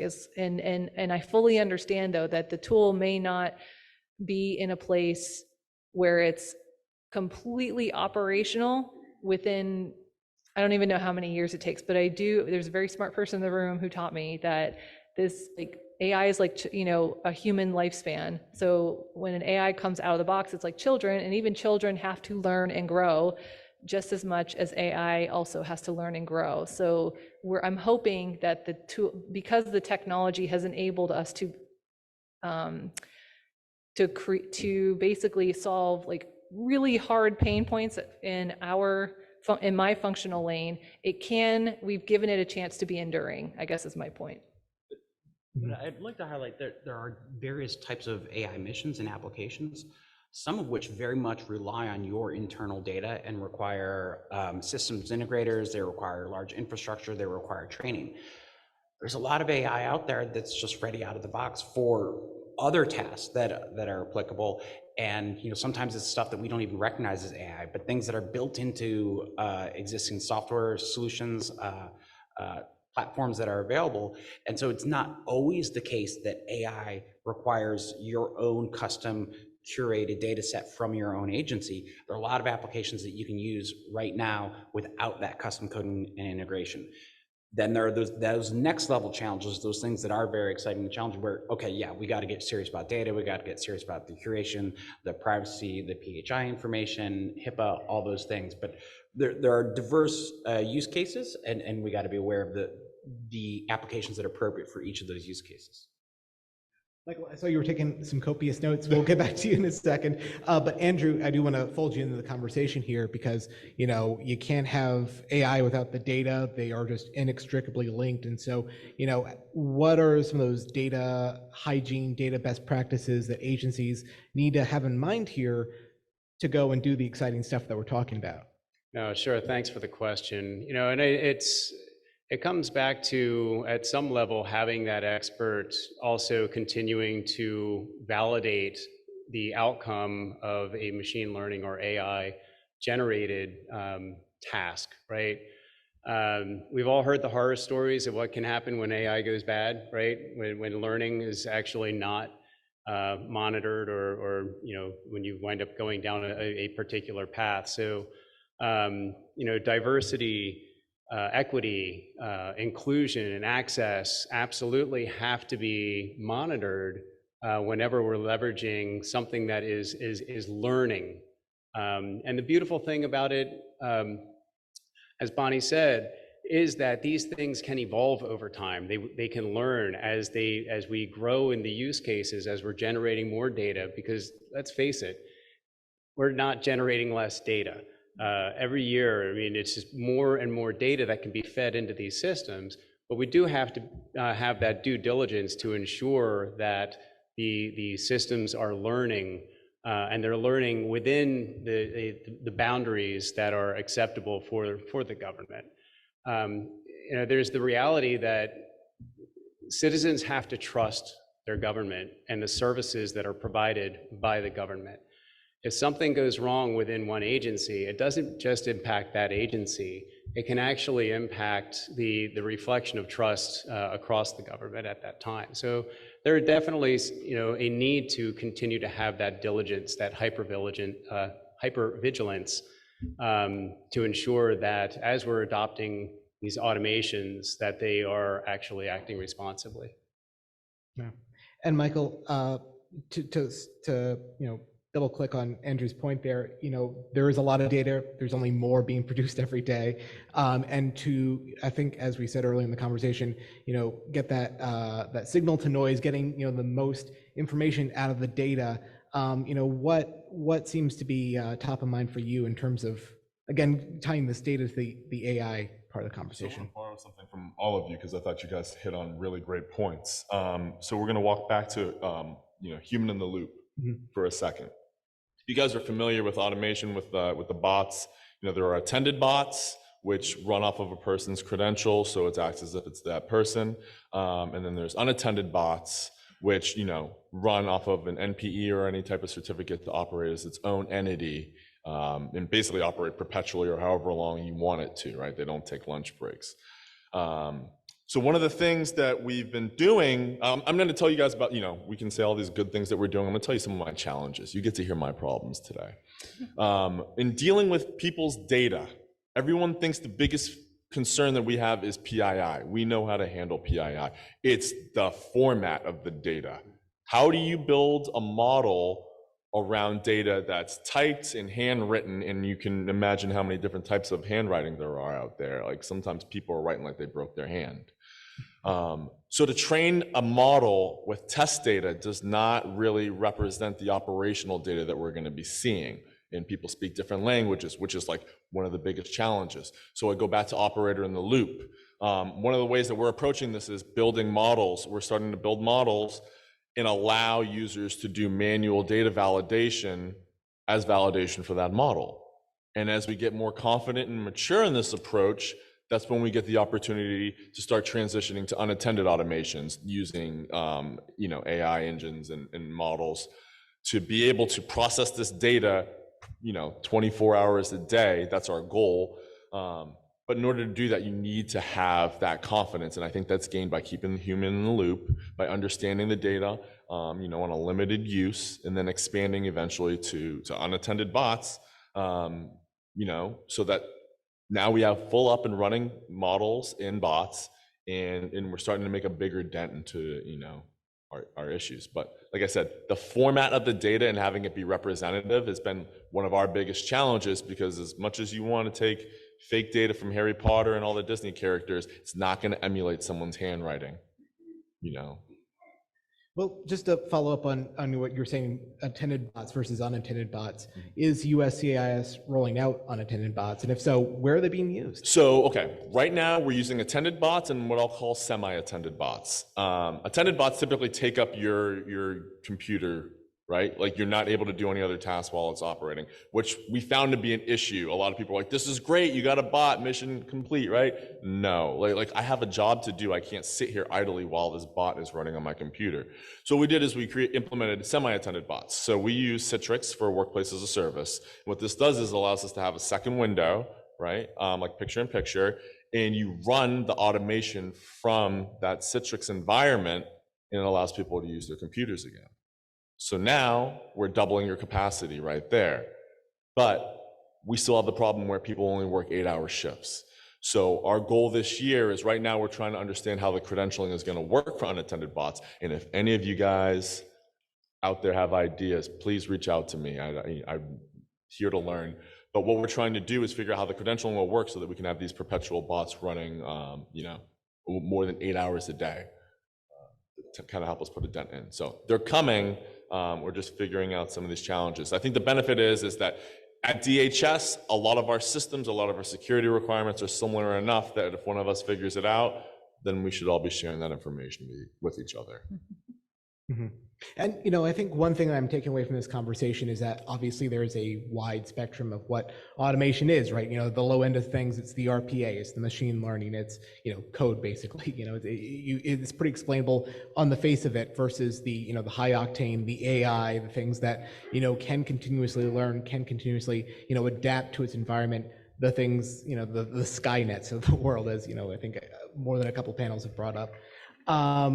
And it seems like obviously there's going to be a right size fit depending on your use case, whether it's an RPA type use case or whether it's like an AI use case. Can you all kind of describe just some instances where you need to figure out that scope of things, and sometimes I think we kind of couch all this as one big bucket of AI, but when in reality it's some nuances here. Bonnie, I'll toss it on over to you. Like, I think RPA, I think a lot of the early successes with that in government was the kind of contracting space, was the kind of, back end functions that seemed to be the kind of area where, to go back to low hanging fruit, there was a lot of, it was a target rich environment to keep it in DoD terms. Yeah, I don't know if anyone's aware of the short history of the CDAO, but our office was originally 4 different DoD offices, and my former organization was the Joint Artificial Intelligence Center. One of their mission directorates was business transformation, and they focused heavily on RPA automation for business transformation functions in the Department of Defense. So I think you're absolutely right that there's a lot of, it makes logical sense, to apply that there where possible.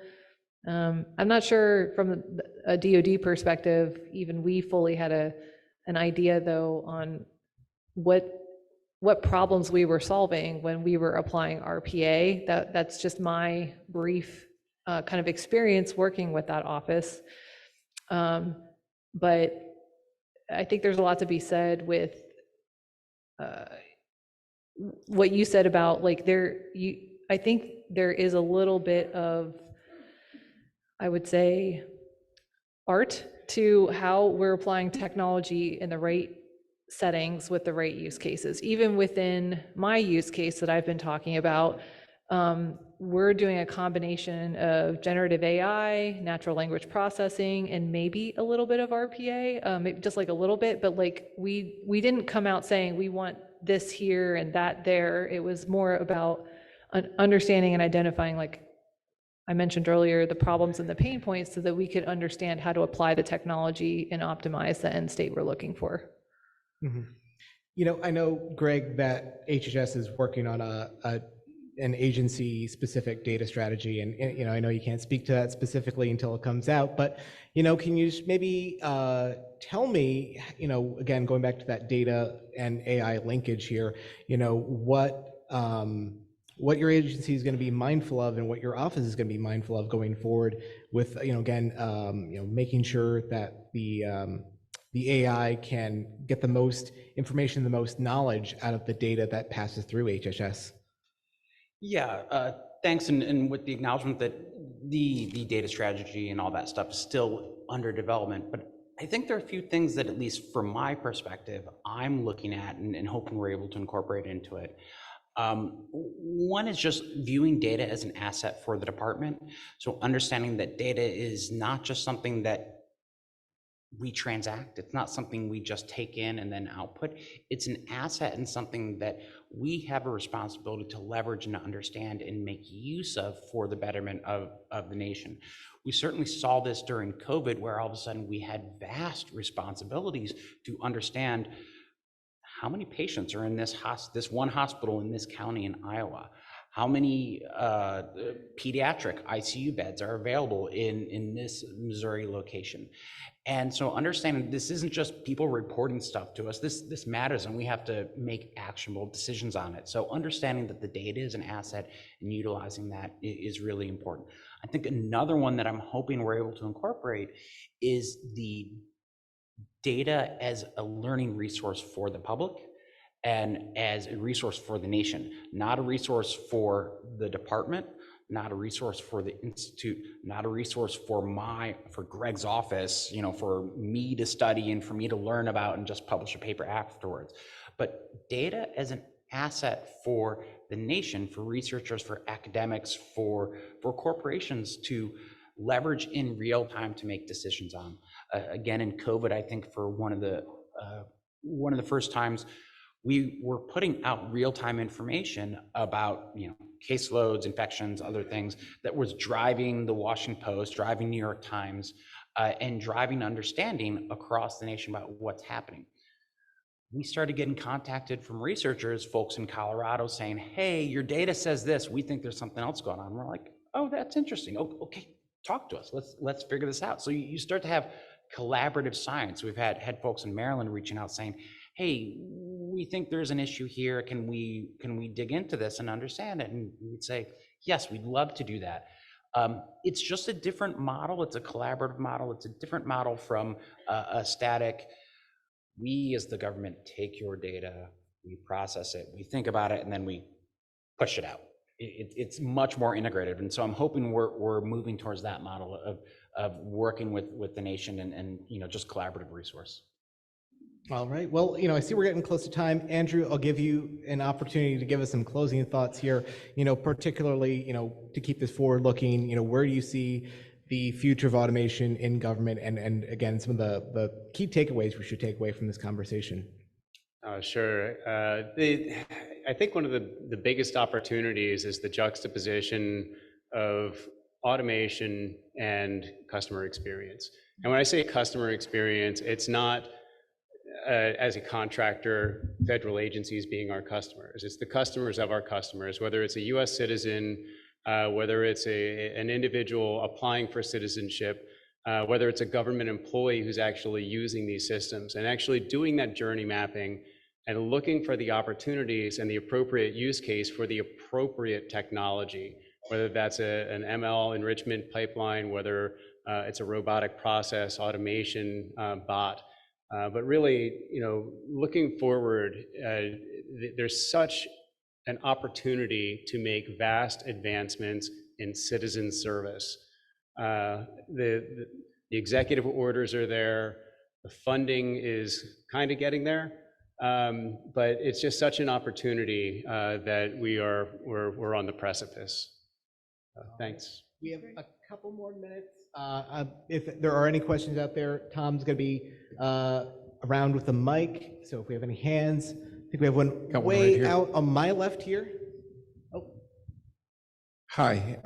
I hear a lot of great ideas and efforts to build AI solutions for government agencies.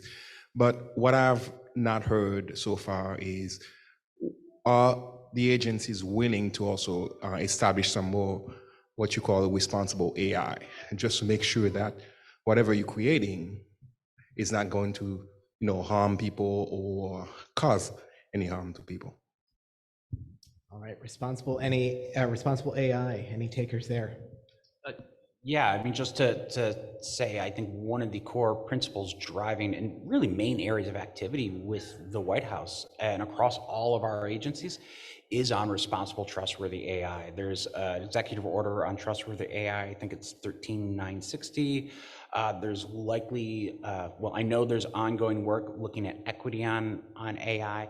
And really a core principle across all of this is, are these systems explainable? Are they transparent? Do we know what they're doing? Can we trust the results? And as we look at these technologies, we look at the use cases, part of what we all do and what's required of us is understanding what the impacts are of these systems, what the outcomes are. Can they have any disparate impacts on citizens, on people, on corporations? And so it may not be the most visible element of it, but just to say it's a core element of the White House's and the administration's efforts, and it's something that we're working on really every day. I'll just add, from a Department of Defense perspective, this is not my forte whatsoever, but we do have a responsible AI chief. She came from Miss Diane Staley. She came from Lincoln Labs, and her job is to create the policy on exactly what you're asking for. So in my contracts, what should we be requiring of people, or what do they need to be showing us, before maybe entering into a long-term investment? I don't have those answers today. There is a team in my office, though, that is actively working this. I believe Diane is standing up an academic consortium to support this as well. Just really quick, I'll say for our office, we have the HHS Trustworthy Artificial Intelligence Framework that is available on the website. If you look for Trustworthy Artificial Intelligence, HHS, that is guidance that we have for across the entire Health and Human Services Agency, again, to enable us and connect between the power and potential of these tools while appropriately managing the risk. Because if we don't get this right, and if we do it wrong, and we do cause harm, and these things aren't trustworthy, then we don't get to leverage them for the benefit of the nation. So it is just so important. I'm really glad you asked that question.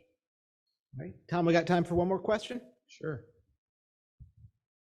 Hi all, thanks so much for this. It was super interesting. Kind of piggybacking off of that, but I think some of you early in the conversation mentioned, that there's kind of a cultural rift, and kind of thinking about AI, some trepidation. People might think, this is new and different and thus it's scary. But, I'm kind of curious to kind of quell some of that anxiety. Where are you seeing, particularly to concerns of, AI, what kind of job opportunities does that create for us? We're not saying that it's supplanting the need for, real people and real talent, but it might actually be creating opportunities for new talent. And so, especially for jobs where, government is often trying to compete on, tech specialists, where are you in your teams or in your agency writ large seeing, opportunities for new jobs or to make existing jobs better? So aside from the obvious job opportunities of actually being like a developer for that, I would say the more low-key and unknown opportunity is I like to say like we develop by community. Like our subject matter experts, our lines of business, they are heavily embedded in our development process. So as we are improving these automations and developing them, they're seeing each development stage, they're seeing how the automation has grown. So they actually become a part of our community of practice, which gives them an opportunity to not only participate and see it and validate it, we actually have them demonstrate a lot of these automations when we're doing demos to leadership. I think that actually sends a stronger message if your end user is saying, hey, life used to be hard because I worked 8 hours on this and now this is being processed in the background while I sit there and work on other more meaningful stuff. But that gives them an opportunity to get their curiosity going. And when people want to learn, I think that automation and AI and I think all of these skills should be something that's available for everybody. And typically a lot of these programs are born out of CFO or IT shops.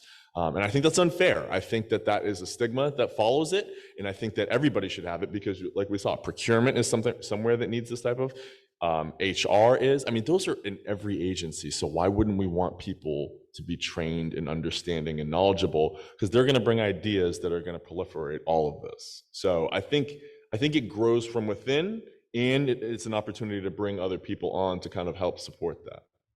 I have a slightly different spin on that. I think because of the culture rift, as you call it, there's some groups I'm noticing are creating positions to address that, such as I know Commerce recently may have hired, I know they solicited to hire like an innovation officer in their contracting unit, which I have never heard of. And outside of like DHS has their procurement innovation lab, but that's slightly different. Like people are creating positions for innovation, or I know I've heard of positions in some agencies such as the CIA as like lessons learned officer. So I think there's some opportunity emerging where people are trying to focus attention or create energy around this concept of innovation. How do we apply emerging technology to our legacy, whether it's culture, infrastructure, systems. I think there's some interesting trends happening there. All right, any other takers? I'll throw just one quick thought. I think in a way you're asking us to look into the crystal ball and see what job opportunities are going to emerge. But one thing that I heard earlier is that this can be an art more than a science, right? And the art of what the possibilities will emerge when we actually present those possibilities. So I don't know that we necessarily know the entirety of what that next generation of jobs is going to look like, but just trusting in the ingenuity that isn't among 4 people sitting up on a podium, but the people who are actually using these systems and coming up with these ideas. And then what's the next job that's going to be generated from that? So that's my hope in humanity. All right, well, I think we're gonna have to leave it there, but please give our panelists a round of applause.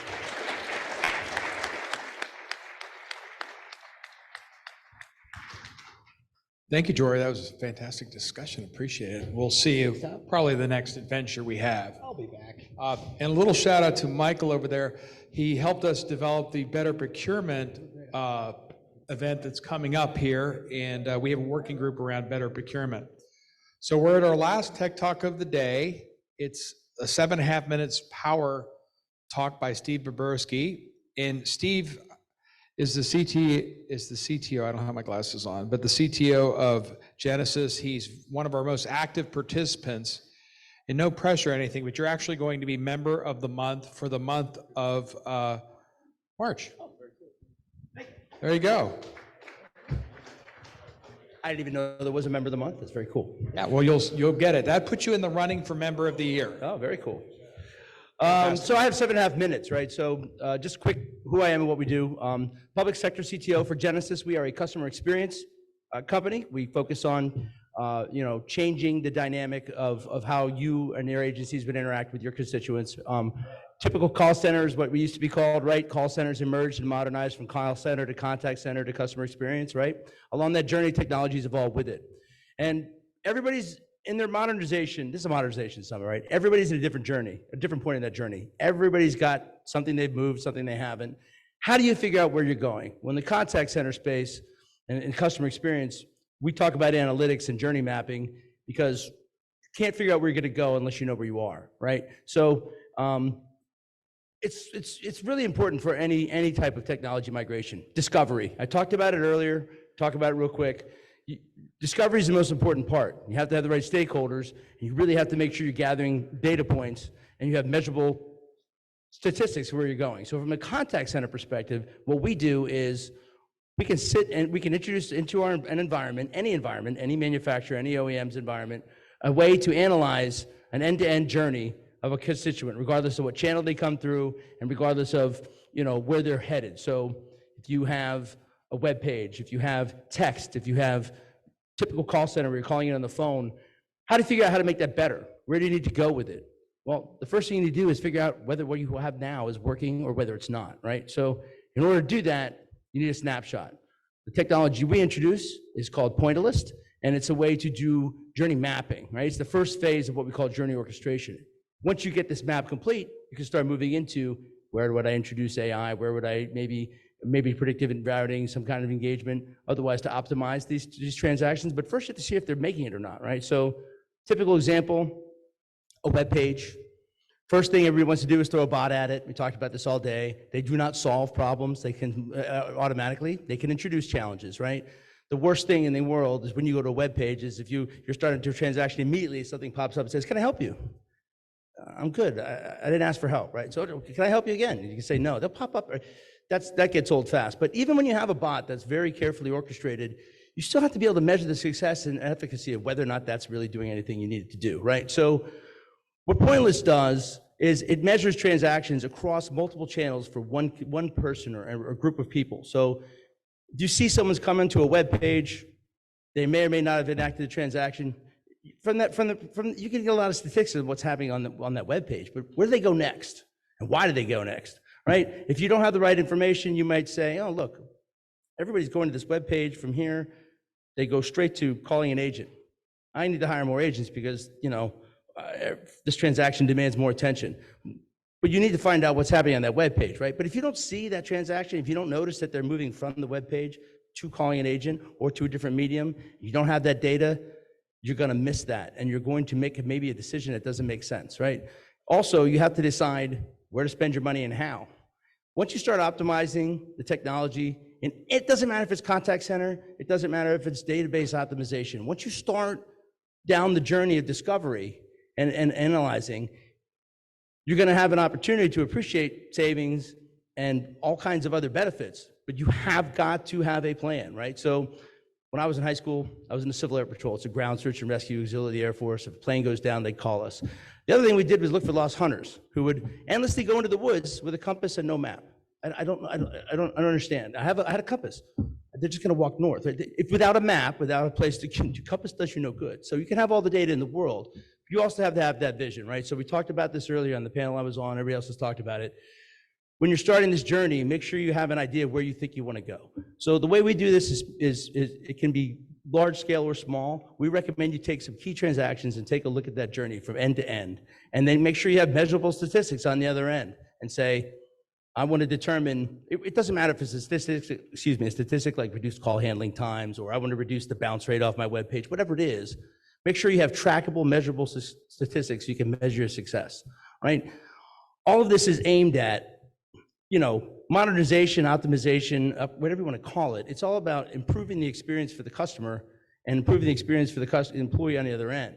You have to know where you're going, you have to know where you're at. And so this journey mapping and analytics is just one small example of how discovery is so important in this migration journey, right? For our industry, that's one of the most common because it's something you can overlay on multiple technologies. It's not proprietary. You can put it in front of anybody's stuff. But the discovery process, which is the most important phase, right? There's this, I always have a philosophy called discover, design, order, stage, cut, DDOSC. Well, discovery's first, right? If you design, then you order, then you stage it, cut it over, then you discover that you missed something, more expensive, probably harder to fix, right? It's common system engineering sense. However, how you do your discovery is going to be based on where you think you're going. And if you don't sit down and create that vision, if you don't sit down and say, what am I really trying to achieve? And it can be measurable stuff right up front, like I want to reduce cost, I want to reduce call handling time, I want to reduce the number of time my agents are spent on the phone.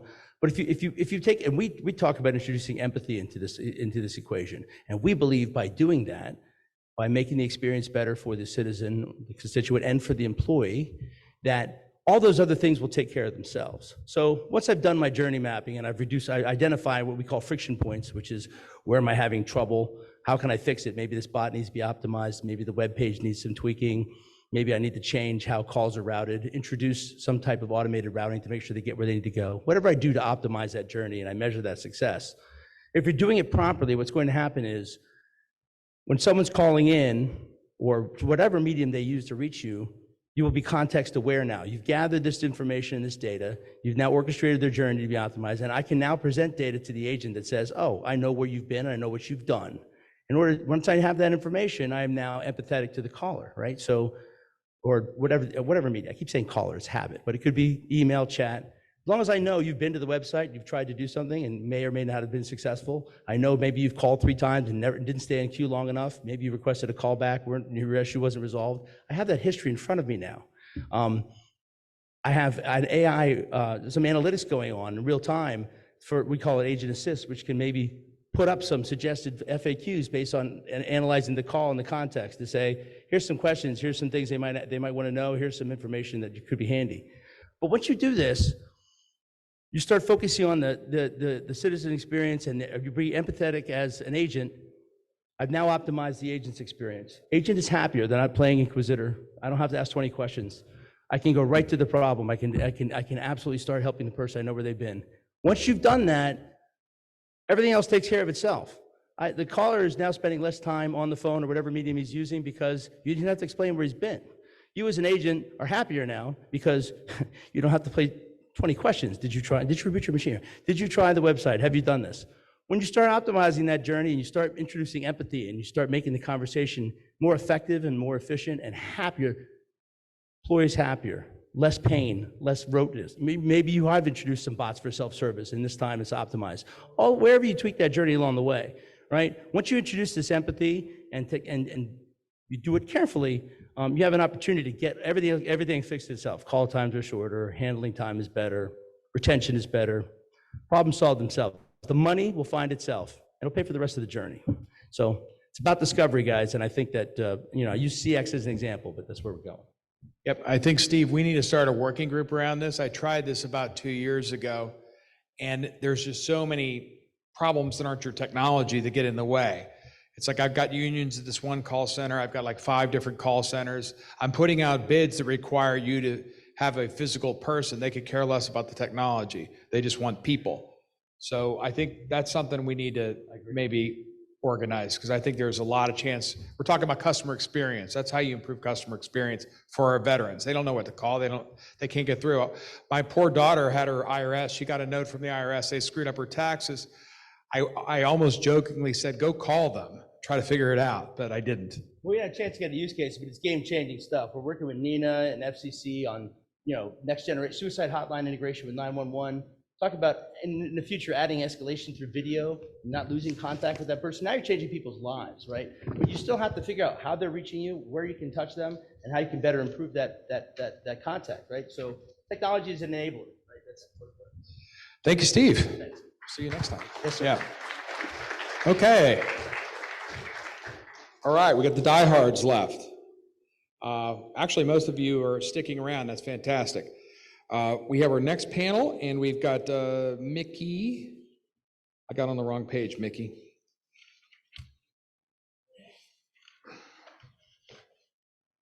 Mickey McCarter, Managing Editor at State Tech. Good to see you, Mickey.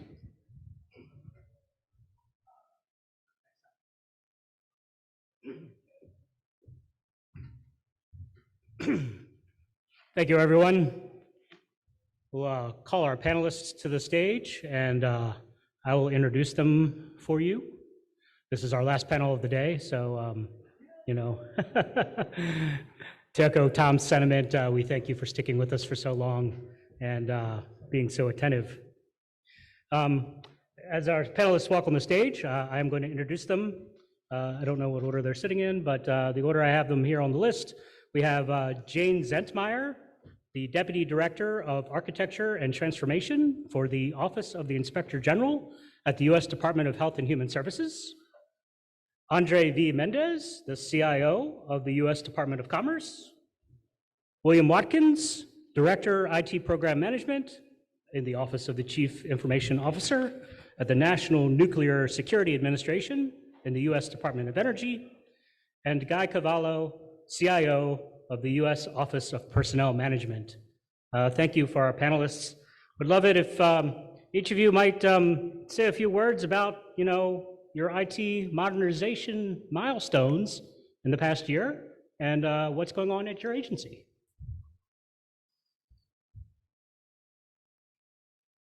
You want to start, Guy? Okay, or I can start. I will go first. Okay.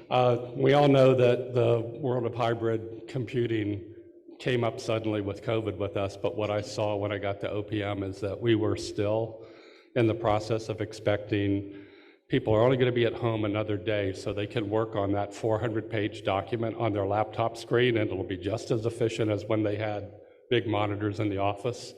So one of the initiatives we did last year was to make sure that everybody that teleworked or remote worked had the same equipment at home as they had in the office. It was not an expensive investment, but the productivity and recognizing that these people weren't necessarily going to return to the office tomorrow and get back to their old equipment, so why not do a better job of providing them? So we did that last year in 22.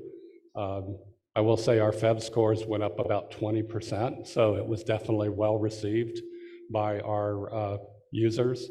It's one of the things that I know we all get blamed for, a software upgrade doesn't work or anything, but I heard more positive about that. So we also decided to do away with about 15 different phone systems and just use, we are in Microsoft Teams, so we went to Teams Phone.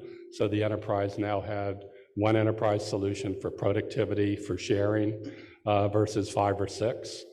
So, those were two of our big initiatives just on the end user impact that helped. Hi, everyone. For us at HHS-OIG, last year was a year of planning. With Zero Trust, the advent of Zero Trust and a lot of the work that's going on around that, we did a pretty comprehensive analysis of where we have weaknesses and where we have strengths so that we could plan out the projects and the modernization efforts that we will be doing this year. So most of our work this year, a lot of it will be focused on identity management, so implementing network secure access edge control, and then also, what was the last one? There was another one in there that I can't remember right off the top of my head. It's quite the list once you get around looking at it all. I'm sure other folks here will have similar types of initiatives in place as well. We have some kind of long-running projects as well. The cloud hasn't gone away, so we still have some efforts underway to move things to the cloud, use the cloud better. and obviously increase and enhance our security posture in the cloud as well. And then we all have those applications that just won't go away, that people have been using for far too long. So we're still nudging a lot of our stakeholders towards more modern, towards applications on a more modern technology stack. So thank you. Very good. So at the Department of Commerce, I mean, the breadth and scope of all of the bureaus that compose us is quite wide. You know, bureaus like NOAA, USPTO, Census, NIST, ITA, NTIA, and so on and so forth, have an enormous breadth of technologies. And across our entire portfolio, you're probably looking at somewhere in the neighborhood of 4 or 5 decades of technologies across the board.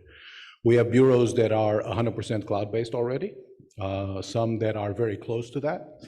And then, of course, some of the other bureaus that have some of the larger systems installed are lagging in that reality, just because of the level of investment associated with replacing these systems. But one of the things that we have really started to dramatically change is the culture of having these bureaus operate in totally different silos with totally different technology stacks that make migrations and investment quite a lot more difficult. So, for example, in the case of zero trust architecture, rather than taking some money from Congress and having 13 different technology stacks, what we've done is we brought together the best and the brightest in the cyber arena from across all of the bureaus and put them in one room and basically charged them with coming up with a shared strategy for ZTA across the Department of Commerce. We only had to throw in red meat into the room a couple of weeks or so, every so often.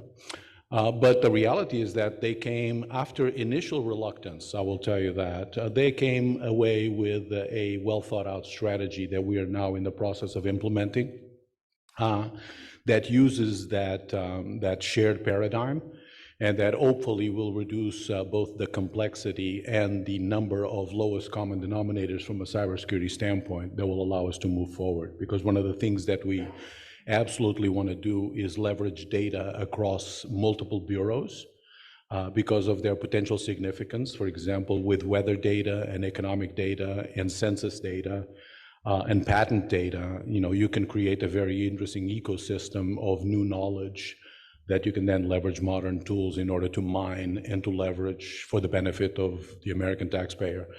And so we're very excited about that.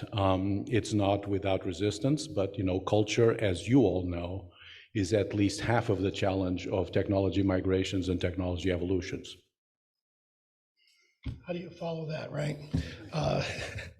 So I'll start with many people have not really ever heard of NNSA. When I actually say the name of the agency, they're like, "You work for the NSA?" I'm like, "No, it's the National Nuclear Security Administration." A little about the agency is, as a part of DOE, we provide support for all of the nuclear weapons stockpile.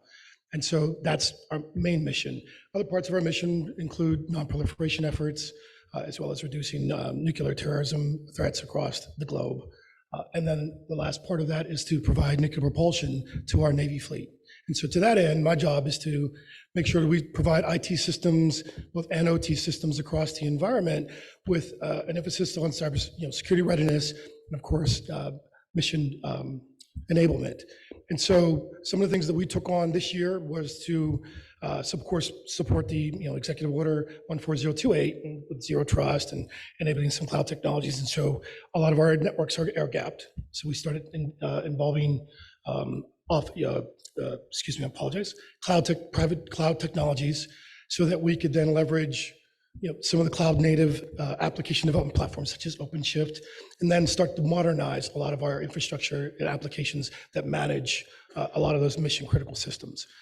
Some of the other things we looked into was deploying EDR solutions across the entire platform so that we can get a little bit more visibility into a lot of the threat activities that was going on, because it's a very large organization, it's a very large network, and also then give us some information more on automation and responding to particular threats. And that's how you follow it. That's how I followed it. Thanks. Folks, I'm wondering if we can talk about some of the challenges you had to overcome in order to get where you are now. You know, I know Andre mentioned breaking down silos.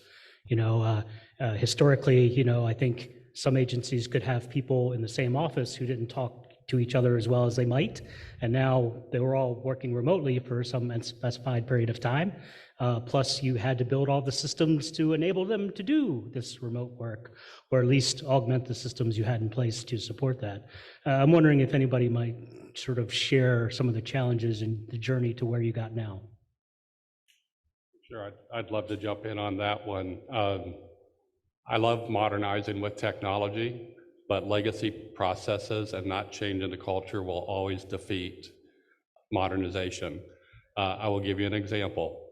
I brought in my pocket. Those of you who are old enough will remember the days of a routing slip when you had something that needed to go through multiple people to get it signed. So when I got to OPM, I discovered we had adjusted to the hybrid world of work. And again, the old way of doing this is there would actually be a file folder, and the folder would go from person to person, and then you would sign it when you're done. We modernized this by taking a picture of this form and then sending it through email. So was it modernized? Yes. Was it effective? No. No. So again, here we modernized something without changing the culture of having that physical file. Once I came on board, what we did is we moved this into a sharing application where instead of, the other thing I loved about the file folder is if Joe got it and Joe lost the file folder, nobody knew where it was. And then the electronic, the email was the same thing. If we sent it to 10 people, the fifth person would say, I never got it. And then you'd have to start over again. So we did a cloud-based sharing solution. So now my customers, you can check and see, okay, out of the 10 signatures, number 6 has it. So I know it's already gone through the first 5 or 6. Again, that's just one example of if we don't change our mentality on how we work in the federal government, technology is not going to help. So at OPM, we've invested an awful lot in change management. Those of you who've seen me speak before know I'm a very, very strong advocate. I was lucky in my career. I was at the place where the cloud was invented, so I can say I've had my hands on the cloud for 19 years now. And again, it is 19 years, folks. The cloud's not just 3 years old or 4-year-olds. Yet when you talk to some of the technology people or the government program managers, it's like, oh, it's too new. We're not ready for the cloud. So you have to go sell the advantages. You have to explain the changes and leverage all of that on why we're making a move to the cloud. I didn't mention it earlier, but last year we launched our OPM cloud, and we've already moved 28 applications to the cloud that formerly were on premise. I'm proud of that, but I have 1,000 to go. So it's a good start, and we're going to ramp that up over the next 2 years. And I challenged my team at the beginning of this fiscal year. I said, we're going to do a 2-year sprint to the cloud. And yeah, and I know Andre and the others will say, you're going to have, out of your IT staff, you're going to have several of them go, yay, we finally got somebody that understands it. Then you're going to have other ones going, oh my God, I hope he leaves before the 2 years is up.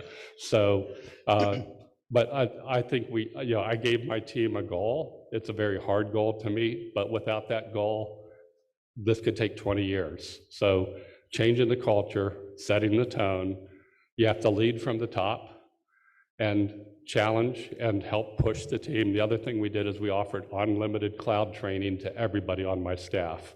And every month at our monthly meeting, we recognize the team members who got a new cloud certification. Again, part of that peer pressure of this is where we're going, you need to change, we're going to support you doing it. And I've also told them many times, if you want to start a pilot project and it fails, I will probably give you a bonus. I'm not going to fire you. I'm not going to, it's not going to be a negative.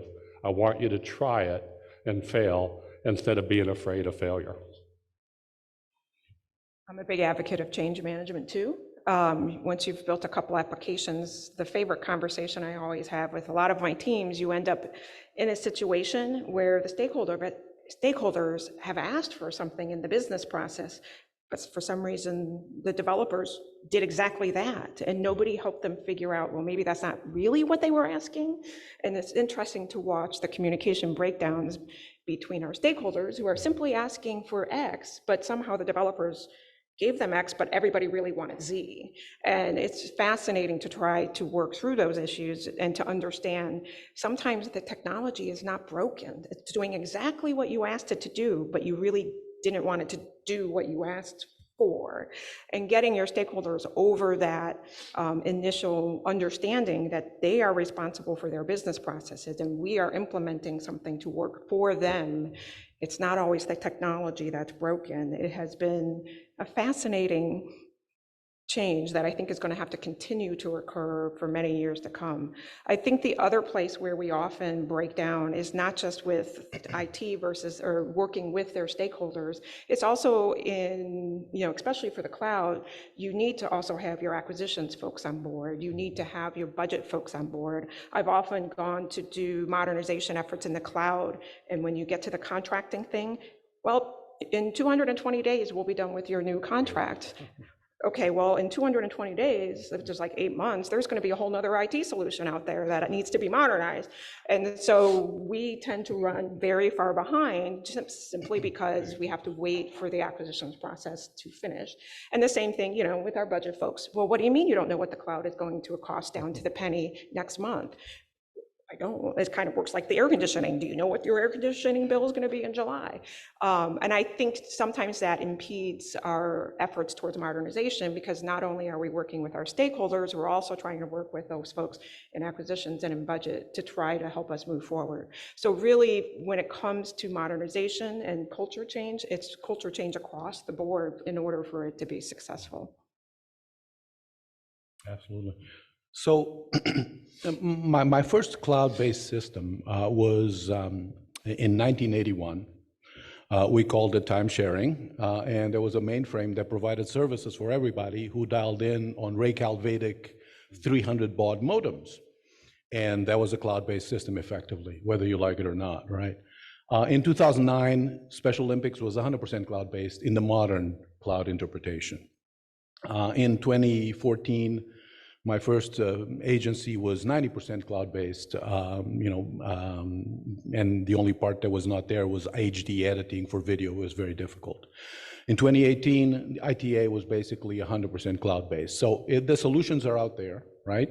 And the sort of the boogaboo of security is always an interesting one because it assumes that you are secure where you are.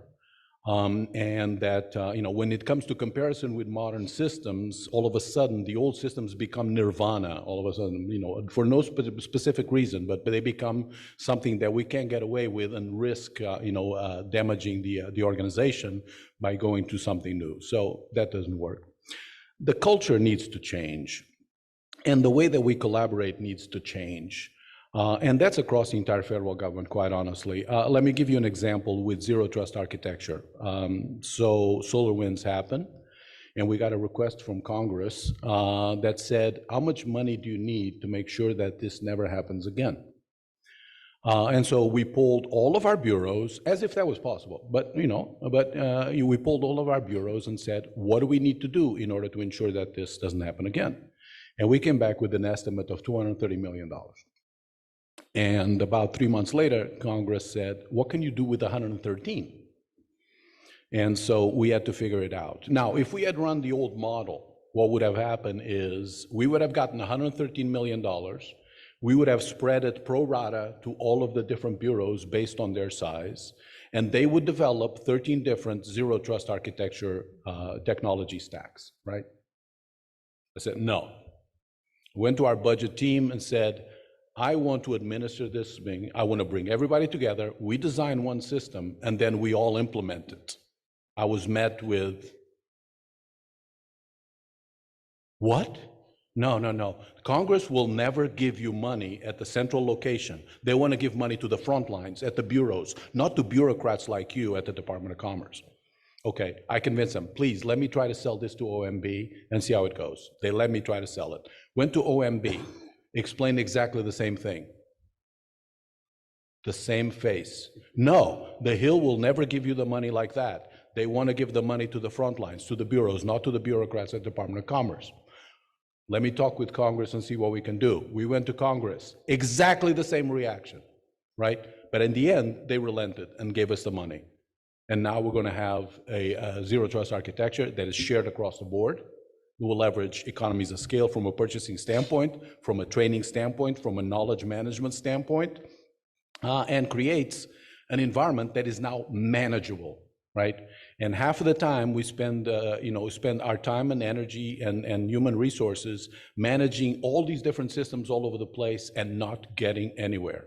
That has got to stop. This has got to be something that we adopt across different departments, across the entire federal government, because we need to make sure that we're utilizing that money and those human resources as best as possible, and having across the federal government 380, 430, 650 different technology stacks for zero trust architecture is a recipe for disaster.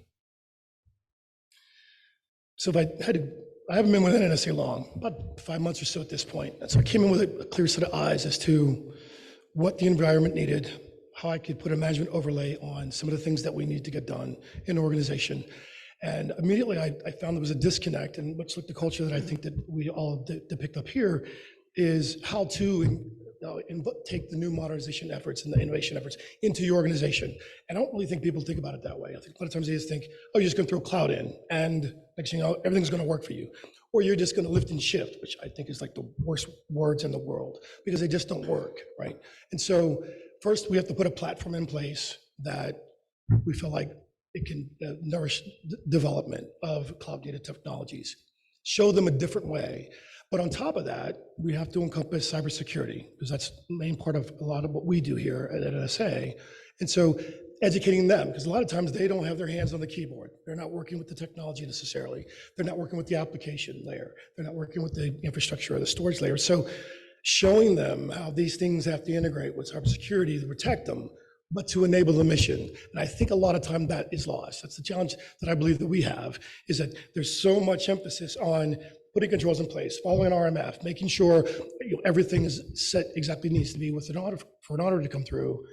But then the mission doesn't work. You go down and you talk to the people on the ground who are doing the actual mission with the IT, and they're literally talking about how it doesn't work for them. And then they go and they do something else. And so it's a fine line. And I think that we're working that now as to figuring out the best way to move forward with the new technology, give them the reliability and the scalability that they need with, say, cloud, but then making sure we put the proper controls over it to protect our data from adversaries and what have you. William, I think you touched on something there that I kind of want to follow up on, in that, we've talked a bit about what you have done recently. I'd like to switch gears and ask you, on your IT modernization punch list, what you might like to do in the not too distant future. Guy, maybe you start us off. Yeah, if you've been following OPM, you see that I've applied for technology modernization funding for a number of projects. 2 have been funded. Our Zero Trust initiative, we were one of the first agencies to be funded for that, and also the modernization of opm.gov and our intranet. If any of you need to see why I asked for that money, just go to opm.gov and I will say no more. You can't find anything. And if your agency website is set up the same way, where you have to be an employee to knowing which office does which things to know where to go look for what you're looking for. Again, the opposite of a user story. The users don't know our structure. So those are 2 big initiatives. Congress also gave me an initiative with a very short timeline, and that is to build a new healthcare solution for the US postal workers and implement it by next year. Again, they did not ask us for our opinion on how long would it take to do this, but I have that deadline. So on top, those are initiatives that are agency-wide. We have full support of our leadership we're working with. Meanwhile, I have a mainframe that also is getting near its end of life, and I said, with 1,000 programs on it, my desire would be to rewrite all of those, make them user-centric and cloud-based. I don't have enough time. So right now we're doing a study on moving the mainframe to the cloud in an emulation mode so that we don't have to spend 14, 15, 60 million dollars on hardware that as soon as I can get out of it, I'm going to be turning that hardware off. So there are many, many projects. I do a monthly project review with my staff. It takes 6 hours for us to go through it because we average around 100 projects a month. And my definition of a project is if we spend more than 160 hours on anything, whether it's one person for a month or 3 people for a shorter period of time, it gets a full review in front of me and the whole executive team. And it allows us to make sure that everybody's rowing the right way. And obviously out of those projects, there are some that are more important than the others, but it also doesn't mean that we can't be doing things in parallel. And again, there are employees that welcome that. There are other ones that go, shoot, I wish he would leave so that I can go back to doing sequential projects one at a time until they're all done. But I mean, the federal government needs to continually modernize. Even if I got all that done, my work's not done because tomorrow I need to modernize what we just implemented and keep going. There'll be additional cyber threats. There'll be additional savings and benefits of us moving something else to the cloud. So we have a long laundry list, but like I said, the ones that are public are the 3 that I highlighted. So we're also on the list for technology modernization funds as well. I think for us for the next year, it's going to be the zero trust initiatives. If I could have them done in 2 weeks, that would be wonderful. I suspect that's not going to happen. I used to have a slogan for my division that was, it doesn't take 2 weeks, because everybody wants their project done yesterday. It just simply doesn't happen that way. I think if I had one wish on modernization, it would be to have our stakeholders understand a little more how much we need them in order to do our projects, and hopefully to have a little bit of patience. I think folks have been around enough to have at least one failed IT project, and they tend to give up a little bit too early. To be able to not just have IT always trying to be pushed the modernization, but to have our stakeholders help us a little bit more and be more excited. I think, like everybody, our stakeholders are busy in OIG. We have auditors and evaluators and investigators. They're busy doing their everyday job.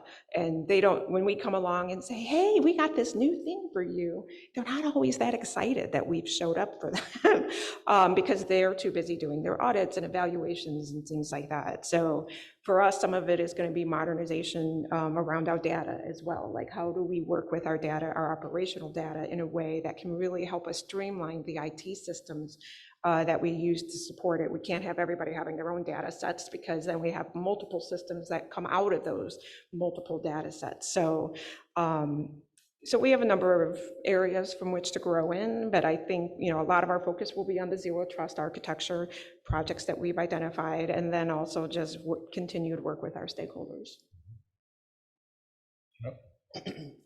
So technology modernization and innovation, in my view, is predicated on the building of abstraction layers of everything that is part of the technology stack that doesn't provide you any value, right? So I don't want anybody managing servers. I don't want anybody managing storage. I don't want anybody managing networks. I want all of that to be abstracted. I don't want anybody managing laptops or desktops. A future as we envision it right now at Department of Commerce is a building that contains end user equipment in the form of, hopefully, cell phones, keyboards, mice, potentially, and screens, and nothing else. Because they will all be equipped with 5G or 6G, and they'll be accessing 100% entirely cloud-based environments that have been optimized from a zero trust standpoint, an evolution, a journey that you never complete. So that all of a sudden, all of the money that we've spent on everything else and maintaining everything else is totally and completely translated into application development and legacy systems modernization. And hopefully, in the end, just application development and then the natural evolution of those applications. So, that it's sort of a wide range of wants, and what I think is an ambitious future. But it starts at the simplest levels of an IT organization that we are also familiar with. My guess is that the majority of you are still spending an enormous amount of time with your staff managing laptops and desktops and their procurement and their imaging and the creation of those images and the maintenance of those images and all of that, right? And creating, entries that are, all over the place for networking permissions and Active Directory permissions and this and that. That's all work that doesn't generate any value to the equation. All of that needs to be part of an automation where when you have a new employee on board, you identify the characteristics of that individual, what the likely authorities are going to be, and everything else is provisioned, including the drop shipment from a vendor of whatever equipment is your new standard, right? All of that obviates everything else. The moment that we can dramatically change that OpEx, amount of money that we're spending on maintenance and everything else into development, DME, period, is the moment that we start being able to leverage all of the amazing technology that is coming to the table, that's being leveraged in the private sector, more and more every day, exponentially, right? Such as artificial language and machine learning and RPA, right? But in a meaningful way. I mean, you think about the 2010 decennial was entirely paper-based and interview-based. The 2020 decennial was almost 65% online filling out of the survey, right? That's asymptotic almost. What is the 2030 decennial going to be like? I don't know. But my guess would be that the overwhelming portion of it will be completely automated, either through data collection that takes place without anybody at the census really having to do anything, right? So all driven by the end user, or by the aggregation of data sets that allow you to extrapolate data down to the district level in terms of the number of the population that exists, because there are all kinds of data sets available in the commercial space that allow you to see how many people live in an household and in a neighborhood and in a district, so that you don't have to go through all of that to reach a 99.8% of accuracy for a census, which is sort of nirvana for a process that is conducted manually. So the same is true with Patent and Trade Office. The same is true with NOAA, right? The moment that you can bring to the table, all of that abstraction, and you can start dealing with machine learning and artificial intelligence to learn and adapt to weather patterns, to a level that was never possible before by virtue of the amount of data that you have on a constant basis, the amount of sensors that you have on a constant basis. Your prediction just goes up dramatically. Your prediction capability goes up dramatically in terms of tornado paths, in terms of hurricane paths, in terms of storm cells, in terms of wind shear, in terms of water tables, and then all of a sudden you reach a different level of ability, a different level of management of the data and dissemination of the data that was heretofore impossible. And that's what the future holds for our organization and for most organizations. And so very excited about the future, but trust me, it all starts with the basics, because the time and money that you spend on stuff that adds nothing to your mission is money and time that is taken away from reaching that level of operations that you would expect in a science fiction movie, and that is clearly within grasp of a modern civilization. So I think one of the things we struggle with is collaborating with our mission partners, FBI, DOD, DOJ. And so one of the things I was hoping that we would incorporate, and we're working to do that now, is to move more to those classified cloud spaces. I know Microsoft, and I don't mean to plug them, I apologize, but IL5 and IL6 is coming to be. And so Office 365 is out there. So now I can provide a collaborative space for our mission partners to access through different avenues. And then we can provide tool sets to our mission partners so that they can analyze the data as they get it from the field. And so if that's something that we could do, that's something we want to work towards. Great. This may be bringing our conversation full circle, but I was wondering if you folks might have some thoughts. If I'm an agency or organization and I don't have a lot of resources, and I want to implement an IT modernization project, what advice might you give me? Where could I start? Does this harken back to our conversation about change management, or are there other things I can do to sort of either get the ball rolling or gain some momentum? Guy? Well, sure, the first thing they need to do is attend all the RTEC events. That would help them a lot. No, seriously, events like this are very important if you're at an agency that doesn't have a progressive CIO leadership or just like staying in the past. And I've had agencies come to me and say, would you please come address our all hands meeting and just tell them what you're doing, because our CIO doesn't get it. We get it at our level. So use all the avenues available to you with that you have to invest in training. You have to invest. I have a contract change management team that I can throw an idea to and let them develop it. Again, if I didn't have that, the change that I'm forcing OPM to do would not be as successful. So there are lots of things that they can learn from agencies that might be ahead of them. My team knows that one of my biggest pains right now is our change management process. I told them a year ago, when we implement the cloud the next 6 months, which we did successfully, because this is the third time I've done it, so I know what it takes. Said the biggest thing we're going to have trouble with is changing our change management process. I said, you guys need to start on it on day one. I want you to throw out what we have, go find an agency that's ahead of us, and steal their process from them. Year later, guess what? I have my same on-premise change management process in place. My team did not listen to me. My customers and my cloud staff are screaming, I can't wait till next Friday to have this firewall rule changed for us to turn on this cloud capability. So you have to change, and Andre hit a lot of this. There's so much that you have to change in the basic level and get out of doing those things the way people have done it for 20 years.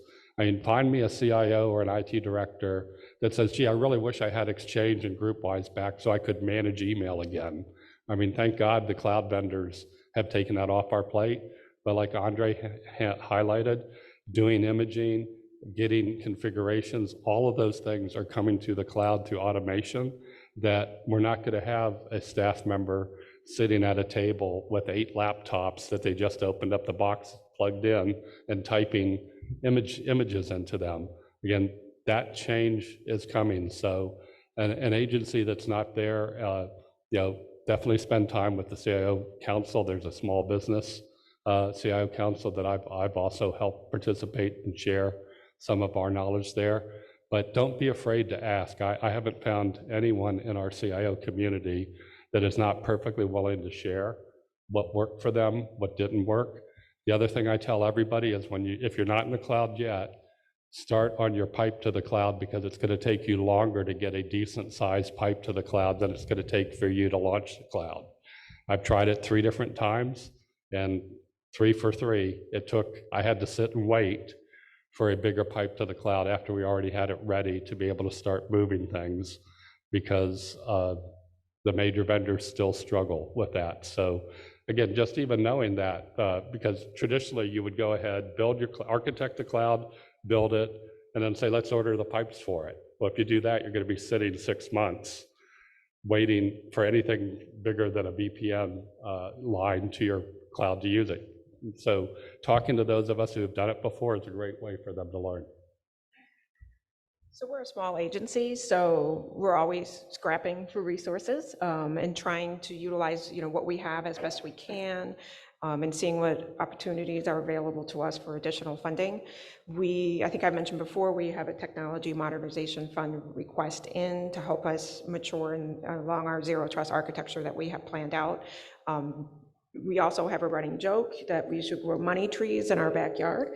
But it is something where, for me, the biggest thing is setting the expectations. A lot of these projects are not cheap. I think everyone hopes that, we're going to save a lot of money if we move to the cloud. We haven't always found that to be the case. So it's very important to try to set expectations with leadership and others that these projects don't necessarily save you a ton of money, and you're not necessarily going to be able to shift a ton of resources around. You're still going to have to, if you lift and shift your data center into the cloud, well, you still have to support what's in the cloud. You still need engineers and folks to use it. So it's really important in your planning to not just promise savings. Folks don't tend to like that when it doesn't always pan out that way. And then new opportunities, bring innovation and new ideas. And if you move to the cloud and create the capabilities for your organization, people are going to want to use them. There's always someone out there, can we do this data analytics thing in the cloud? What about this application? So again, once you create those capabilities, you create innovation, and those are also going to have to be funded as well. So setting expectations, very, very important. So my views might be a little controversial on this topic. And I'm going to make a caveat for new programmatic activities that come from legislation that you have to deal with on a very fast basis and that require an investment as a result. So setting that aside. In my 41-year career in IT, I've actually never encountered an organization that was underfunded. What I found was an enormous amount of waste in activities that have always been around and that become very, very cumbersome and nobody gets rid of them, including in the federal government. When I took over the situation at the BBG, we were operating in what could only be described as an archaic environment because we had a bunch of ideologues that believed that the platform that they had grown up in and were experts in were the end-all be-all of IT from now until the sun explodes, right? And so we were running platforms that nobody else ran anymore, applications that nobody else ran anymore, while there were massive economies of scale that could be gathered from just using commodity technology, right? If you recall, when Linux came about, you might remember that people, for those of you who are old enough to remember when that happened, in the mid-90s, right? There were a lot of people saying, oh my God, Linux is going to kill Microsoft, right? Well, Linux didn't kill Microsoft.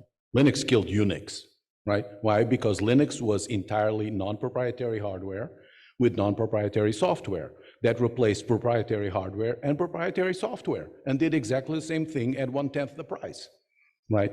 And so we need to take a look at those opportunities, even in the nonprofit world, right? If you are in a nonprofit, you have to be resourceful and go about and find out, how you can leverage your nonprofit brand in order to get evolution started. And I'm being very specific about that for this reason. When I took over Special Olympics, I have 2 people in my family with Down syndrome, so I dedicated 3 years of my career to Special Olympics. What I found was a mom and pop operation that was totally incapable of dealing with any IT problem, period. It was Excel spreadsheets and access databases, and everybody had their own email on CompuServe and whatever, right? And we went to the 5 largest IT companies in the United States, and we told them, this is a fantastic brand, and you're going to invest over the next 3 years and help me completely change this organization, right? When I came on board, my budget was less than $1 million a year, right? 3 years later, the budget for IT at Special Olympics was $250,000 a year because everything else had been donated and cloud-based and no longer existed on the premises. The only money they were expending was with help desk, period, in which we utilized the Special Olympics athletes in order to provide those type of services. So it is possible, but you got to be resourceful. And you have to be there to do a job, not to keep a job. And that means taking risks. Taking risks. Now, I'm going to tell you an anecdote. I apologize. I'm going to take maybe a little longer than I should, but I'm going to tell you an anecdote. I started working for a company called General Health Incorporated. And we were providing services on an IBM mainframe that people would send MarkSense forms into with a health questionnaire. We would process that. We would have to pay for the mail coming in, the mail going out, and we would send them a booklet 2 weeks later, right, telling them what their health age was and all that stuff that you hear about in the insurance companies now. Incredibly tedious process, incredibly expensive. I went to the director of IT systems at the time and basically told him, we can do this by collecting this data on PCs and immediately submitting it to the mainframe and turning it around via the modem, and these people can get the information 25 minutes after they started the questionnaire so that they can start dealing with their health. And we eliminate all of these costs associated with all of this. And he looked at me and said, it's too risky, Andre, I don't want to do it. I went to the CEO and said, this is what I think we should do. And he was like, wow, let's do it. 6 months later, I was the director of information systems, right? And so, it wasn't my objective, but that's how it worked out, right? So go forward, about 12, 15 years. I'm working at PBS, and we're running these huge server farms with Solaris machines running, with Sun machines running Solaris, because we had one of the most popular websites in the world, especially for kids. And this kid comes up to me, 22 years old, and he says, we really could be running this at a much cheaper price point with Linux on Intel boxes. And I looked at him and said, you know what, that's too risky. I don't want to call, I have to call somebody in the middle of the night, and then, I'm in trouble and everything else. Because in my mind, I had gone from being an innovator, an iconoclast, into somebody who needed to be worried about his job because I now had a mortgage and a family, right? I woke up in the middle of the night in a cold sweat and I said, I saw this movie before, okay? And I'm not gonna go down this road. I came back the next day and told the kid, let's do it. Let's do a proof of concept. 2 weeks later, it was running, because Linux and Unix are almost interchangeable, as you all know, right? And so it was running, and it was running fantastically. All of a sudden, the $1,000 Intel servers were outperforming the $45,000 Sun E450 machines, right? And so 2 months later, we had migrated the whole thing. We called Sun and said, we're done, thank you for playing. They were not happy with us, but I was not in the business of making them happy. They never invited me for a conference ever again.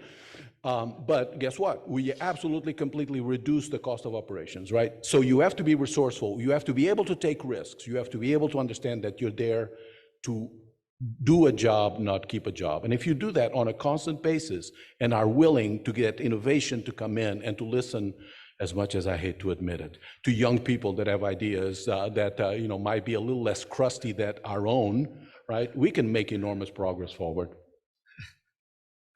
I think next time I sit on the panel with Andre, I'm going to sit to his right.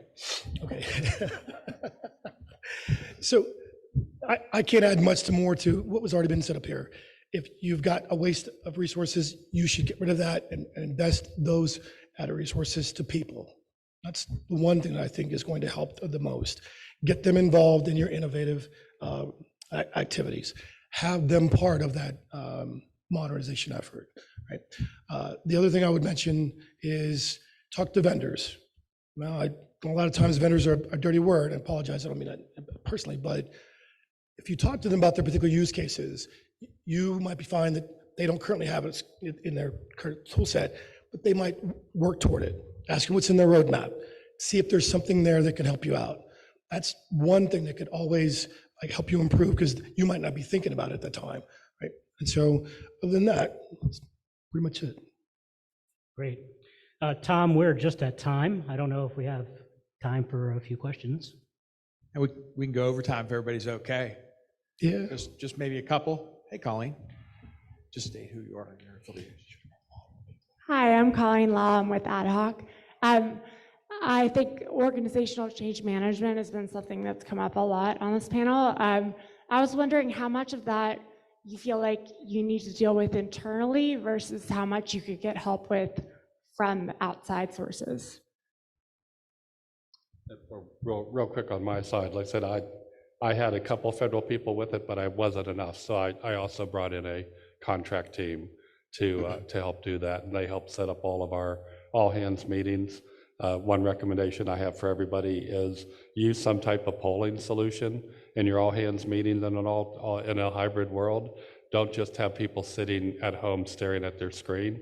We always have 4 or 5 interactive questions, and so I knew if I sat down I would figure out how to do it, but I just tell them, here's the question I want you to ask, and they take care of it for me.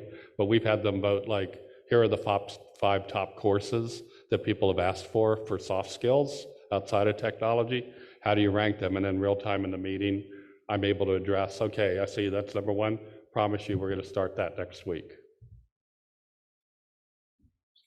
Oh, we're going to go to the next question? Keep going, sorry to interrupt. Oh, so for change management, I didn't hear the last part of your question. Oh. Internal or external? What was that? Internal or external? Oh, so we have external for change management, and a lot of it is project-based. If we have a particular application that we are trying to modernize, and it's more transformative in nature, so that, there's a difference between, we just want to do the same thing, and it's an upgrade in place, versus we're actually transforming the entire business process. That's a much larger change management project. So most of our change management staff is external in nature. We also have UX folks as well that are external. I don't think you can do a good job without UX these days. And then just communications as well, beyond the change management. I think sometimes people like to think, oh, communications is change management is UX. I think they're all sort of this related but different skill sets that bring different advantages to a particular project or initiative that is underway. So I'm a big believer in change management, but by itself, it will not get the job done. You have to set forth a vision and establish leadership in terms of energizing people that might have been iconoclasts at one time and innovators at one time, because nobody goes into IT to be a fuddy-duddy, right? But then over time, because they became comfortable, lost some of that edge. But if you entice them with a vision and leadership about what is possible and the future, and you re-energize them in terms of usage of the latest and greatest technology, I think that you will discover that the overwhelming majority of IT people will be re-energizable and come to the table with amazing energy. Now, with the end user community, you have to have a sell job as well, right? Because, change management just will not do it if they're not convinced that they're going to benefit from it as well. So you got to energize them as well with your senior management, with your middle management, where you're going to find the biggest problems, right? Because everybody will want to keep their fiefdoms and make sure that, whatever change comes does not either obviate or severely diminish their job, right? And so you got to be aware of all of that. And then the one thing that has always struck me with all of these legacy migrations is this, right? I don't know if many of you have read Elizabeth Kubler-Ross's On Death and Dying, but she defines 5 stages of grief that you probably all heard about, right? And I have found that you find exactly the same thing in legacy migrations as you find in the loss of a loved one, right? Thank you. I'm an Elizabeth Kubler-Ross fan. So, you get the denial, right? And you get the depression, and you get the anger, and then you get the negotiation, and then you get the acceptance, right? And you have to understand where you are in the cycle, and you have to guide people through it and help them through it, right? But if you're aware of that, and that the anthropology of legacy systems migration and change management is just as important as the technology itself, you really can put together a program that just makes wonders happen in any organization. Because I believe at the end of the day, people really want to do good things, do interesting things, and generate upward momentum, as long as we allow them the time and understanding of what the process is and what their role in it's going to be going forward. You have another question down there?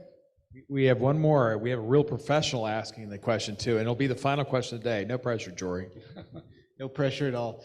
Thanks, everyone. Jory Heckman, Federal News Network. If you remember me from the last panel, a question for Guy regarding the new healthcare solution that you're standing up for the Postal Service. I believe that was a mandate from the Postal Service Reform Act that we saw last year. Can you just tell me a little bit more about the timeline there? The steps made so far, and what just more needs to be done to that system in the year and or so that's left. I think it's got to be up by 2025, I believe. Yes. Okay. Yes. Well, again, you always love IT systems that are legislated by Congress and come up with the dates for you. So it was buried. It didn't get a lot of news coverage, but part of the Postal System Reform Act was that they would get a separate health insurance type system because they are all required to be under Medicare. So unlike the rest of the federal employees, now under the new federal healthcare health benefits, they must enroll in Medicare. And then that means the health plan now is a Medicare supplemental plan, not just a full plan like the rest of the federal government. So totally different requirements than the current federal employee health benefit system. That means our system is gonna have to double check and make sure that they enrolled in Medicare and that they're eligible. There's gonna be exceptions for that because there are foreign-born employees of the Postal Service who don't qualify for Medicare. And so we have to deal with that situation, but it means the carriers are going to provide different plans than what they currently get under the federal health benefit program because of that Medicare requirement. And so we definitely have to have enrollment available. We have to have an eligibility check available. We have to be able to collect money from Postal Service to pay for the plans that the employees have selected, and we have to distribute that money to each respective provider. Again, because it's a smaller market segment, we expect there to be quite a few smaller plans than the current 160, 170 plans that are available in FEHB. But we're planning to use the lessons learned from this, because my mandate was this system is not going to be on premise, it's going to be a cloud solution. The current FEHB system is on premise. Once we're done with this, then we'll redo the federal health and benefit program, leveraging probably the same platform, maybe not the same vendor, but at least a cloud-based platform. So, when Congress passes one of those several hundred-page bills, you have to look for these little caveats that are stuck in the back that nobody in the news media picks up, but that is a major initiative for us at OPM.